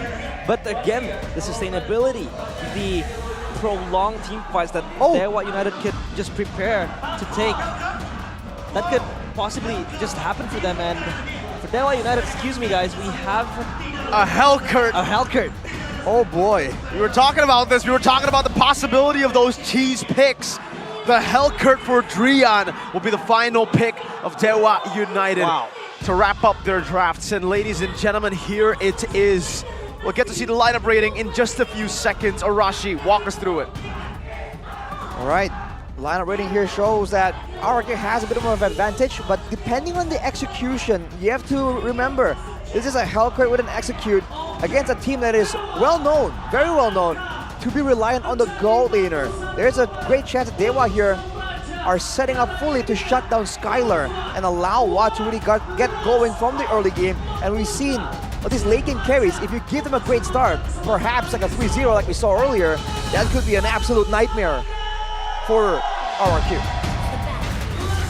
The drums of war sounds and the banners raised. They charge to this war, to this battle up against the gods for their playoff spot. Ladies and gentlemen, welcome to the Land of Dawn for game number 1, Dewa versus RRQ Hoshi. They'll start slow for both junglers, and this is a must-win game for RRQ. They are struggling to just get a grip of their playoff spot. But they can start now against the gods. Oh, the damage towards Skylar is just way too much. This is going to be very, very scary for them, especially in the hands of Drian. That level 1 cheese is just absolutely notorious, man. But look at Skylar, though. He's going with the Flicker, not the Inspire. He's lacking a lot of that playmaking tool he will require for a bit more mobility. I mean, I guess there's a lot of dangers lurking around from Dewa in the situation, but without that Inspire, he's losing a lot of that pressure, a lot of the threat in the fights and in the 1v1. Oh, look at Drian lurking. I think if he finds a Terrify and a Stinger and executes, Skylar would die. But okay, he gets out for now. Everything's chill. And we go back to the full reset in the early game. Let's talk a little bit about this choice for Dewa. Drian is still hovering over. They have to send Vin towards the bottom lane. Oh, flash course there. Trying to bully the players of RRQ, but Vin is just so brave walking to that battle. I mean, he's tankier, technically, compared to Drian on the Hellcurt. Look at the ambulance earlier, though. Bargain Hunter for what? He knows he's going to be getting a lot of assistance, a lot of pressure in shutting down Skylar. And Skylar, he's going for the tenacity. So he's absolutely respecting the fact that the Hellcurt is going to be a problem. It's going to help him survive a lot of this burst damage. But he has to itemize a lot earlier as well, knowing how effective the Hellcurt can be, even if you don't really get to snowball out of control in the middle of the game. Oh. Look at this in the mid lane. Actually, Drian losing out on that skirmish against Vin. A duel. Spear of Destruction not connecting. And Dewa set up. Flicker forward now. RWM there, but Lanaya gets the turtle. Yeah, the rail popped up, and they will move forward. Drian with the Stinger doesn't get the kill, but Lanaya taken down with the first blood. Shadow Stampede pulls Dawn back, but Drian, the Stinger again and again. The power of this Hellcurt is scary. 1-for-1 trade, but Dewa get the turtle. 2-for-1. Considering the situation, I think it benefits Dewa for sure. This is how they want to play. They want to use that Barats, and this is what they're so good at doing. And the fact that they have such a solid front line with save potential and disengage, this means that Drian can be a lot more free in waiting for an opportunity. And you saw earlier, he was just waiting in the wings, waiting for an opportunity, and when he spots a free kill, he goes for it. Yeah, talent predictions though. Miracle, I don't like what I see. Hey, I mean, it depends, right? Last game, oh, you're right. Last game didn't really go too well. Drian. Shortcut, Drian is in big trouble, but he's a fast human being. The Spear of Destruction will bring Skylar forward, the Flicker forward as well. Shadow Stampede cancelled, and Kaze is able to run out safely, but Skylar, with the aggressive move and the spell, gives him that kill. The Dark Knight falls earlier. I don't think it was used right for Drian. So it was just pure movement speed that he got out. That was insane. Case. Skylar pulled back with Shadow Stampede. He could be in next menu, but the Watt gets the kill in the realm now. Popped up by Dewa. Vin though, so much damage dished out. But the players of RRQ, Case still trying to sustain the players of Dewa United again. An even change. But Skylar is dead, so that is a net advantage for Dewa United. The utility usage as well from Drian. With the Terrify, but most importantly, the Dark Knight falls. If the shortcut is placed and the Dark Knight falls comes through, RRQ might actually feel a bit of pressure just finding the portal to get to these team fights. Constant fights left, right, and center. And this time, it is all in the eyes of the turtle. The epicentrum is here for both teams. Could this possibly be a 50-50 for both teams? Shortcut open, none yet taken though. But Lanaya is pushed back, and this turtle is all free for RRQ. Dewa, according to the keys to victory, they need to play in their Season 12 style. Committing into team fights is a no-no. They can always look for the top. Spear of Destruction is connecting! And Rian is just gone! The Spear from downtown snipes him. And that is an extra kill for Vin. So do you split push against global pressure, or do you just succumb to that global pressure? Arashi, they're going for more! Vin is so aggressive, he's been able to find these skirmishes. But now Skylar, with the Spear of Destruction, able to teleport up top and getting that tier 1 turret. A very welcome swing and momentum for RRQ, equalizing in the turret trade as well. That's the kind of power they have right here, but that's only available when no neutral objectives are around for Dewa to predict RRQ's movement. And if you look at how they're playing, they're always together. They know that they have that burst damage, and they want to really let Drian get a lot of resources. The fact that they let him, quote-unquote, split push alone right there, it just shows again how much they're willing to give up. If you look at the items though, Clay with the physical defense boots, just because it's up against a Hellcurt, but he went for the Enchanted Talisman immediately, so more spammability, but he will not have the same kind of damage we were seeing earlier from a Yi with like a full damage item though. Look at that though. The ambush The Kings tried to look for, possibly to take Lanaya down. Not effective for now. Will be able to just be maneuvered out of by the Dewas. Both teams waiting for the next neutral objective. What power spikes are we waiting for? Drian has secured that corrosion site. Vin is in that bush. He might be smelling something. Drian, as a chip player himself, he should know that something is fishy when the chip doesn't show himself in the map. But also, it's a forced error. Look at Skylar, just free farming, constantly shoving these waves, getting everything in his way, while Vin stays invisible on the map. The fact that Vin is just always in the wing somehow just denies the pickup potential, but he might be a bit too far aggressive. Stampede towards Vin. It's welcome as well to lock him in place, and he is dead. Dixon gets the kill, but Don with the bravest fighter jumps forward. Turtle now as the main objective, and the round popped up. Lanaya again. The retribution has been on point. The RWM trying to dish out more damage. Dixon in the back line. The Brazer's Wrath will execute him. Lanaya though gets Clay in the process, and Don has to run for the hills. Erad as well. Unseen, and Dewa again winning the neutral objective. And even the fight, I believe, Skylar wasn't there. The Dark Knight Falls was used as utility again for Dewa. Irad looking for it. Moving forward, crash course towards Lanaya. He is immobile, can't move anywhere. The Brazer's Wrath will add even more damage, and Skylar attributes himself to the kill. Shortcut back towards top lane, trying to clear out the wave. Wow, man, I mean, considering the situation here, I'm surprised RRQ keeps going for the 50-50s here, contesting always for the neutral objective. But Irad now making the aggressive play alone. Pull forward, Dark Knight falls, Irad is going to Skylar! A sliver of HP, almost get executed by Drian. But now Irad is stuck, he's able to move forward, getting the purple buff. He will do just that as it disengages, and almost Skylar almost picked off. That was Drian with the execute too. He popped into Dark Knight Falls, had the stingers. I don't know exactly what happened there, but it seems like Skylar was able to evade with a flicker, perhaps an Abyssum step as well. But my goodness, the audience prediction here, you can see the Kingdom still in full force, 72% towards the Kings. Oh, they moved back to Entropy, popped up RWM, but Irad is just eradicated as RRQ lose their jungler, and Dewa is happy with this trade. Dewa are playing for the late game here. They're trying to weather the storm, and they're doing a pretty good job at it. 2 neutral objectives so far, and still a 1,000 gold lead to their side. I mean, Skylar has been farming a lot, but so has Watt. And the longer the game goes, the more this Natan is going to have a lot more impact. It still feels like RRQ are forced into this neutral objective contest scenario because all they have are big ultimates, real-world manipulations, bravest fighters. If they don't go for these big fights and they go for the small skirmishes, they don't have the same kind of tools that Dewa has right now to immediately go for an instant pickoff.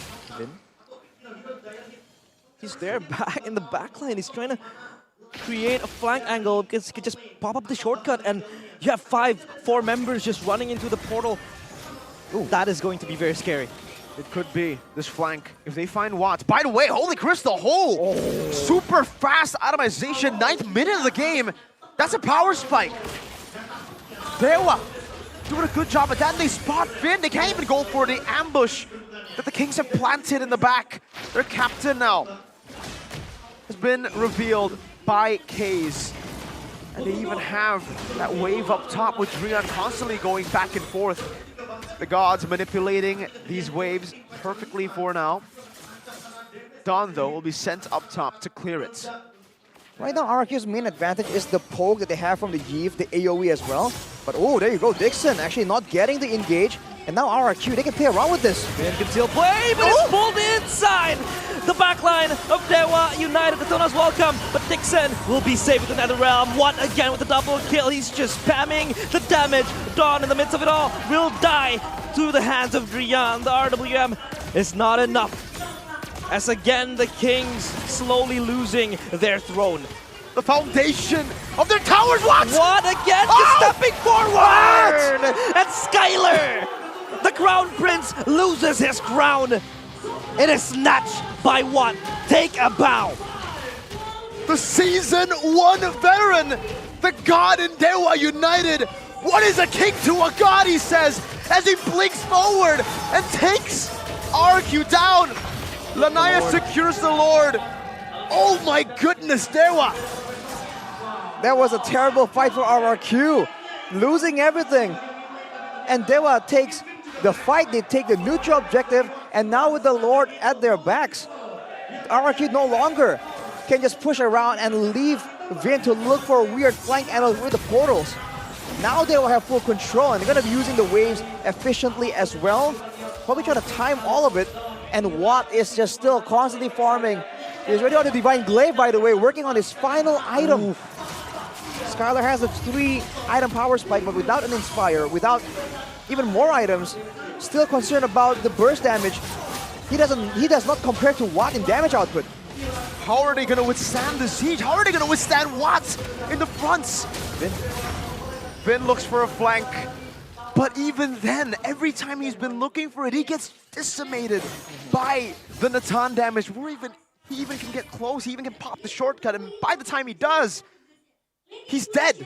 If anyone follows through that portal, they're dead as well. Watt has been controlling the team fight just with his pure damage now since the Holy Crystal and now the Divine Glaive. Arashi, what are the win conditions for the Kings? I feel like they have to try and, of course, control Watt, but at the same time, they keep sending Dawn to try and control Watt in the middle of these fights, and they're trying to rely on Clay to be zoning, but oh, look at Vin! Vin just flickers forward, pops the shortcut. It is in the back line of Dewa United. The entropy pops forward, and what? Just like the name says, he is godlike. He is unstoppable. And RRQ again, losing members left and right. Their castle is under siege, and Arad has to flee away, but Skylar in the backline just free hitting towards Dixon. Thankfully though, he gets the kill. Oh, he will teleport back towards what? A brave play! Skylar gets the double kill. The Crown Prince is able to create a glimpse of hope. Case looking for an aggressive play, but it will not succeed. Desperate times call for desperate measures. The Crown Prince had to take some sort of angle to come back in this game, but even then, was it worth it? He got a shutdown, but at what cost? 4 members down for RRQ. They couldn't get any objectives over that kill. But equalizing in the gold advantage, it's a bit of a small win for RRQ, and that's a statement from Skylar to the members of Dewa. You know, we're in the losing situation right here, but it doesn't mean he can count me out. He is still in the game, looking for plays, trying to make the best out of the whole situation. When it comes down to it, the only way they can counter Watt is either using Dawn or using the real-world manipulation. The problem right now is that Dawn goes forward, and Clay can't really keep up and match his range to try and back the team up. So the fact that Dewa has been able to move in and out freely here, choosing where and how they want to fight, is what's causing RRQ to just get so confused. They can still rely on the global pressure if they want, but they have to be careful because Dewa can very easily force them into a fight. They do have the big engage tool because Dixon is on the Ruby. And now it goes back to that waiting game. RRQ mounts a possible battle once again, and that battlefield will be set around the Lord. This will be the start of a comeback or the end of this game with this Lord. Look at that siege potential from Dewa with the Natan. Look at the pick potential with the Ruby. No ambush angle for now. Vin gets pulled. I'm offended. He is offended, but Vin is able to just move away. Bobbing and weaving. Shortcut opened up, but no follow-up. They're not entering the portal, and this could be them just stuck behind. Dark Knight Falls popped up by Rian, but Finn, he secures the Lord. The King gets it, but Alnaya will be able to take down Finn. RWM in the back line, but Rian with the mega kill. He just keeps on giving, but Skylar again and again. He is the last line of defense for RRQ, the Prince, not giving away his kingdom. The castle halls have been shook, but RRQ stand together. Somehow the captain, he was able to find a Lord in the midst of the battle. And Dewa, now their own kingdom, their own castle, their base is being sieged down. Watt sent up top to deal with the Lord, but in the bottom lane, Skylar, the Crown Prince, is doing work. Now with less turrets, there's more space for RRQ to make the plays happen. And I'm not sure what I'm looking at, but Skylar has purchased a Radiant armor. What? Oh, he switched up for Rose Gold right there too. He's swapping items rapidly. Man, he just made the craziest plays in the middle of that fight, and that's the advantage that Moskov has over the Natan. Damage output is in the hands of Natan, but when it comes to maneuverability, when it comes to the stuns, the output potentials, the Moskov has something to say about this year, and RRQ, with this change in momentum, now controlling the pace, can they find something? Can they control the map in such a way that they can deny Dewa's pick-off, Dewa's own pick-off and like surprise tools? It's all about the buffers at this point. How do you face off a Natan? Not in an all-out fight. You need to go back and forth, kite him out, wait for that entropy, and then look for the re-engage. That's what Moskov has in the advantage. Once you bait out the entropy damage output, you might actually be able to win that out. But the thing is, Watt can survive that initial damage output and even the further damage outputs. He has a Wind of Nature in his item set, in his inventory. He has a Bloodwing as well. So additional shielding, immune to physical damage. RQ will have to work together if they want to assassinate Watt in the back. And that seems like the only option right here, because remember, the Netherrealm is still definitely a problem. And we haven't even addressed the fact that Drian has been an absolute menace right here. Always entering the fight late, just waiting for the right opportunity. And there was never any pressure for him to try and get in faster. And Rashi, we've seen different builds for the Hellcurt, but we've mainly just been focused on the Hellcurt for Bloisky going for pure damage, going for an assassination. Hold up, before we talk about that, a possible assassination attempt for RRQ. Ambushing, slowly but surely. It will stop for now. The Lord, another set, another location for the next battle, this time up top. But back to Hellcurt's build. It's an attack speed build for Drian. Golden Staff, DHS Corrosion, and the Windtalker building towards the Sea Halberd as well. But what is this build, Arashi? What is he trying to do? What is he trying to achieve with this build? He's achieving a dueling presence. No one right now in the sense of RRQ can really 1v1 him. Not in a full-on brawl, but look at this. That's already entropy used up. Vin was able to survive there. Now RRQ with that information, when they just saw Drian on the bottom side earlier, what will they do?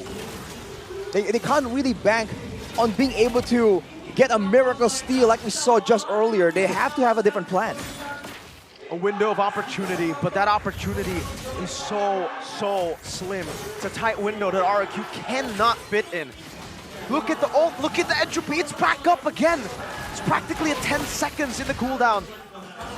They need to bait it out and fight instantly. That's the only way. But even then, like you said, Arashi, Dewa, they've been able to utilize Drian on the attack speed build to have that 1v1 presence, that duo presence in the bottom lane. That initial burst, though amazing against these squishies, he knows he's going to be up against the Lapu Lapu for the most part in that side lane.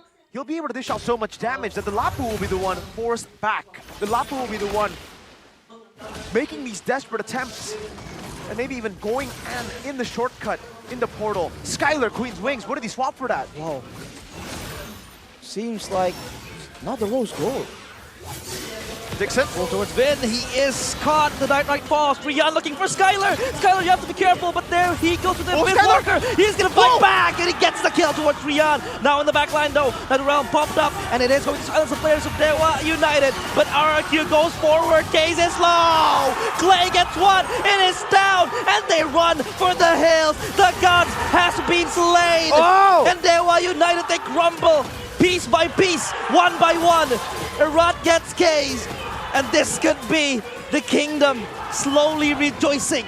A mountain to climb, and they're up in the hills. With the kingdom in ruins. With them backed up to a corner, they fight with the Crown Prince. Oh no, Dixon! Immortality popped up, Skylar gets the turret, and RRQ will fight back. The crystal is falling. Okay, he will die, but there is no minions. Timers, Rian, 3 seconds. He has to respawn now. The minions will march forward. There is no way Rian will save this. RRQ! They come back from their atrocities. And the kingdom is still roaring.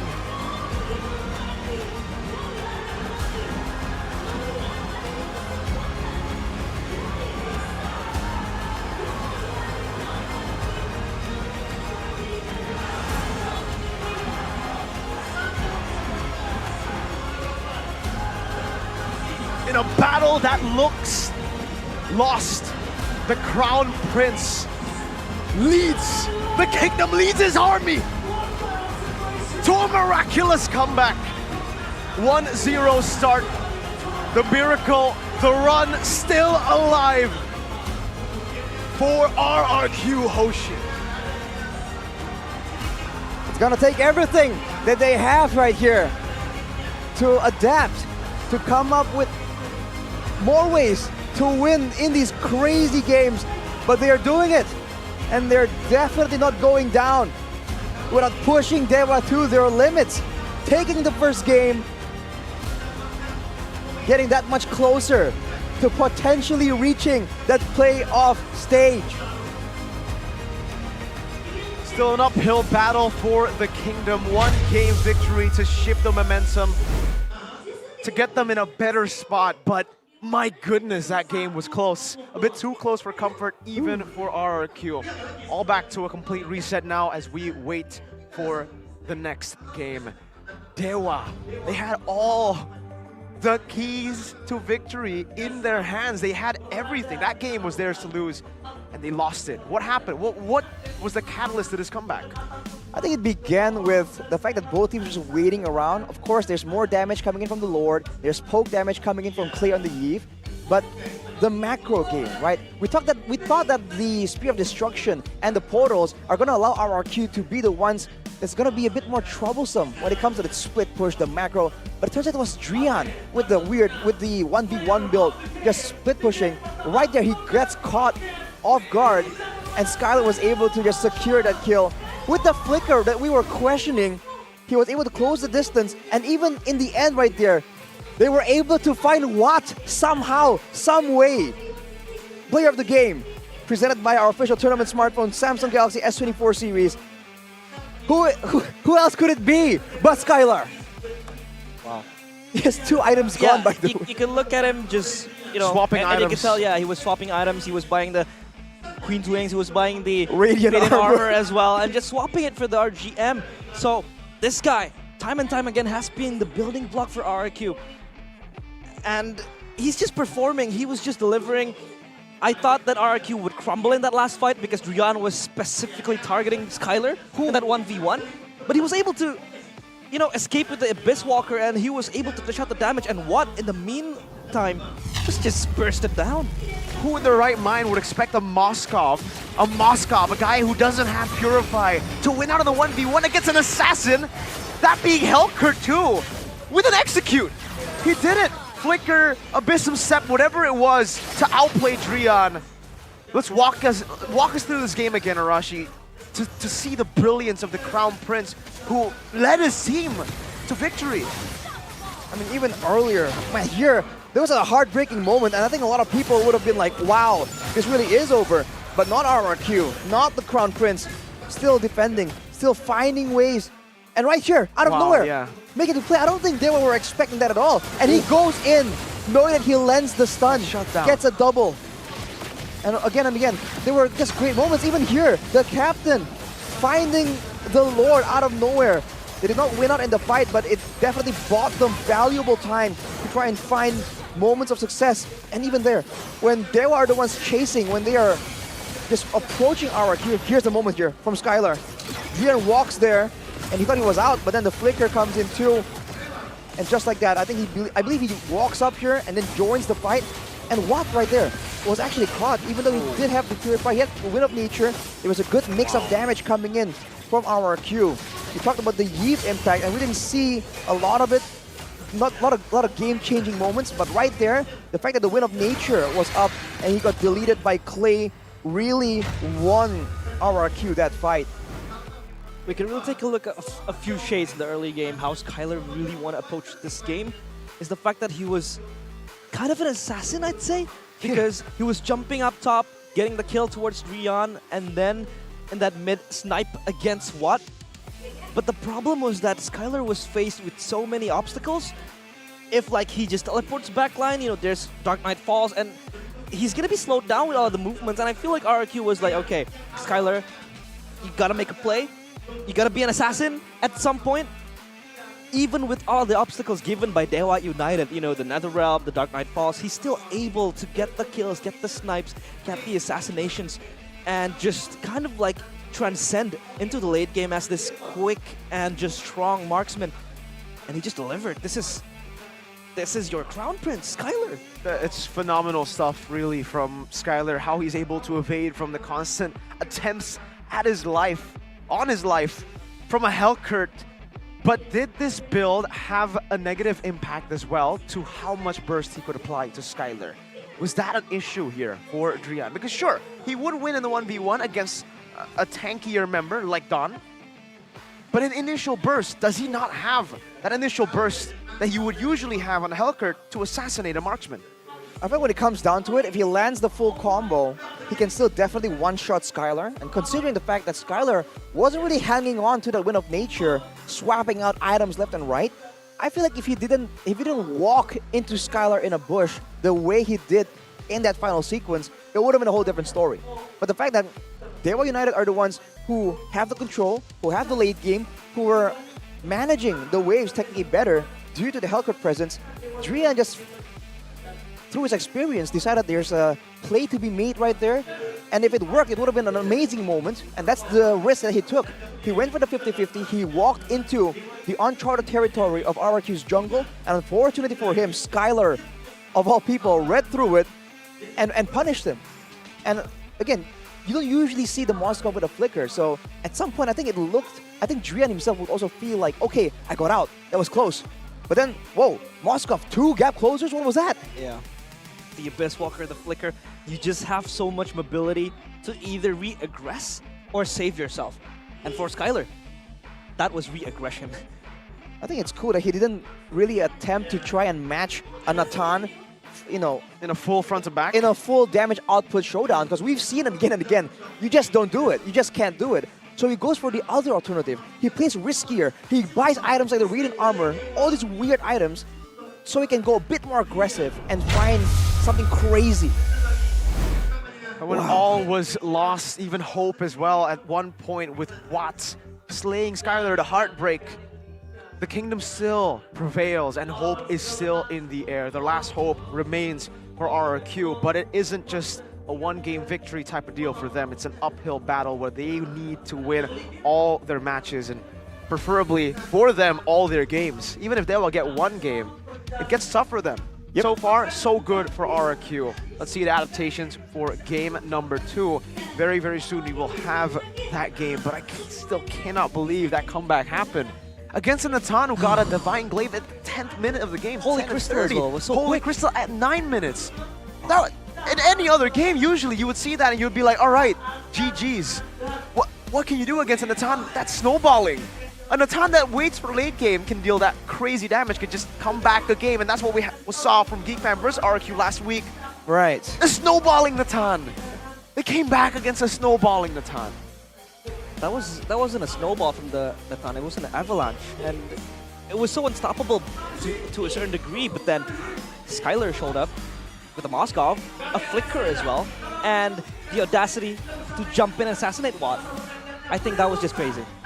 We even saw the progression of Skylar's plays. Usually always called the guy who stays in the back super safe, but there he went all in. He knows it's all in or nothing for his team, for the kingdom. Let's throw it over to Bude Clara Mongstar with an interview with the fans.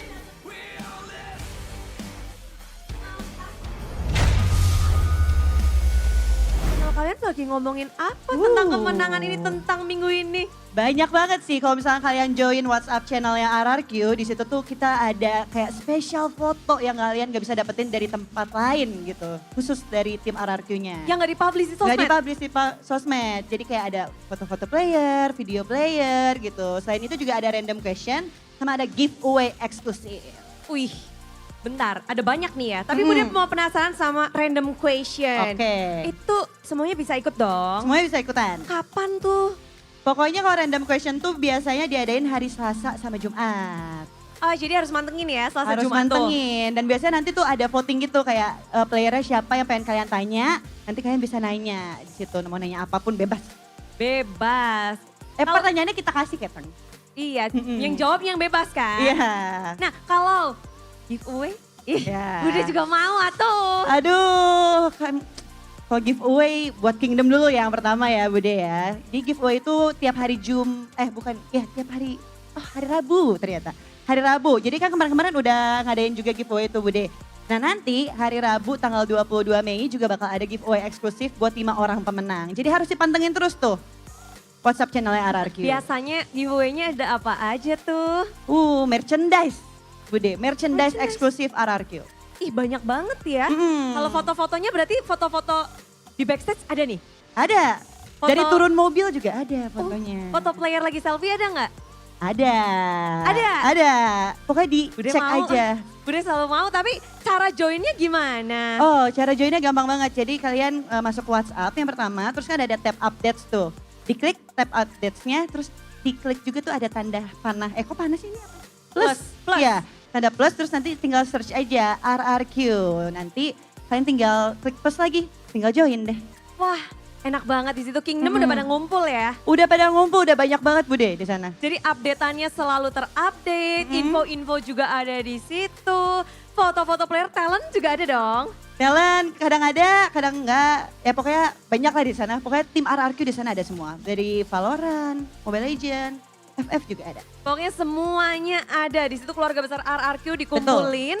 Dan udah berapa nih membernya, ribuan? Aduh, lebih Bude.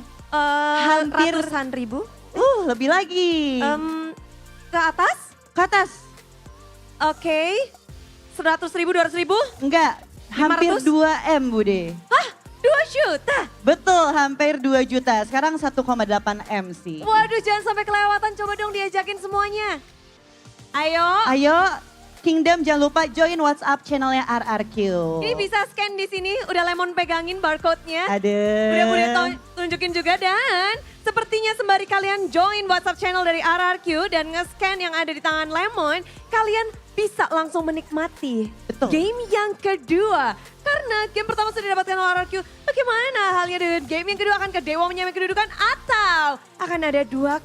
Jadi langsung aja kita lemparkan caster. Let's go, silahkan caster.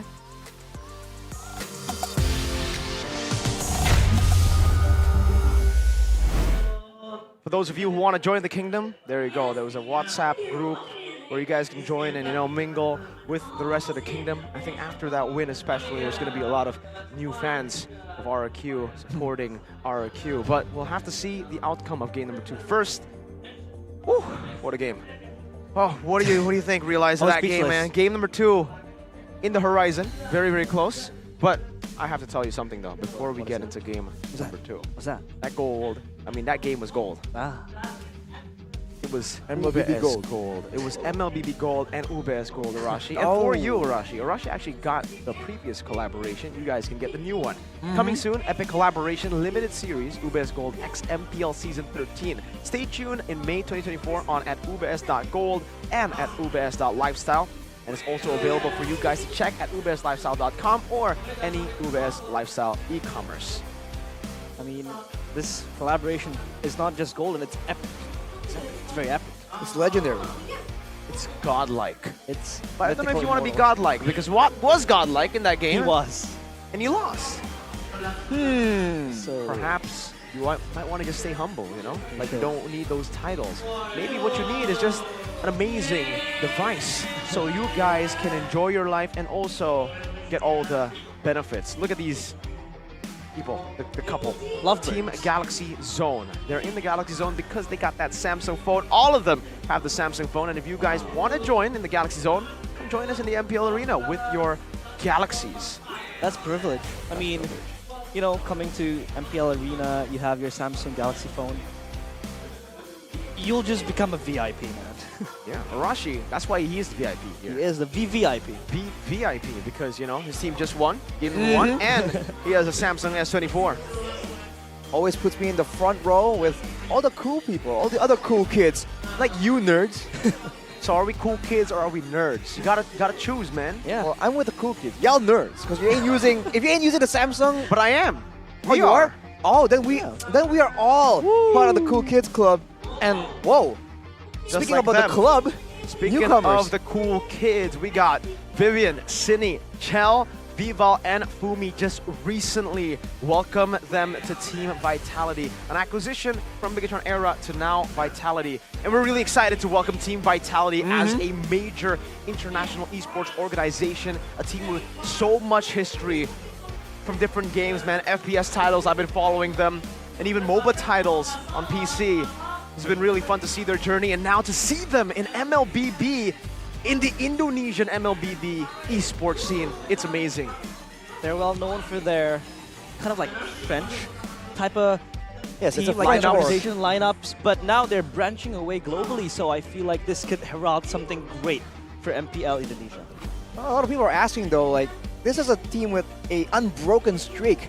Now that they're having a new identity, is the streak technically still active? I feel like it should be, right? It should, right? But technically, it'll be kind of different, right? Because it won't be with the same org. I think the org still has that. So they need to find their new, achievements. And in MWI, they definitely have a shot at that. This roster has been absolutely phenomenal. I believe 27 win streak with Team Vitality. We'll see if they can achieve the same and maybe even more than that. But let's get back into the game, ladies and gentlemen, as Budeklar Monster, wow, taking a few pictures there with the Kingdom. Oh, okay. We all know that she is also one of the Kingdom's army people, men? No, army peoplemen? Peoplemen. But let's take a look at this game. They were actually still deciding to go red, so yeah, preferred side for them is still red. They almost made it work with that cheese pick. They do want to have that final last cheese pick. It worked once before when it comes to the drafting phase. What's to say it can't happen again, so they're doubling down on it. But RRQ, now they let go of the Nathan right here. You have to wonder for Dewa. They went with the Angela, but now they're forced to pick between the Angela and the Matilda. It was Angela last game, so we'll have to see what gets left open. They took the Nathan out of respect, of course, from Dewa. I mean, from what? He's a very versatile gold laner and marksman user as well. So I don't think that a Nathan ban will really blow him out of the water. But then again, Dewa, they have to kind of constitute a different approach.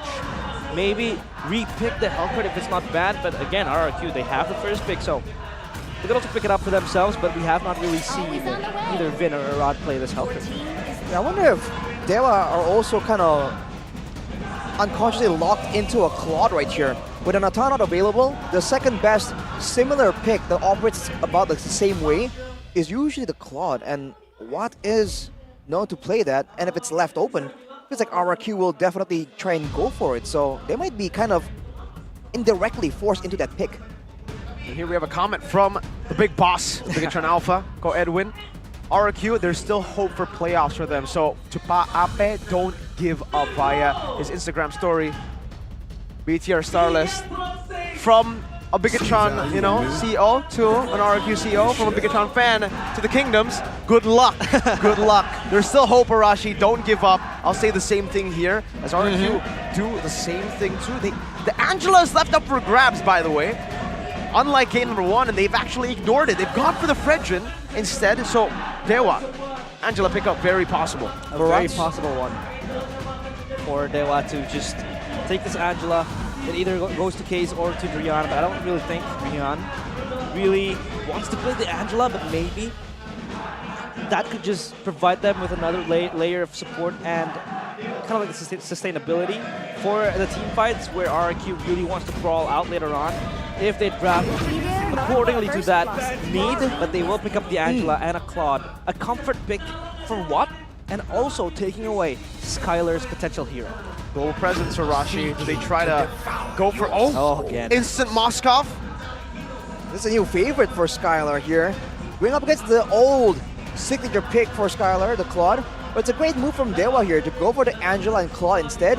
And now, with the Fredrin already taken, there's no way RRQ goes for a Barats. So they can still secure that Barats-Angela combo. And it means for RRQ, in the previous game, they can't afford to let Skylar have a bit more of a quirky build. But now they're going to really require him if they want to really burst down through that massive front line that tank Barats in the jungle. Wow. Technically now for RRQ, they're really thinking about their last pick there. Is it going to be the same chip over? Turns out it's a Valentina. Wanting to copy that IMU, giving Skylar even more sustain. I mean, technically for Fredrin too in the early game. So trying to just stay adaptable in this first phase. Dewa, do they secure the same pick here that they had in game number 1? Barats up for grabs. We know the combo of Angela Barats. It's nasty in the early game. It's already such a tanky pick to utilize. Imagine that with a hard guard with full big guy stacks. Well, turns out the Baxia. Angela Baxia. Another good combo. I guess they want that fast-moving, rolling ball of death in the Baxia. And the passive from the Baxia, keep in mind, lowers sustain. So even if they both now go for the hard guard, there's a chance that Dewa can come out on top due to the fact that they have this Baxia pick that can also work well against the Fredrin and can also outclear the Fredrin technically. So now looking at at least the early game pressure, Dewa has a really good combination locked in already. So far, pretty solid. They have that magic damage from the Baxia as well technically, so they can still flex that Angela as a roam to mid. Now in the bans, Dewa take away the Terizla. They want to have the control over RRQ when it comes towards those neutral objective setups. That's just denying Dawn another good pick, as well as kind of like an initiator that could just rattle the backline of Dewa, because they have a very, very strong front line just with the Baxia and the Angela equipped to it. You have so much sustain to be able to just withstand the power of RRQ, especially when you have the Moskov just pinning you down and the Valentina as well. And the Yuzong ban taken away from Dixon. Again, just disables Dewa United to execute that rolling ball of death. You have the Baxia just dive to you with the hard guard equipped, and also like a Black Dragon with the Black Dragon form just diving into you. That is just going to spell trouble for RRQ. And from Dewa, banning away the Terizla, I think it's a great move. They want to be mobile here. They want to move in and out of fights and force RRQ to overextend, overchase, and punish them afterwards. Without the Terizla, that's a great frontline tool that can tank some damage and can also keep them in areas they want to move away from. So that will no longer be available for RRQ, and neither will the chip. So no global gameplay coming in, unlike in game 1. That will be a big factor for RRQ to try and strategize around. But it also means that there's a potential for Vint to come out with something a lot more aggressive. Speaking of aggressive, speaking of morale, the Kingdom are feeling it here in the building. Hopes are high as RRQ came back from that goal deficit in game number 1. And RRQ, the players here definitely feel that support that is growing and growing as they keep on drafting with the CC ban, trying to limit the carry potential and the flex potential of that Angela. Having a Baxia, having a Claude, and then a CC as well. Comboed in with the Angela would be quite disgusting, so they take away 2 picks that are really good to combo together with the Angela, the Yuzong, and the CC. Dewa, do they go back to a normal Lapu for Dixon, or possibly an X-Borg could come through as well? I don't know if you want to risk giving that ultimate though to the Valentina. That is something that they can probably consider right here, and they want to show this EXP first so they can remain elusive with that roamer pick. Turns out it's going to be the Edith. You're going to try and go for team fights, long drawn-out fights. The Edith is a great selection right here, and with everyone being so close together, there's a chance that Dixon can make a big play happen. Now for RRQ, understanding that they are outmatched when it comes to damage output, you have to wonder if they're trying to go for more crowd control or more damage. Let's take a look at the comment here from Fluffy. Maybe because of the frequent roster changes, RRQ haven't found their formula yet. And I have to agree, for RRQ, they've been shifting rosters back and forth. A lot of members is going back and forth, and it just feels like it's kind of what EVO suffered through in Season 10 and then Season 12 as well, with their constant roster changes. Right now, RRQ do look pretty solid. Maybe this is the lineup that will grant them that victory. Rock for Captain Vin, and the Lapu from game number 1 returns in game number 2 for Dawn. Again, this is a strong lineup to just match the dueling potential in the hands of Dewa United, team fighting potential as well, because you have the Edith again for an extra layer of CC, and also just moving forward as the front line. alongside the Baxia. So now how does Dewa respond? Mind you, this Angela can still be flexed, so they could either pick out a mage or just roll out with an XP pick of their own. But yeah, up in the cards for Dewa now to dictate what they want to pick. Technically, the Edith could be using XP too. That's another possibility that Dewa might be able to utilize. Super flex in their draft so far. I mean, looking at the way it's being played here, I would actually expect the Edith to go roam, and it does go roam, but I did not expect the Khalid of all picks to make its way onto the scene. Khalid, not a popular hero. I think it's only been picked up once by Luke, and that was also a loss for Luke. And also Pai. Oh, Pai. Yeah, Pai. And it was also a loss for Pai loss. up against Onyx, I remember now. Yeah. So 2 times it's been picked, 100% losses, 0% win. Do you think it's a desperate pick? Do you think it's a desperate measure from Dewa Arashi? I feel like it has potential. It has good lane dominance to try and shut down this Lapu. And later on, if they're really that concerned about Skylar, without a Purifier once more right here, that Raging Sandstorm, you can't spell Doom for him. On top of course, the output of damage, all these spammable spells, it's a completely different scenario for RRQ, who don't really have as many playmaking tools, so they have to be a bit more calm and calculated in how they want to approach these fights now. The players need to be calm, but all you supporters, you need to start yelling. You need to start showing your support for game number 2 in the Land of Dawn. We go.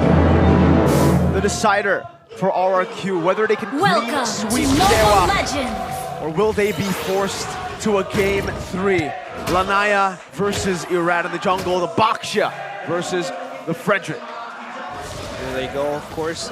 He's been trying to disrupt Lanaya, that purple buff take, but that's just gonna be him being the disruptive rock he is. And Rihanna with the Edith now. I think he's gonna add more unique heroes to his tally, if I'm not mistaken. Look at the ambulance here by GamesMax. Skylar once again with the tenacity. Watt with the Master Assassin. So he is the one trying to be aggressive. Drian though being the main front line, firmness and tenacity. So he wants to be just in the front, engaging and trading around as Vin. Ooh. Flicker and Clay. After almost Spring is going to stun him in his own place, but Vin is there to shadow his mid laner. Drian again, the Earth Shatter will not get anything from that mid altercation. So again, there's a trade of spells and a trade of abilities. Well, fine and dandy now, but let's talk a little bit about this gold matchup. We were talking about how the Natan versus the Moskov is basically a lane that Moskov can utilize, his maneuverability to bully the Natan, and I think it's the same thing here up against the Claude. You can use that second skill to deny a lot of these minion takes from the Claude, and it should be a win for Moskov early on. And even, I think, later, because you can technically say whenever you want to back away. Sphere of Misery, whenever he goes in with the BMI, and even a possible stun and a lot of kill pressure from this Moskov. Look at the emblem right away. Well, I got Skylar and Watt just dueling it out right here. Whoa. There's a fist fight in the gold lane as on top the teams are both setting up. And you look at Dixon, he does have the Prophetic Blast, so there's a lot more extra burst damage he has when it comes to wave clear as well. And with the level advantage, they're already making their first move right here, even though RRQ are the ones aggroing the turtle, trying to maintain control over it. Objective in their eyes, Chill Unity crashed in, the hard guard popped up, but the Bravest Fighter is there. But Dixon gets the first blood though. Vin will be able to move away. The Spear of Destruction misses from Skylar as they try to take down Dawn. Double kill for Dixon. Dixon is very well played, chases him forward with Arcane Chain. He's able to get the double kill. No, he won't, he will! And Clay, the last standing man in the proximity of the neutral objective, is able to get the double kill. Clay saving the play for RRQ. It looked like a horrible start to the game, but he was able to find a trade instead. Still, in favor of Dewa though, they got the turtle and 3 kills on the board. So RRQ will have to look to come back again. Dixon was phenomenal in that skirmish, and the audience prediction has grown to the side of RRQ. Earlier it was 70, now it's 80% towards RRQ. For RRQ though, they have to be a bit more careful when it comes to the neutral objective contest, especially when they put Irad all the way out there, letting him be bursted down by everyone on the side of Dewa. But now Vin is the main target, but he'll be able to get out, and now it's back to the slow build-up.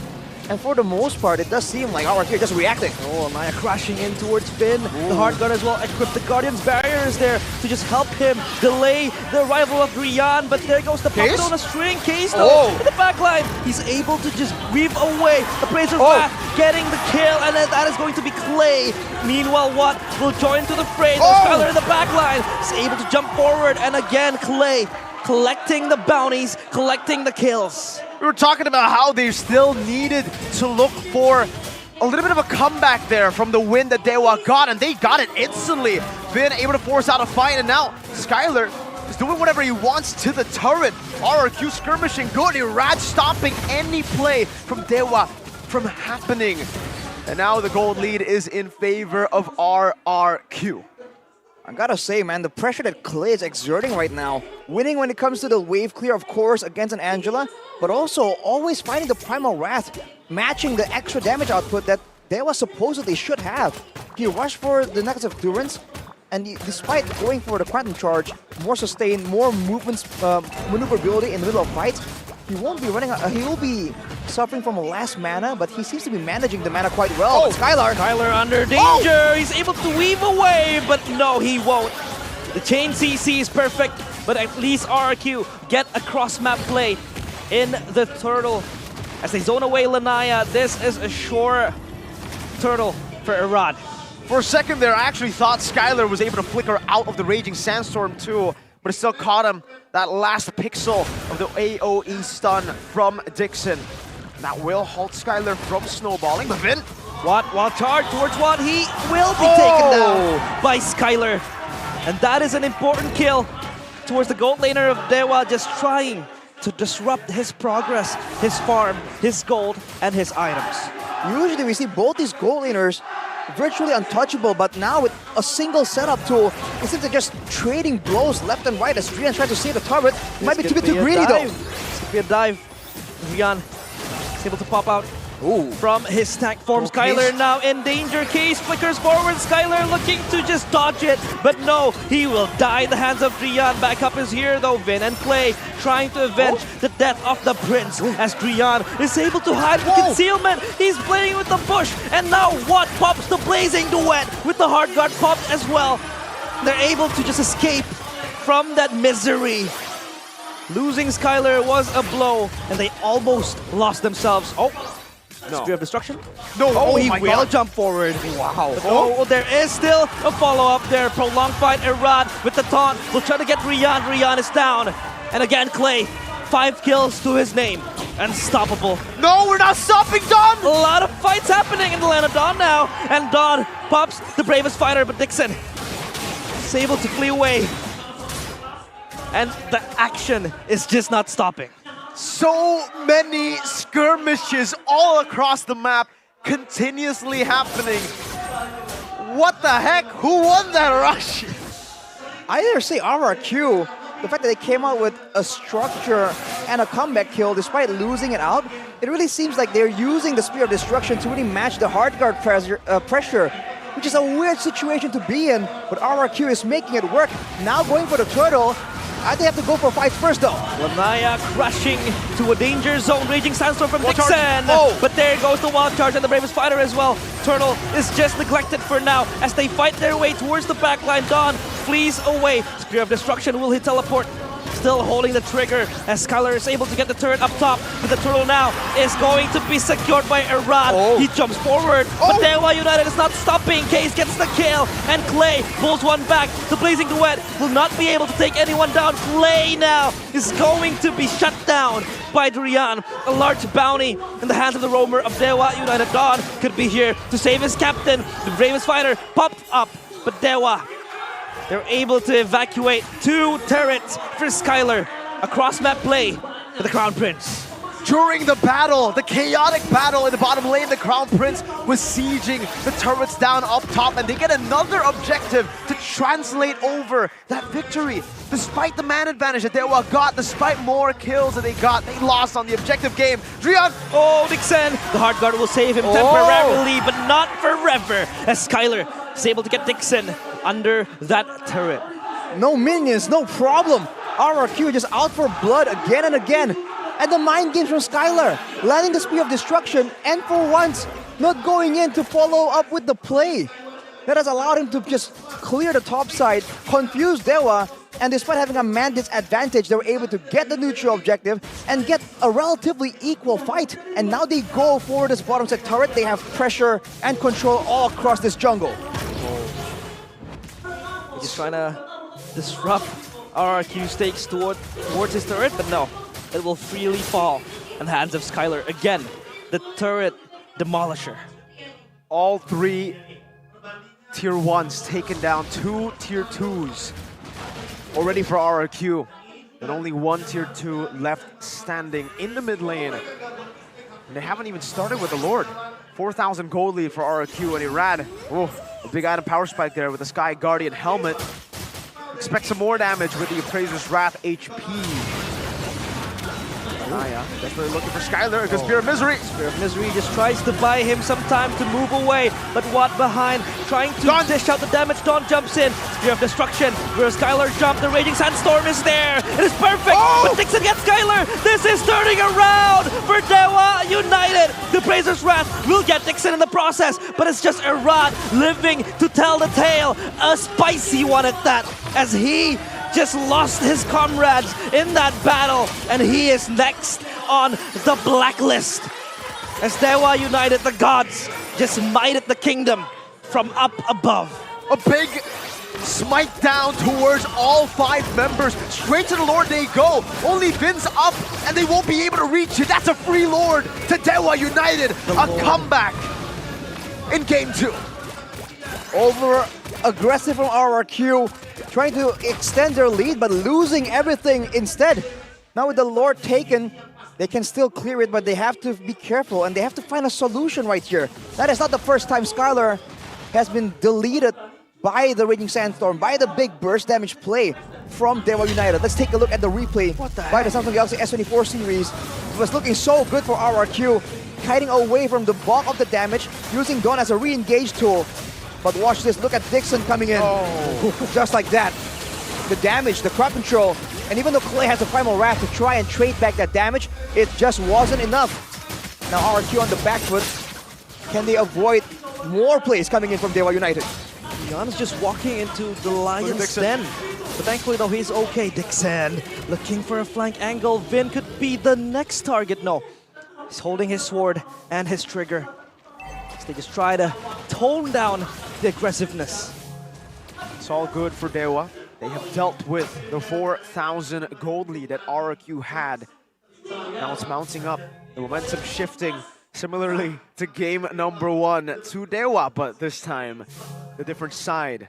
Let's take a look at the items, Arashi. Item power spikes wise. That 4,000 gold lead for RRQ definitely led to RRQ getting a lot of big items, but now with Dewa turning that gold lead completely around, are they at a point where they can look for these fights comfortably? In a sense, in a full-on fight, they have the Angela extra sustain, they have the Primal Wrath extra damage. Part of why RRQ were able to be so dominant is because Clay in particular was snowballing so hard in the early game. But this is like the second fight where he is left alone, trying to salvage the fight, and it just wasn't enough. Now both gold laners have just finished the Win of Nature, so when it comes down to a full-on duel, there's going to be outplay potential available for both Skylar and Watt. So with the Purifier, I do feel like RRQ are the ones who are forced to really make a play, and Dewa can be a bit more reactive. A bit of a similar story to game number 1. Truly is. Let's take a look at the real-time victory rate, still favoring RRQ with more turrets in hand, and still with a 1,000 gold lead, 64% to 36% presented by Samsung Galaxy S24 series. Look at Dewa's maneuver, trying to control the top side of the map, trying to force an error out of RRQ later on during the Lord. I believe an ambush is what they have planned. With Watt showing up like that, they have 2 members behind. Good wall to stop Drian there. A little bit of, a little bit of banter. Drian, you can't walk for a few seconds. It's all chill again. Both teams are just looking to reset, to look for those waves, and to find an advantage. But RRQ do the same towards the bottom lane. And they have notably more control right here with Vin occupying this massive choke point. Of course, there's a chance that Dewa will rotate around, but since they just saw them on the top side of the map, I think they're going to be funneling down slowly right here. The waves for RRQ are just cleared now by Dewa, and it's very much even, but look at Keys already attempting to be that deciding factor. This could be the next big fight. Irad just taunts Lanaya. The Guardian barrier will hold Lanaya in place. He's not able to relocate to his teammates. That's just gonna be fine, because their main focus is the Lord. As Watt blitzes forward, tries to chop down and chunk down Vin. Lanaya, Shield Unity just trying to roll around, but no further action taken. Not yet. Still waiting, trying to reset, but now they pull the trigger! They will go forward. Now Lanaya leads the charge, but the backline, no, Irad! He gets the Lord, but the blazing duet from one is enough to take down Vin. Their captain is gone, but now this could be the time where Skylar will run from the flank. Raging Sandstorm is perfect. Watt gets done. Where is Skylar? Where's the Crown Prince? There he is! He gets Dixon, but so much damage given. Nature for Skylar is able to bomb in wave one. Is just stunned down, but the hard guard is there. He gets the unstoppable Skylar forward, but he is just not enough. It is not enough for RRQ, but Irad with a double kill will be able to tone down the pressure case. 1v1, a dogfight in the jungle, and it is won by Irad. The Eradicator, with 5 dead guns under his feet, is able to stabilize the condition. A fatal mistake from the Crown Prince, a flicker forward to an onward. But the Eradicator, the executioner of the kingdom, survives, saves the day for the team, now utilizing the waves to come crashing down to siege the turrets. It's Irad versus the world! Irad trying to siege everything in his hands! The Brazer's Wrath will deny Dixon of that fight. And as his name suggests, he is the Eradicator. Oh wow, what a sequence of events from a lost fight salvaged by Irad. But a great call from RRQ to secure that Lord, and without Dixon, less threat for Skylar. RRQ are going to look for something. Is it the base turret, or is it possibly the end? 10 seconds. On the death timers. This could be the end for everything. Crystal, it's in their eyes. They want to bring the prosperity back to the kingdom. But it is going to be postponed, at least for now. If all else fails, the Eradicator, the executioner of the kingdom, comes into the fray. A moment that looked to be RRQ's demise, a possible full comeback, but now fully back again to where RRQ started. A 4,000 gold lead and a massive turret advantage. Item check, Arashi. In-game equipment by Dunia Games. Gold laners at full items already. Clay though, going for the Lightning Truncheon. I thought he was gonna itemize to try and take advantage of the Primal Wrath possibility, but no, he's just going for the regular damage. So even if he does not get the Primal Wrath, he is still gonna be relevant in this game. Drian though, on a Edith, more tankiness means more damage. He went straight for the Immortal after the Blade Armor and the Radiant Armor, so he's in here for the long run. He's not trying to mitigate burst damage, he's here to stay in the front as long as possible, as Vin already feeling that late game claw damage. Again, full items including the Malefic Roar. But Skylar has sold his boots. Watt hasn't. That is the single. Now he has. Now he has. Never mind. RGM, right as you say it, Arashi. Oh! On cue. They're trying to burst it down. They might be able to do it. Yes! Free Lord for RRQ. Shrouded in secrecy. And not even the gods took notice. Blink and you'll miss it, quite literally. Just like that, 5k gold lead secured again by the neutral objectives and by all the turrets. Now for Dewa, they're trying to mount some kind of ambush right here. That's about the best they can get. Oh, Drian with the onwards now, trying to lock down, but the winner of Winter Truncheon will save Clay. Oh, he misses the Spear of Destruction, and Clay has to be the victim of that take. Dawn jumps forward, but Watt is just equipped with the hard guard. He's able to blend forward. Skylar! He will dish out the damage, but is it enough? Case will be able to be pushed back. Skylar again, hitting, free hitting. Look at but the not base! free enough for him. But the base now, Crystal for RRQ! The kingdom! The kingdom has stood bravely. They will not go down.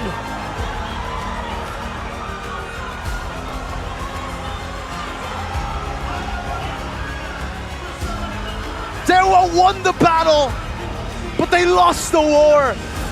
They took down RRQ, but not the Kingdom's Lord.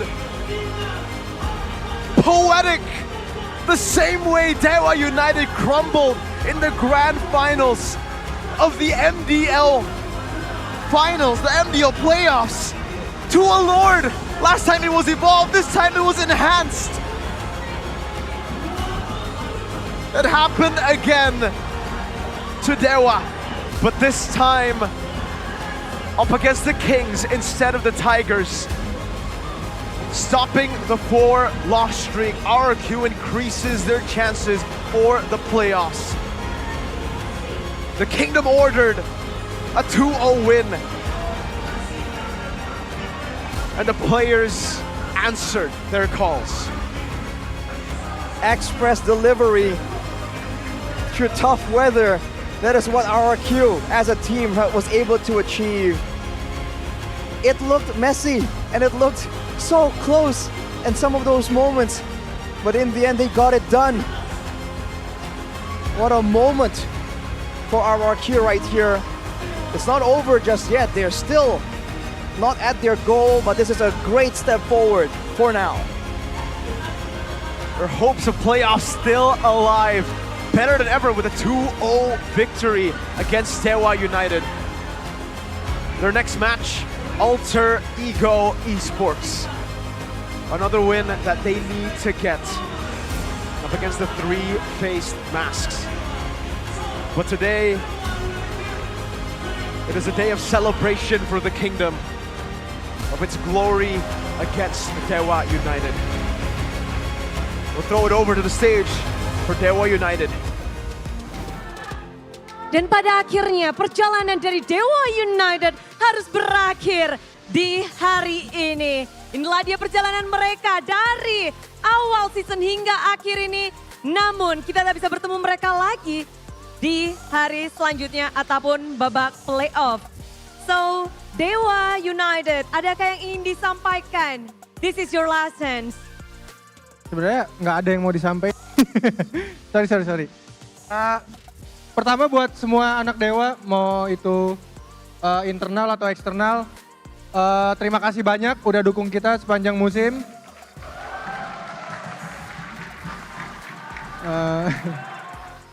Moker, terutama buat Moker. Ini musim pertama saya dan beberapa orang di sini, lumayan musim yang berat untuk pertama kalinya. Tantangan yang makin besar karena ya seperti yang kalian lihat di MPL persaingannya sekarang makin ketat. Jadi makin seru harusnya ya tiap musim. Ya sekali lagi terima kasih buat MPL dan para krunya juga buat musim ini.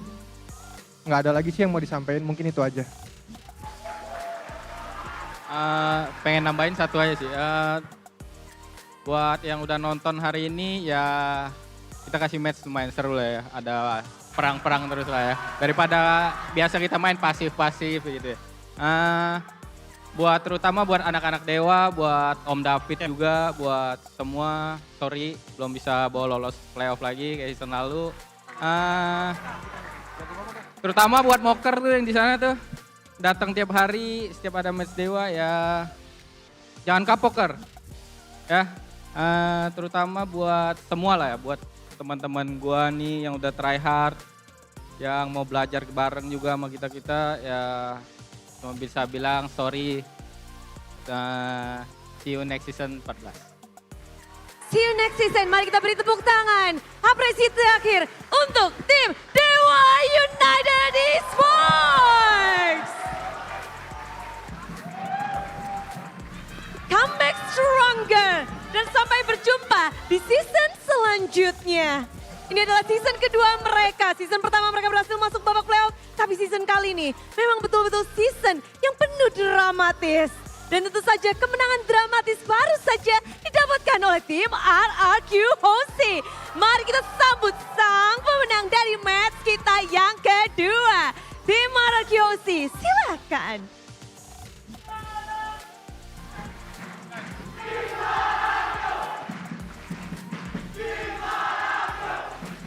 Akhirnya hanya memutuskan lose streak 4 kali dan akhirnya kemenangan kalian berhasil dapatkan lagi. Masih pada semangat gak ini?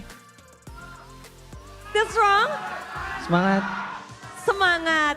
Dan kita melihat bahwa tim RRQ juga tadi menangnya dramatis banget tuh. Momen Lord yang memang kalian sudah prediksi, kalian sudah rencanakan. Kemenangan tadi di game kedua, apakah sudah sesuai dengan yang kalian memang buat seperti itu? Atau sih kita lagi ngomong mengeplan tiba-tiba Deden kaget. Kena trap. Oke. Lalu tapi Lordnya di tengah-tengah sendiri. Iya, jadi kita tolong Deden juga pas suara. Jadi Lordnya nggak ada yang clear juga. Wow, dan semuanya terupanya sibuk untuk berperang. Ya. Dan akhirnya Lord bebas di area tengah. Apa reaksi kalian ketika Lordnya yang jadi MVP tadi di game kedua? Coba ada yang ngerespon nggak tuh di situ? Vin? Apa respon kalian tadi? Ya senang menang. Senang menang. Tapi boleh kita bahas bahwa mungkin Vin dari season 2 kamu di RRQ menjalani banyak season. Kali ini menjadi season yang mungkin bisa dibilang terberatkah untuk tim RRQ? Ya kalau lihat dari hasil sampai sejauh ini ya emang ini paling berat. Apa yang terjadi? Mungkin ada, apakah sudah ditemukan? Ya kita do our best aja sih di sisa match. Do the best. Di match kali ini apakah sudah mungkin tersolve permasalahan yang terjadi? Ya sedikit demi sedikit lah. Perlahan. Namun kita tentu melihat bahwa chance mereka masuk playoff masih ada. Dan bahkan ini masih dilanjutkan dari 5 tim. 3 slot masih ada. Dan kalau ngelihat dari tim, mungkin Irat, how do you see in your first season, it's hard time for RRQ on your first season? I think this is a challenge to me. Also, when I came to Indonesia, tiba-tiba ada motivasi banyak ya gitu. Terus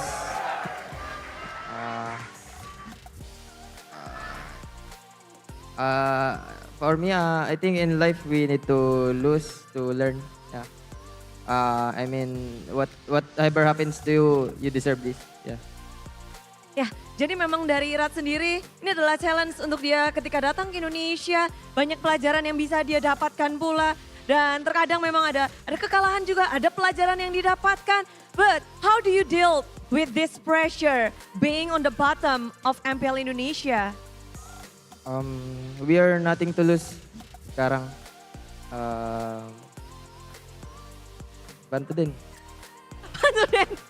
Nothing to lose, pokoknya gas bae. Gitu kah Den sekarang? Bagaimana? Untuk ini adalah momen yang mendebarkan untuk RRQ. Gak biasanya kan RRQ berada di bawah. Tapi gimana sekalian untuk bisa bertahan dalam pressure yang cukup besar? Main aja. Main aja? Ya, menang alhamdulillah, kalah ya udah gitu. Yang penting tetap usaha aja terus. Ya kita berusaha semaksimal yang kita bisa lah. Oke, ini tentu menarik. Semuanya ingin berusaha, semuanya ingin menang. Dan barusan kemenangan dari tim RRQ mengubah sesuatu. Dari klasemen sementara akan terjadi perubahan. Seperti apa dan sejauh apa klasemen berubah? Mari kita cek bersama-sama.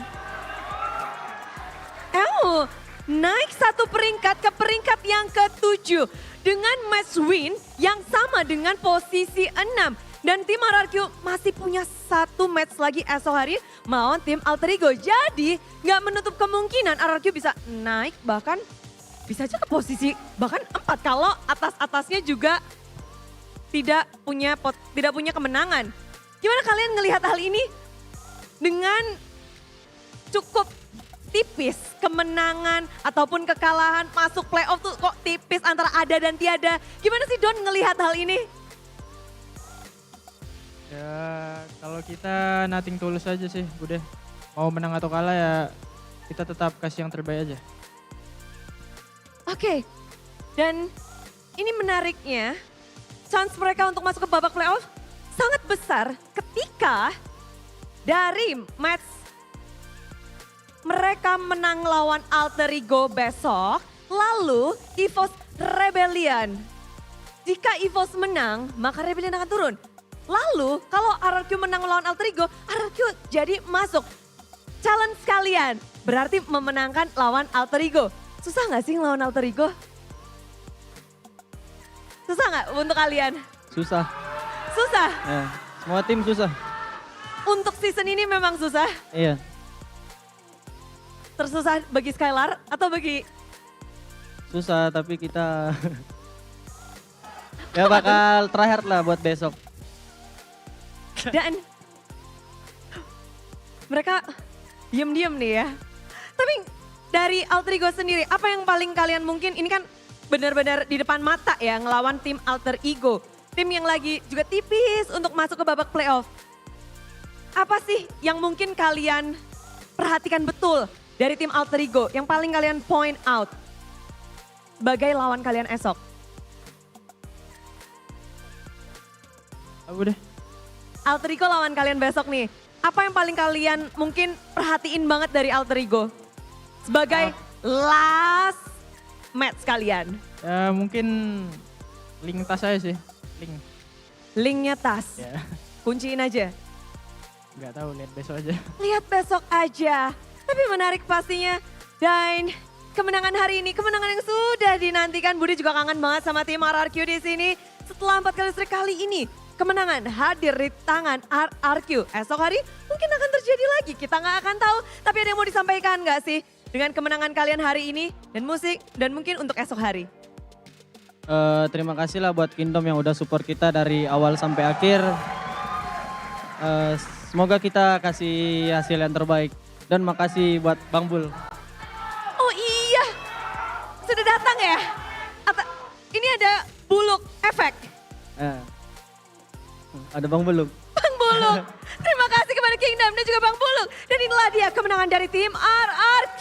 Chance mereka masuk ke babak playoff masih ada. Mari kita beri tepuk tangan untuk tim RRQ Hosi. Caster 2-0, Lord MVP kah?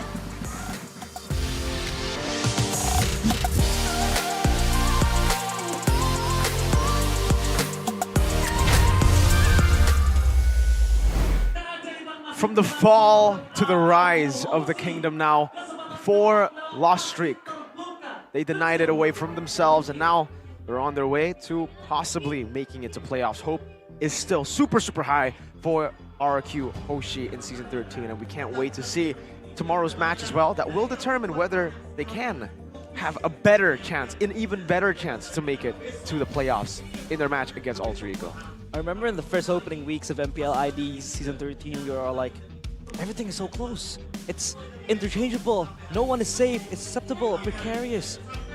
And it just prolongs until the last minute and the last week as well. So RRQ, they still have a chance. And after that performance, that was a crazy end to a crazy game. The Lord just coming in, it was so poetic.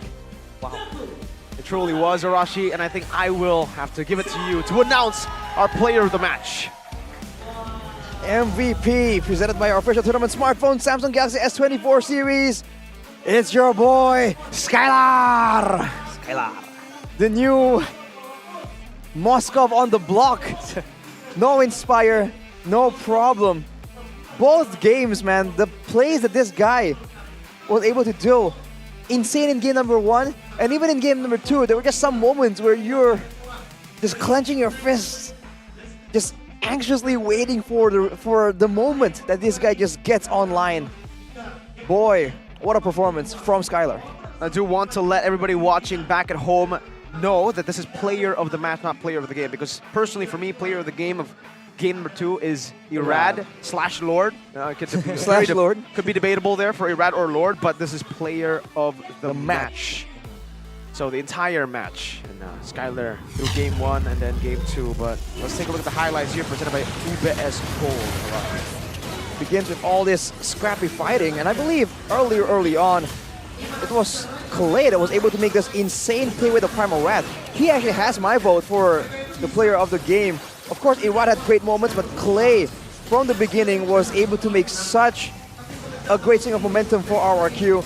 And when Skylar is zoned away, is just finding it difficult to make an impact, the Primal Wrath option for Clay just allows him to be the secondary damage dealer. It wasn't enough though for this fight because of the selection, the focus from Dewa United. So it, by all means, was a very difficult game.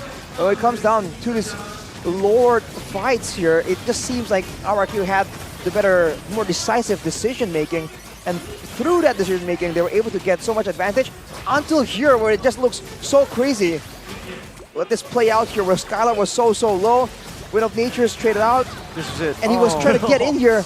There was a bit of hesitation, I feel, when he was trying to go for Drian in the bush right there. Unfortunately, he gets taken out, but Irad pulls it back from the brink with a sliver of HP, and that allowed them to get multiple base turrets. And here, the play, the Winter, to buy some time, and getting out, allowing Dixon, making Dixon use some spells to try and catch him.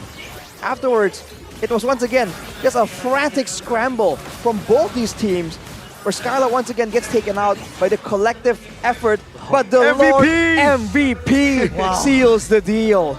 Oh my lord, that Lord. Man. W Lord. Of course, it has to be RRQ to get a win with the Lord, right? The Lord of its kingdom. But to be fair, right, you have to give credit to RRQ as well because for stopping the recalls. Well, that too, but they're also very decisive in going for these lords. A lot of them were sneaked out. A lot of them were taken before Dewa can scramble to even get a resemblance of a setup. And because of that, they're able to get all these objectives. And because those objectives were taken, the base turrets, the other turrets, that's why the Lord had a full-on straight route to victory there. So it was still a collective effort, just +1, right? It's a 6-man effort here to secure the win for RRQ. Wow. That couldn't have ended any better than that Lord just marching in. I did not really took notice of the Lord until you pointed out about it, Mirko, and I was like, okay, this is the end, because then RRQ were stalling. They were able to cancel the recalls, and there was just nobody trying to clear out. Not even minions were there to defend the base of the gods of Dewa United. So that is. Again, yes, sure, sometimes, you know, a lot of people could call themselves lucky for the Lord being able to take down the crystal. But then again, it was RRQ's decisiveness to take the Lord, to stall the fights, to prolong the fights, to burn out the spells and abilities of the players of Dewa United. That then gave them that advantage, that then gave them that Lord that was able to crush down the crystal. Anything in particular for the items though, Rashi, right? Like, looking at the items again, was there anything that Dewa could have changed? Was there anything, you know, interesting about RRQ's builds? I think, again, for considering that Clay was basically a secondary damage dealer, I would expect less of a burst-heavy approach, but, you know, you don't want to really bank only on being able to get the Primal Wrath. He wants to go for other spells as well. The Winter, again, you have to just highlight it, that it bought so much more time. It spent more resources from Dewa United for sure. And I think maybe for Keys, if they're really struggling to try and catch the members of RRQ, they can go for like an ice screens maybe for an extra bit of slow. But overall, these fights were all very clean and clear-cut. It wasn't really extended unnecessarily. Everyone went in heads first, and whoever came out on top, came out on top. It's almost like it's a leap of faith from both these teams. And if you look at damage dealt, Dewa United actually dealt more damage, right? Because they did win in that final fight. But at what cost? That's what RRQ were able to force them into deciding. Because even if the damage dealt, Watt on the Claude, as always, is still an absolute menace. And he showed it in this game too, even though he did not come out on top. I think most of the team fights were actually won by Dewa, right? But RRQ always traded it for something else. The turtle, the turret up top of the Moscow pushing. They were okay just throwing bodies, sacrificing. I think the captain sacrificed a bit too much sometimes. But we will take a look at the golden moment by Ube as gold to see these crazy moments. And I really hope to see the RRQ members yell and show their passion. Mau gue burst nggak? Jagain ya. Gue burst juga pakai edit. Baksianya jagain guys. Boleh sih. Iya, ada Ode bro. Bars. Aman, Stun aja, stun kabur ya. Balik. Kabur. Gak ada one. Main sebelah gua. Rapihin Lena. Main sebelah gua ya guys. Ya.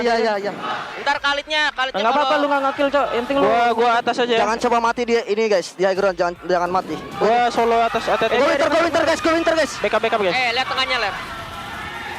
Enggak kena tombak gua guys. Lihat nih guys, kalian guys. Aman. Klauda sama gua ya. Klauda sama gua flicker kalian. Masih bisa guys. Klauda sama gua no. Lobat Klauda ya. Udah. Yes. Klauda one.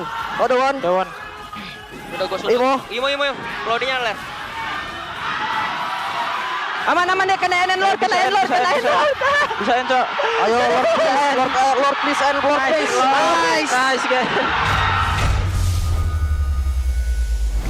Oh my god, the crazy, okay, by the way, we were given these signs by the RQ Kingdom, Road to Playoffs. Is it? I think. I thought we were supposed to have one for each team, and but they can't make it a playoff. Exactly, which is why it seems like we're so biased over here on the desk. RQ's Road to Playoffs is still alive, and you can see the crazy emotions that went through them as they lost the final team fight. I think they were thinking, oh man, we're gonna play game 3, and then Skylar's like, oh no, it's okay, the Lord, look at the Lord, and he starts laughing as well. And I was like, all right, relief. You know what? The relief and the laughter and the joy from that final moment where the Lord was just slashing on the base. They won the battle, Dewa, but they lost the war. Their base, their castle got destroyed by the Kingdom's Lord. Just got bonked, and the fact that they were able to build up 2 layers of waves, and then the Lord would just come in, that was just insane. And as you can see from the standings update earlier, if you guys watched the interview, RQ have moved up a notch. 1 placement from 8 to 7, and this will, again, give them a better opportunity to make it to the playoffs. Hope is still there for RQ. Absolutely. And you can look at how the fans were just so, hopeful, so passionate about it. The moment that RQ won that, everyone just exploded, man. But tomorrow, I think, is the real big deal. RQ up against Ultra Ego, so close. So the results are going to be that much more decisive here. That is where everyone, today, of course, it's already a concern with RQ doing so poorly so far. But tomorrow, I think, is where a lot of even the most diehard RQ fans are quite concerned for their team. I think that was also a moment of worry for the Kingdoms as well, because for sure. RQ did not really win the match convincingly. Right. And game number 1 was also on the back of a comeback. Second game, it was the way they played the macro, the cross maps that they were able to execute was just so good, even if they were losing the team fights left and right. But again, that was the fruit of their labor at the end of the game. So I think RQ, they should be able to deliver something great tomorrow, hopefully against Ultra Ego and the Kingdoms. They're going to be clenching their fists and be on the edge of their seats.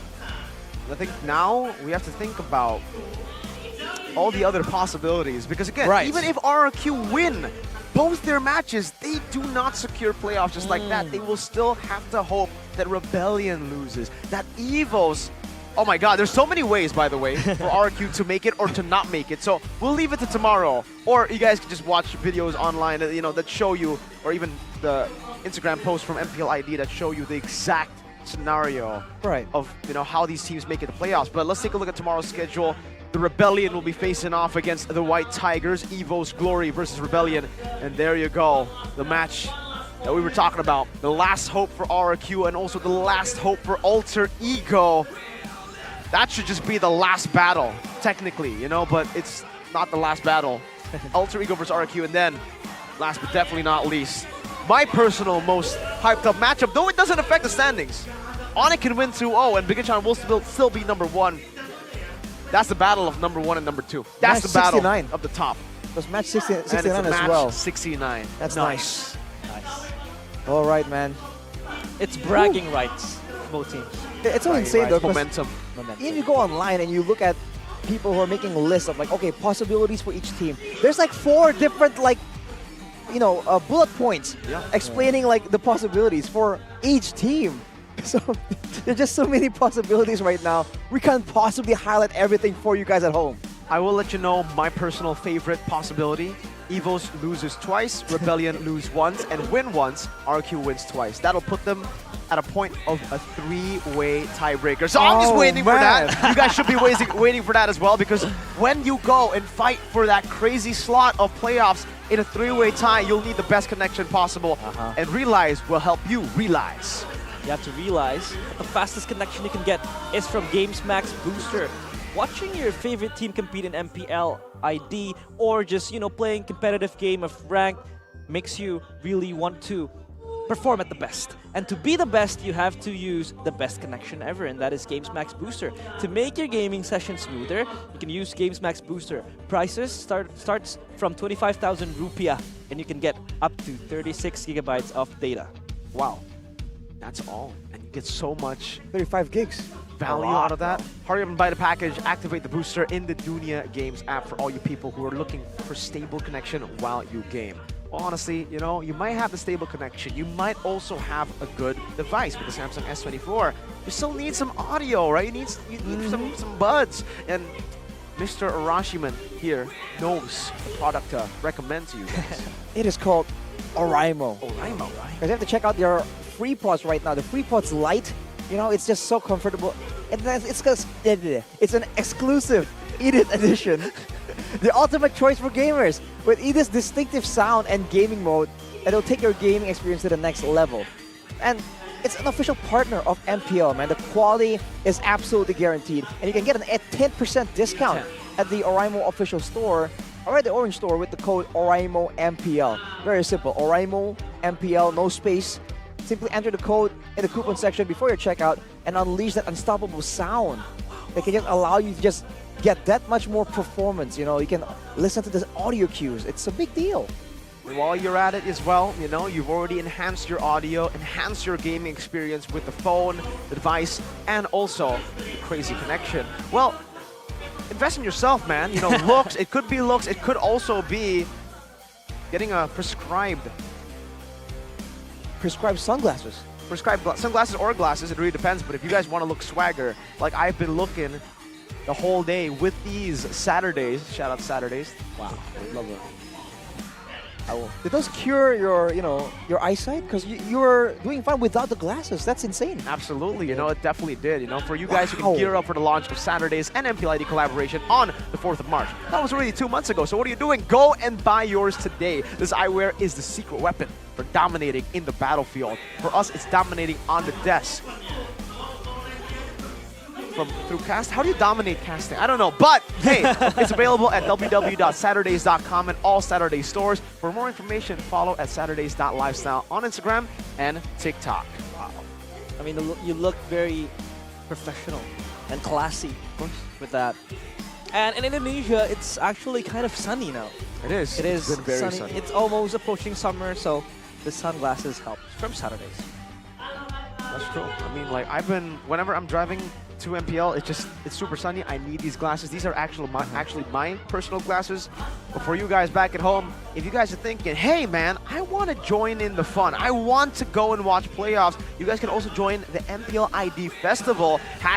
#Land of Fun. 5 to 9 June 2024 in the Jakarta International Velodrome. We're gonna have a community bazaar, merchandise, entertainment, fun match, watch party, and a meet and greet with Arashi.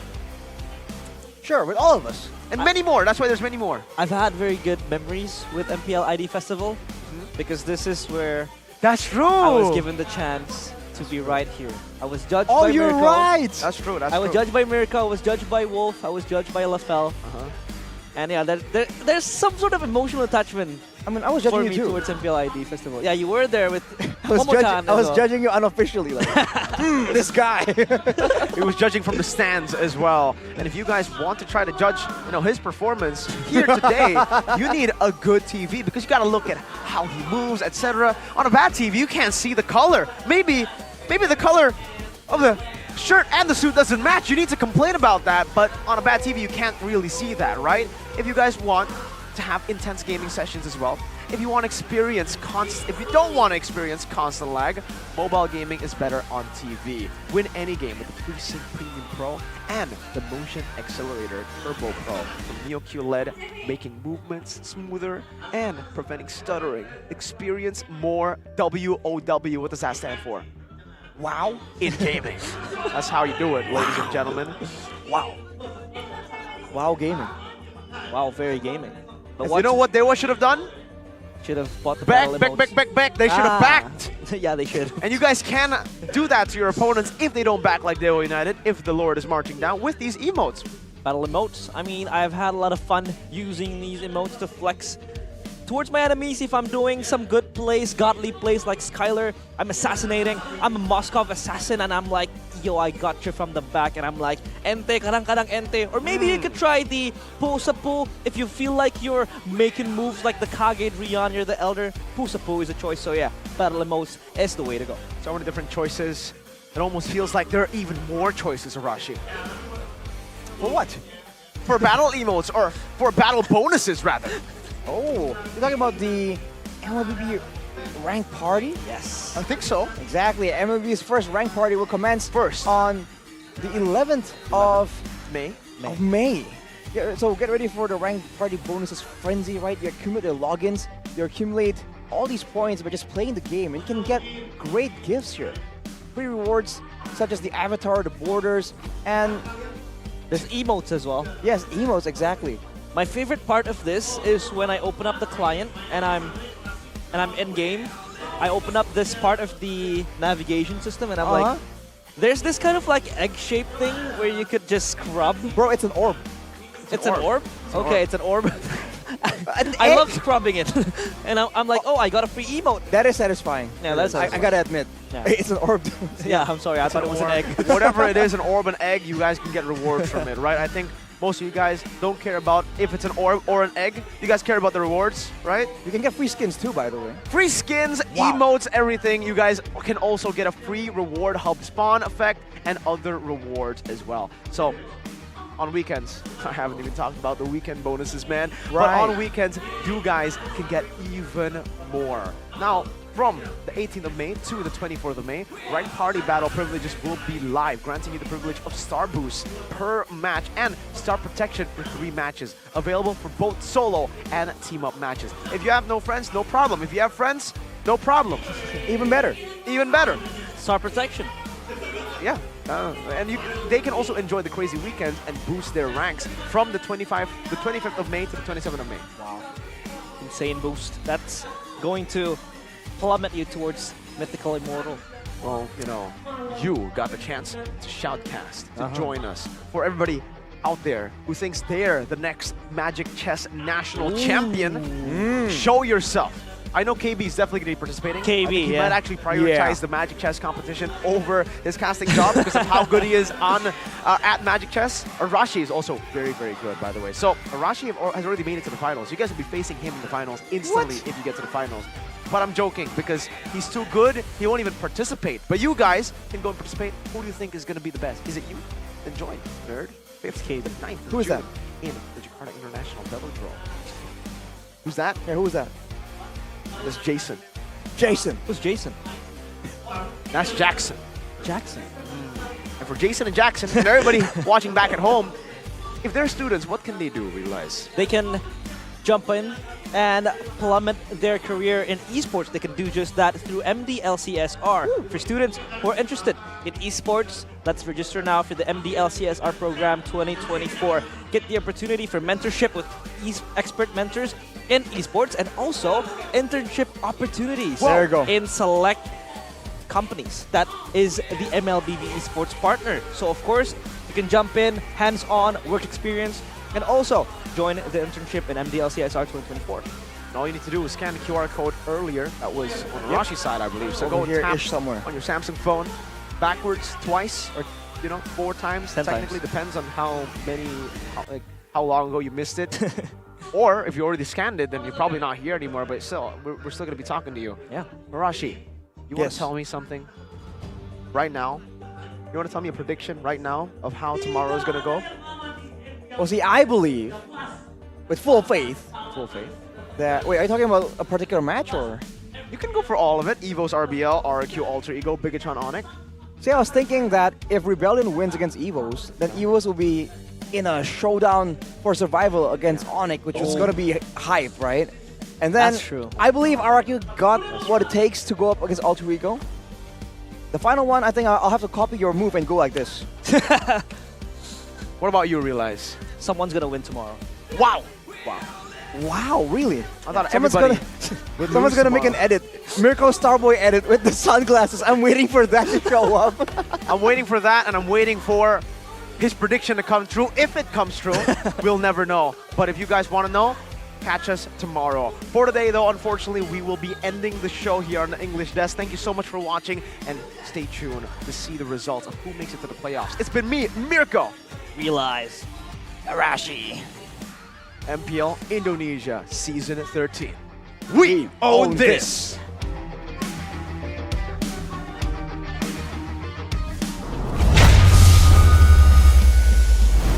MPL Indonesia Season 13 powered by Moonton, presented by official tournament smartphone Samsung Galaxy, official e-wallet GoPay, official gold partner UBS Gold. Dan kita juga punya partner ini sports, ada Dunia Games, Gamesmax, Oraimo, dan juga Telkomsel bersama dengan supplier Indomaret, Point Coffee, Samsung Neo QLED Super Smart TV Plus, dan juga Saturday. Last but not least, our government partner PBSI. Hari ini telah usai dengan 2 match yang belum bisa menentukan siapa yang akan mendapatkan slot playoff. Esok hari dan lusa akan menjadi sangat berarti bagi tim-tim yang masih berjuang. Dan untuk kalian, kita harus tahu bahwa no one is safe. Semuanya masih berjuang dan melanjutkan perjuangan mereka di hari yang kedua, minggu yang terakhir di MPL Indonesia Season 13. We own this. See you tomorrow.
dan terus berlari, terus ke arah puncak tertinggi.